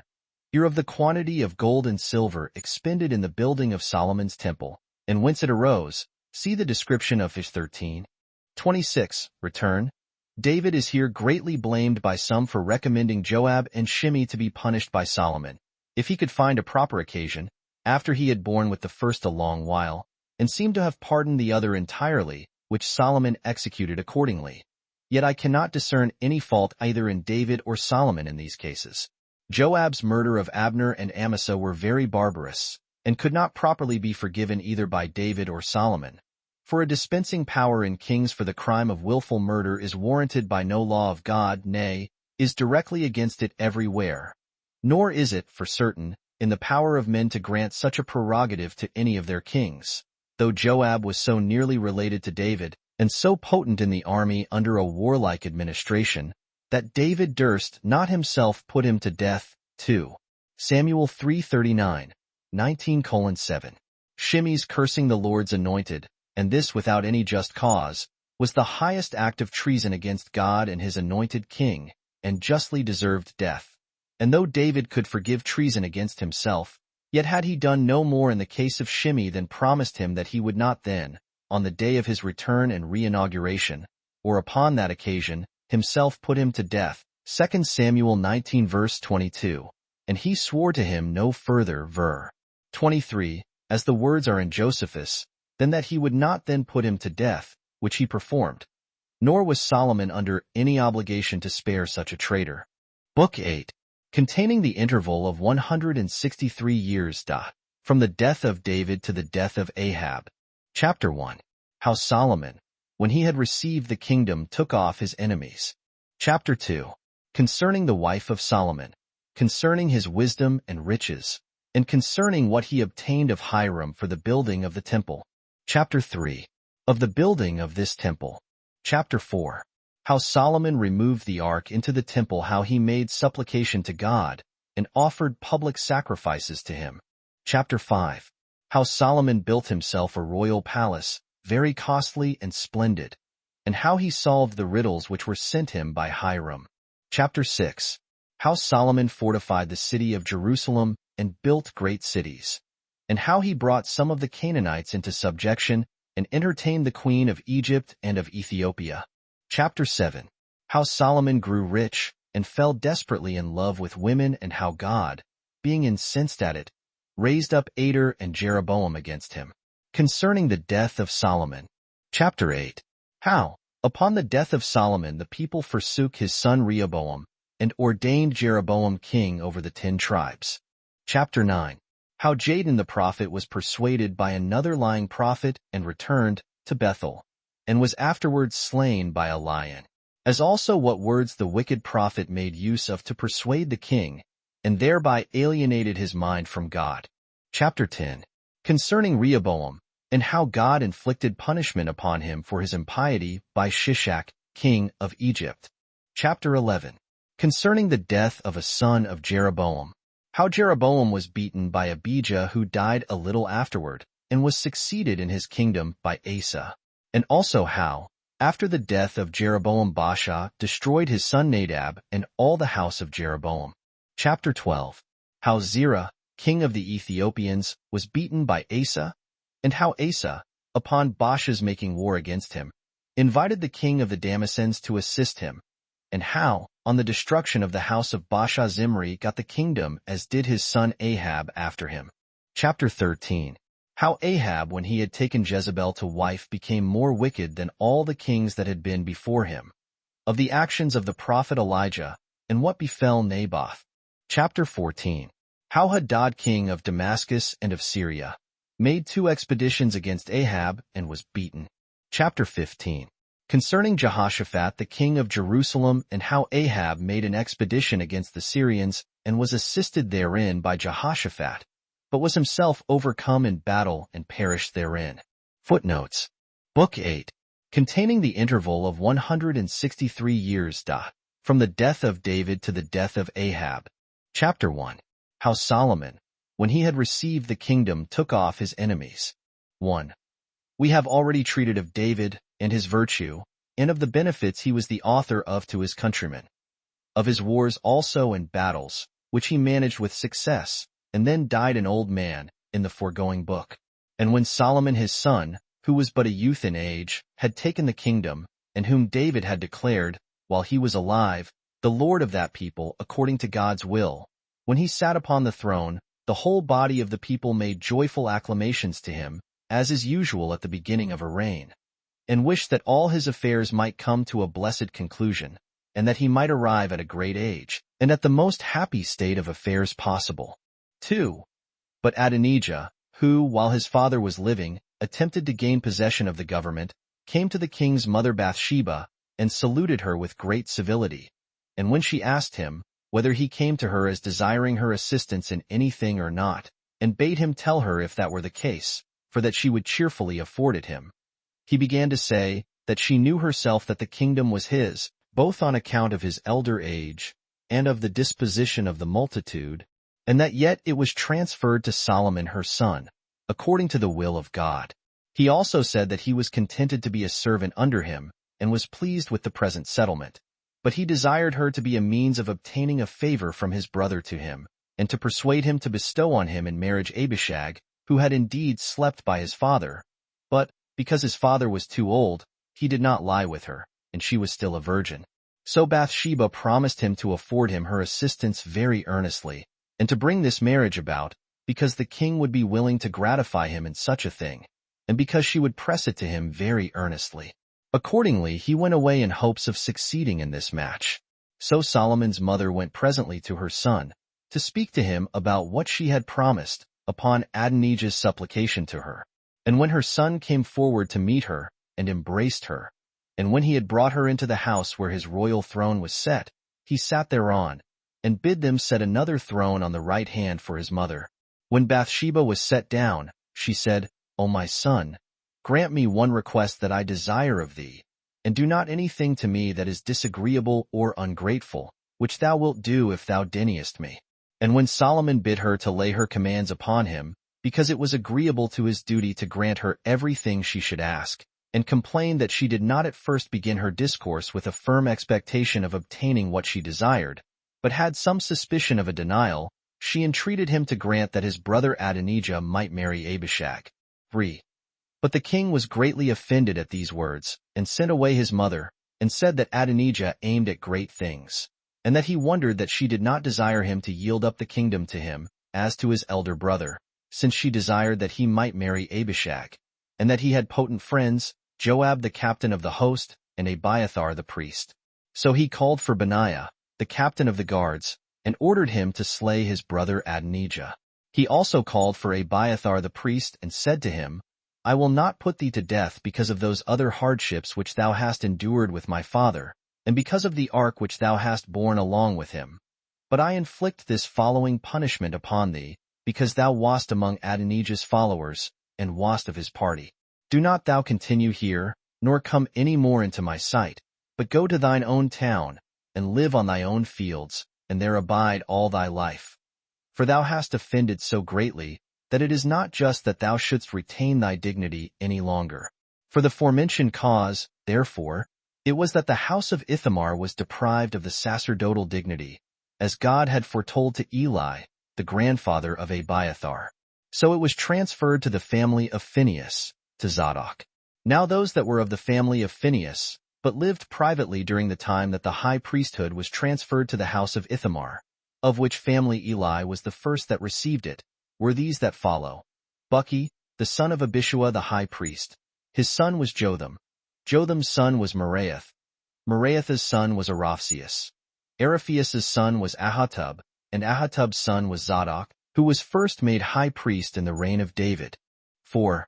Now when Joab, the captain of the host, heard of the slaughter of Adonijah, he was greatly afraid, for he was a greater friend to him than to Solomon. And suspecting, not without reason, that he was in danger, on account of his favor to Adonijah, he fled to the altar, and supposed he might procure safety thereby to himself, because of the king's piety towards God. But when some told the king what Joab's supposal was, he sent Benaiah, and commanded him to raise him up from the altar, and bring him to the judgment seat, in order to make his defense. However, Joab said he would not leave the altar, but would die there rather than in another place. And when Benaiah had reported his answer to the king, Solomon commanded him to cut off his head thereone, and let him take that as a punishment for those two captains of the host whom he had wickedly slain, and to bury his body, that his sins might never leave his family, but that himself and his father, by Joab's death, might be guiltless. And when Benaiah had done what he was commanded to do, he was himself appointed to be captain of the whole army. The king also made Zadok to be alone the high priest, in the room of Abiathar, whom he had removed. 5. But as to Shimei, Solomon commanded that he should build him a house, and stay at Jerusalem, and attend upon him, and should not have authority to go over the brook Cedron, and that if he disobeyed that command, death should be his punishment. He also threatened him so terribly, that he compelled him to take all oath that he would obey. Accordingly Shimei said that he had reason to thank Solomon for giving him such an injunction, and added an oath that he would do as he bade him. and leaving his own country, he made his abode in Jerusalem. But 3 years afterwards, when he heard that 2 of his servants were run away from him, and were in Gath, he went for his servants in haste. And when he was come back with them, the king perceived it, and was much displeased that he had contemned his commands, and, what was more, had no regard to the oaths he had sworn to God. So he called him, and said to him, Didst not thou swear never to leave me, nor to go out of this city to another? Thou shalt not therefore escape punishment for thy perjury, but I will punish thee, thou wicked wretch, both for this crime, and for those wherewith thou didst abuse my father when he was in his flight, that thou mayst know that wicked men gain nothing at last, although they be not punished immediately upon their unjust practices, but that in all the time wherein they think themselves secure, because they have yet suffered nothing, their punishment increases, and is heavier upon them, and that, to a greater degree than if they had been punished immediately upon the commission of their crimes. So Benaiah, on the king's command, slew Shimei. Chapter 2. Concerning the wife of Solomon, concerning his wisdom and riches, and concerning what he obtained of Hiram for the building of the temple. 1. Solomon, having already settled himself firmly in his kingdom, and having brought his enemies to punishment, he married the daughter of Pharaoh king of Egypt, and built the walls of Jerusalem much larger and stronger than those that had been before. 2. And thenceforward he managed public affairs very peaceably. Nor was his youth any hindrance in the exercise of justice, or in the observation of the laws, or in the remembrance of what charges his father had given him at his death. But he discharged every duty with great accuracy, that might have been expected from such as are aged, and of the greatest prudence. He now resolved to go to Hebron, and sacrifice to God upon the brazen altar that was built by Moses. Accordingly he offered their burnt offerings, in number 1,000. And when he had done this, he thought he had paid great honor to God. For as he was asleep that very night God appeared to him, and commanded him to ask of him some gifts which he was ready to give him as a reward for his piety. So Solomon asked of God what was most excellent, and of the greatest worth in itself, what God would bestow with the greatest joy, and what it was most profitable for man to receive. For he did not desire to have bestowed upon him either gold or silver, or any other riches, as a man in a youth might naturally have done. For these are the things that generally are esteemed by most men, as alone of the greatest worth, and the best gifts of God. But, said he, Give me, O Lord, a sound mind and a good understanding, whereby I may speak and judge the people according to truth and righteousness. With these petitions God was well pleased, and promised to give him all those things that he had not mentioned in his option: riches, glory, victory over his enemies. And in the first place, understanding and wisdom, and this in such a degree as no other mortal man, neither kings nor ordinary persons, ever had. He also promised to preserve the kingdom to his posterity for a very long time, if he continued righteous and obedient to him, and imitated his father in those things wherein he excelled. When Solomon heard this from God, he presently leaped out of his bed, and when he had worshipped him, he returned to Jerusalem. And after he had offered great sacrifices before the tabernacle, he feasted all his own family. 2. In these days a hard cause came before him in judgment, which it was very difficult to find any end of. And I think it necessary to explain the fact about which the contest was, that such as light upon my writings may know what a difficult cause Solomon was to determine, and those that are concerned in such matters may take this sagacity of the king for a pattern, that they may the more easily give sentence about such questions. There were 2 women, who were harlots in the course of their lives, that came to him. Of whom she that seemed to be injured began to speak first, and said, O king, I and this other woman dwell together in one room. Now it came to pass that we both bore a son at the same hour of the same day. And on the 3rd day this woman overlaid her son, and killed it, and then took my son out of my bosom, and removed him to herself, and as I was asleep she laid her dead son in my arms. Now, when in the morning I was desirous to give the breast to the child, I did not find my own, but saw the woman's dead child lying by me, for I considered it exactly, and found it so to be. Hence it was that I demanded my son, and when I could not obtain him, I have recourse, my lord, to thy assistance. For since we were alone, and there was nobody there that could convict her, she cares for nothing, but perseveres in the stout denial of the fact. When this woman had told this her story, the king asked the other woman what she had to say in contradiction to that story.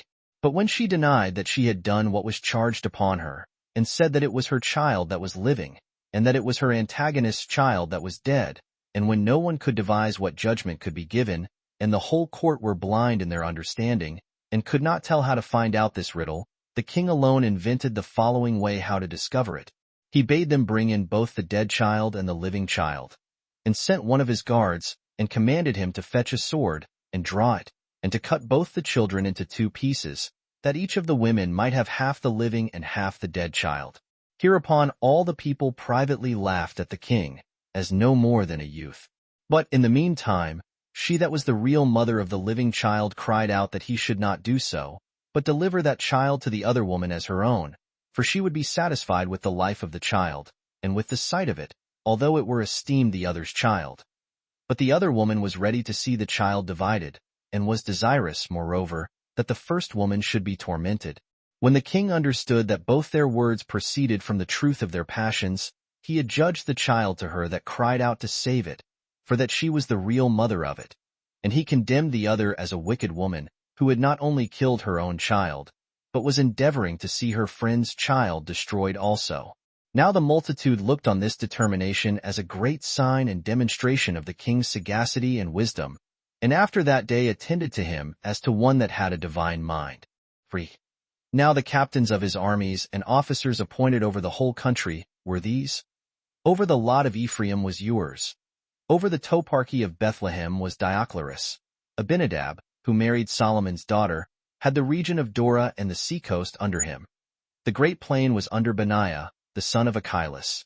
He also governed all the country as far as Jordan. Gabarus ruled over Gilead and Golanitis, and had under him the 60 great and fenced cities of Achinadab managed the affairs of all Galilee as far as Sidon, and had himself also married a daughter of Solomon's, whose name was Basema. Banachates had the seacoast about Arsay, as had Shaphat Mount Tabor, and Carmel, and the lower Galilee, as far as the river Jordan. One man was appointed over all this country. Shimei was entrusted with the lot of Benjamin. And Gabers had the country beyond Jordan, over whom there was again one governor appointed. Now the people of the Hebrews, and particularly the tribe of Judah, received a wonderful increase when they betook themselves to husbandry and the cultivation of their grounds. For as they enjoyed peace, and were not distracted with wars and troubles, and having, besides, an abundant fruition of the most desirable liberty, everyone was busy in augmenting the product of their own lands, and making them worth more than they had formerly been. 4. The king had also other rulers, who were over the land of Syria and of the Philistines, which reached from the river Euphrates to Egypt, and these collected his tributes of the nations. Now these contributed to the king's table, and to his supper every day 330 cori of fine flour, and 60 of meal, as also 10 fat oxen, and 20 oxen out of the pastures, and 100 fat lambs. All these were besides what were taken by hunting harts and buffaloes, and birds and fishes, which were brought to the king by foreigners day by day.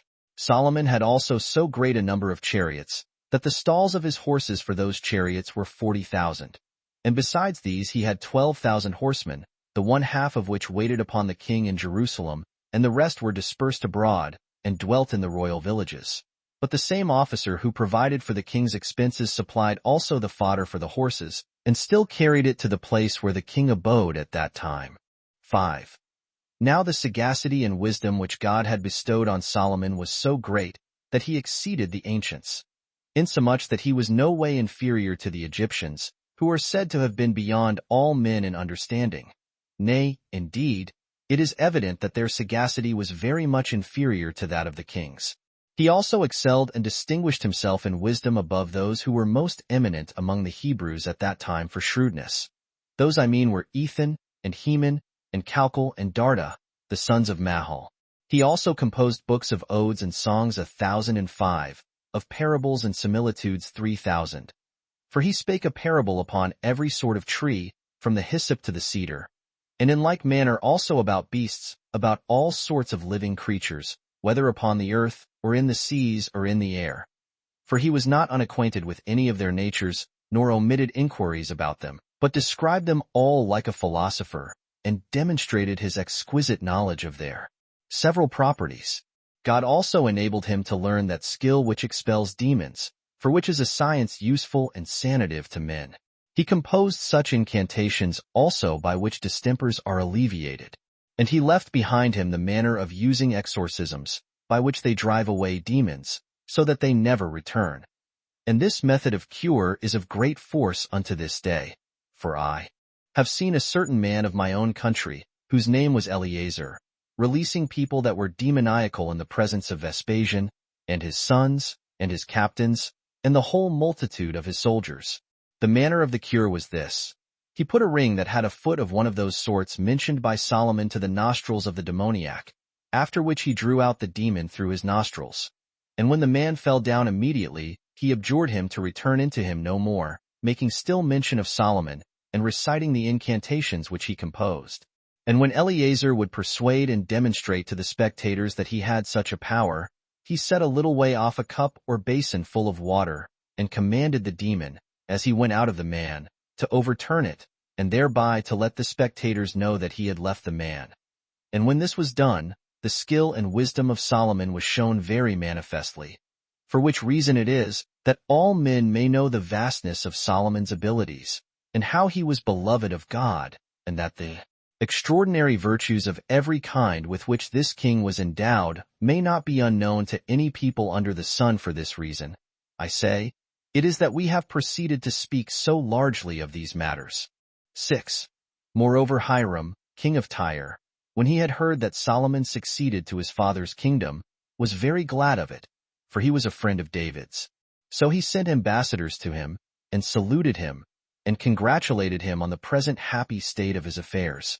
Upon which Solomon sent him an epistle, the contents of which here follow. Solomon to King Hiram. 5. Know thou that my father would have built a temple to God, but was hindered by wars and continual expeditions. For he did not leave off to overthrow his enemies till he made them all subject to tribute. But I give thanks to God for the peace I at present enjoy, and on that account I am at leisure, and design to build a house to God. For God foretold to my father that such a house should be built by me. Wherefore I desire thee to send some of thy subjects with mine to Mount Lebanon to cut down timber, for the Sidonians are more skillful than our people in cutting of wood. As for wages to the hewers of wood, I will pay whatsoever price thou shalt determine. 7. When Hiram had read this epistle, he was pleased with it, and wrote back this answer to Solomon. Hiram to King Solomon. It is fit to bless God that he hath committed thy father's government to thee, who art a wise man, and endowed with all virtues. As for myself, I rejoice at the condition thou art in, and will be subservient to thee in all that thou sendest to me about. For when by my subjects I have cut down many and large trees of cedar and cypress wood, I will send them to sea, and will order my subjects to make floats of them, and to sail to what place soever of thy country thou shalt desire, and leave them there, after which thy subjects may carry them to Jerusalem. But do thou take care to procure us corn for this timber, which we stand in need of, because we inhabit in an island. 8. The copies of these epistles remain at this day, and are preserved not only in our books, but among the Tyrians also, insomuch that if anyone would know the certainty about them, he may desire of the keepers of the public records of Tyre to show him them, and he will find what is there set down to agree with what we have said. I have said so much out of a desire that my readers may know that we speak nothing but the truth, and do not compose a history out of some plausible relations, which deceive men and please them at the same time, nor attempt to avoid examination, nor desire men to believe us immediately. Nor are we at liberty to depart from speaking truth, which is the proper commendation of an historian, and yet be blameless. But we insist upon no admission of what we say, unless we be able to manifest its truth by demonstration, in the strongest vouchers. 9. Now King Solomon, as soon as this epistle of the king of Tyre was brought him, commended the readiness and goodwill he declared therein, and repaid him in what he desired, and sent him yearly 20,000 cori of wheat, and as many baths of oil. Now the bath is able to contain 72 sextaries. He also sent him the same measure of wine. So the friendship between Hiram and Solomon hereby increased more and more, and they swore to continue it forever. And the king appointed a tribute to be laid on all the people, of 30,000 laborers, whose work he rendered easy to them by prudently dividing it among them. For he made 10,000 cut timber in Mount Lebanon for 1 month, and then to come home and rest 2 months, until the time when the other 20,000 had finished their task at the appointed time. And so afterward it came to pass that the first 10,000 returned to their work every 4th month. And it was Adoram who was over this tribute. There were also of the strangers who were left by David, who were to carry the stones and other materials, 70,000. And of those that cut the stones, 80,000. Of these 3,300 were rulers over the rest. He also enjoined them to cut out large stones for the foundations of the temple, and that they should fit them and unite them together in the mountain, and so bring them to the city. This was done not only by our own country workmen, but by those workmen whom Hiram sent also. 6. Chapter 3. Of the building of this temple. 1. Solomon began to build the temple in the 4th year of his reign, on the 2nd month, which the Macedonians call Artemisius, and the Hebrews Jur, 592 years after the exodus out of Egypt, but 1,020 years from Abraham's coming out of Mesopotamia into Canaan, and after the deluge 1,440 years, and from Adam, the first man who was created, until Solomon built the temple, there had passed in all 3,102 years. Now that year on which the temple began to be built was already the 11th year of the reign of Hiram.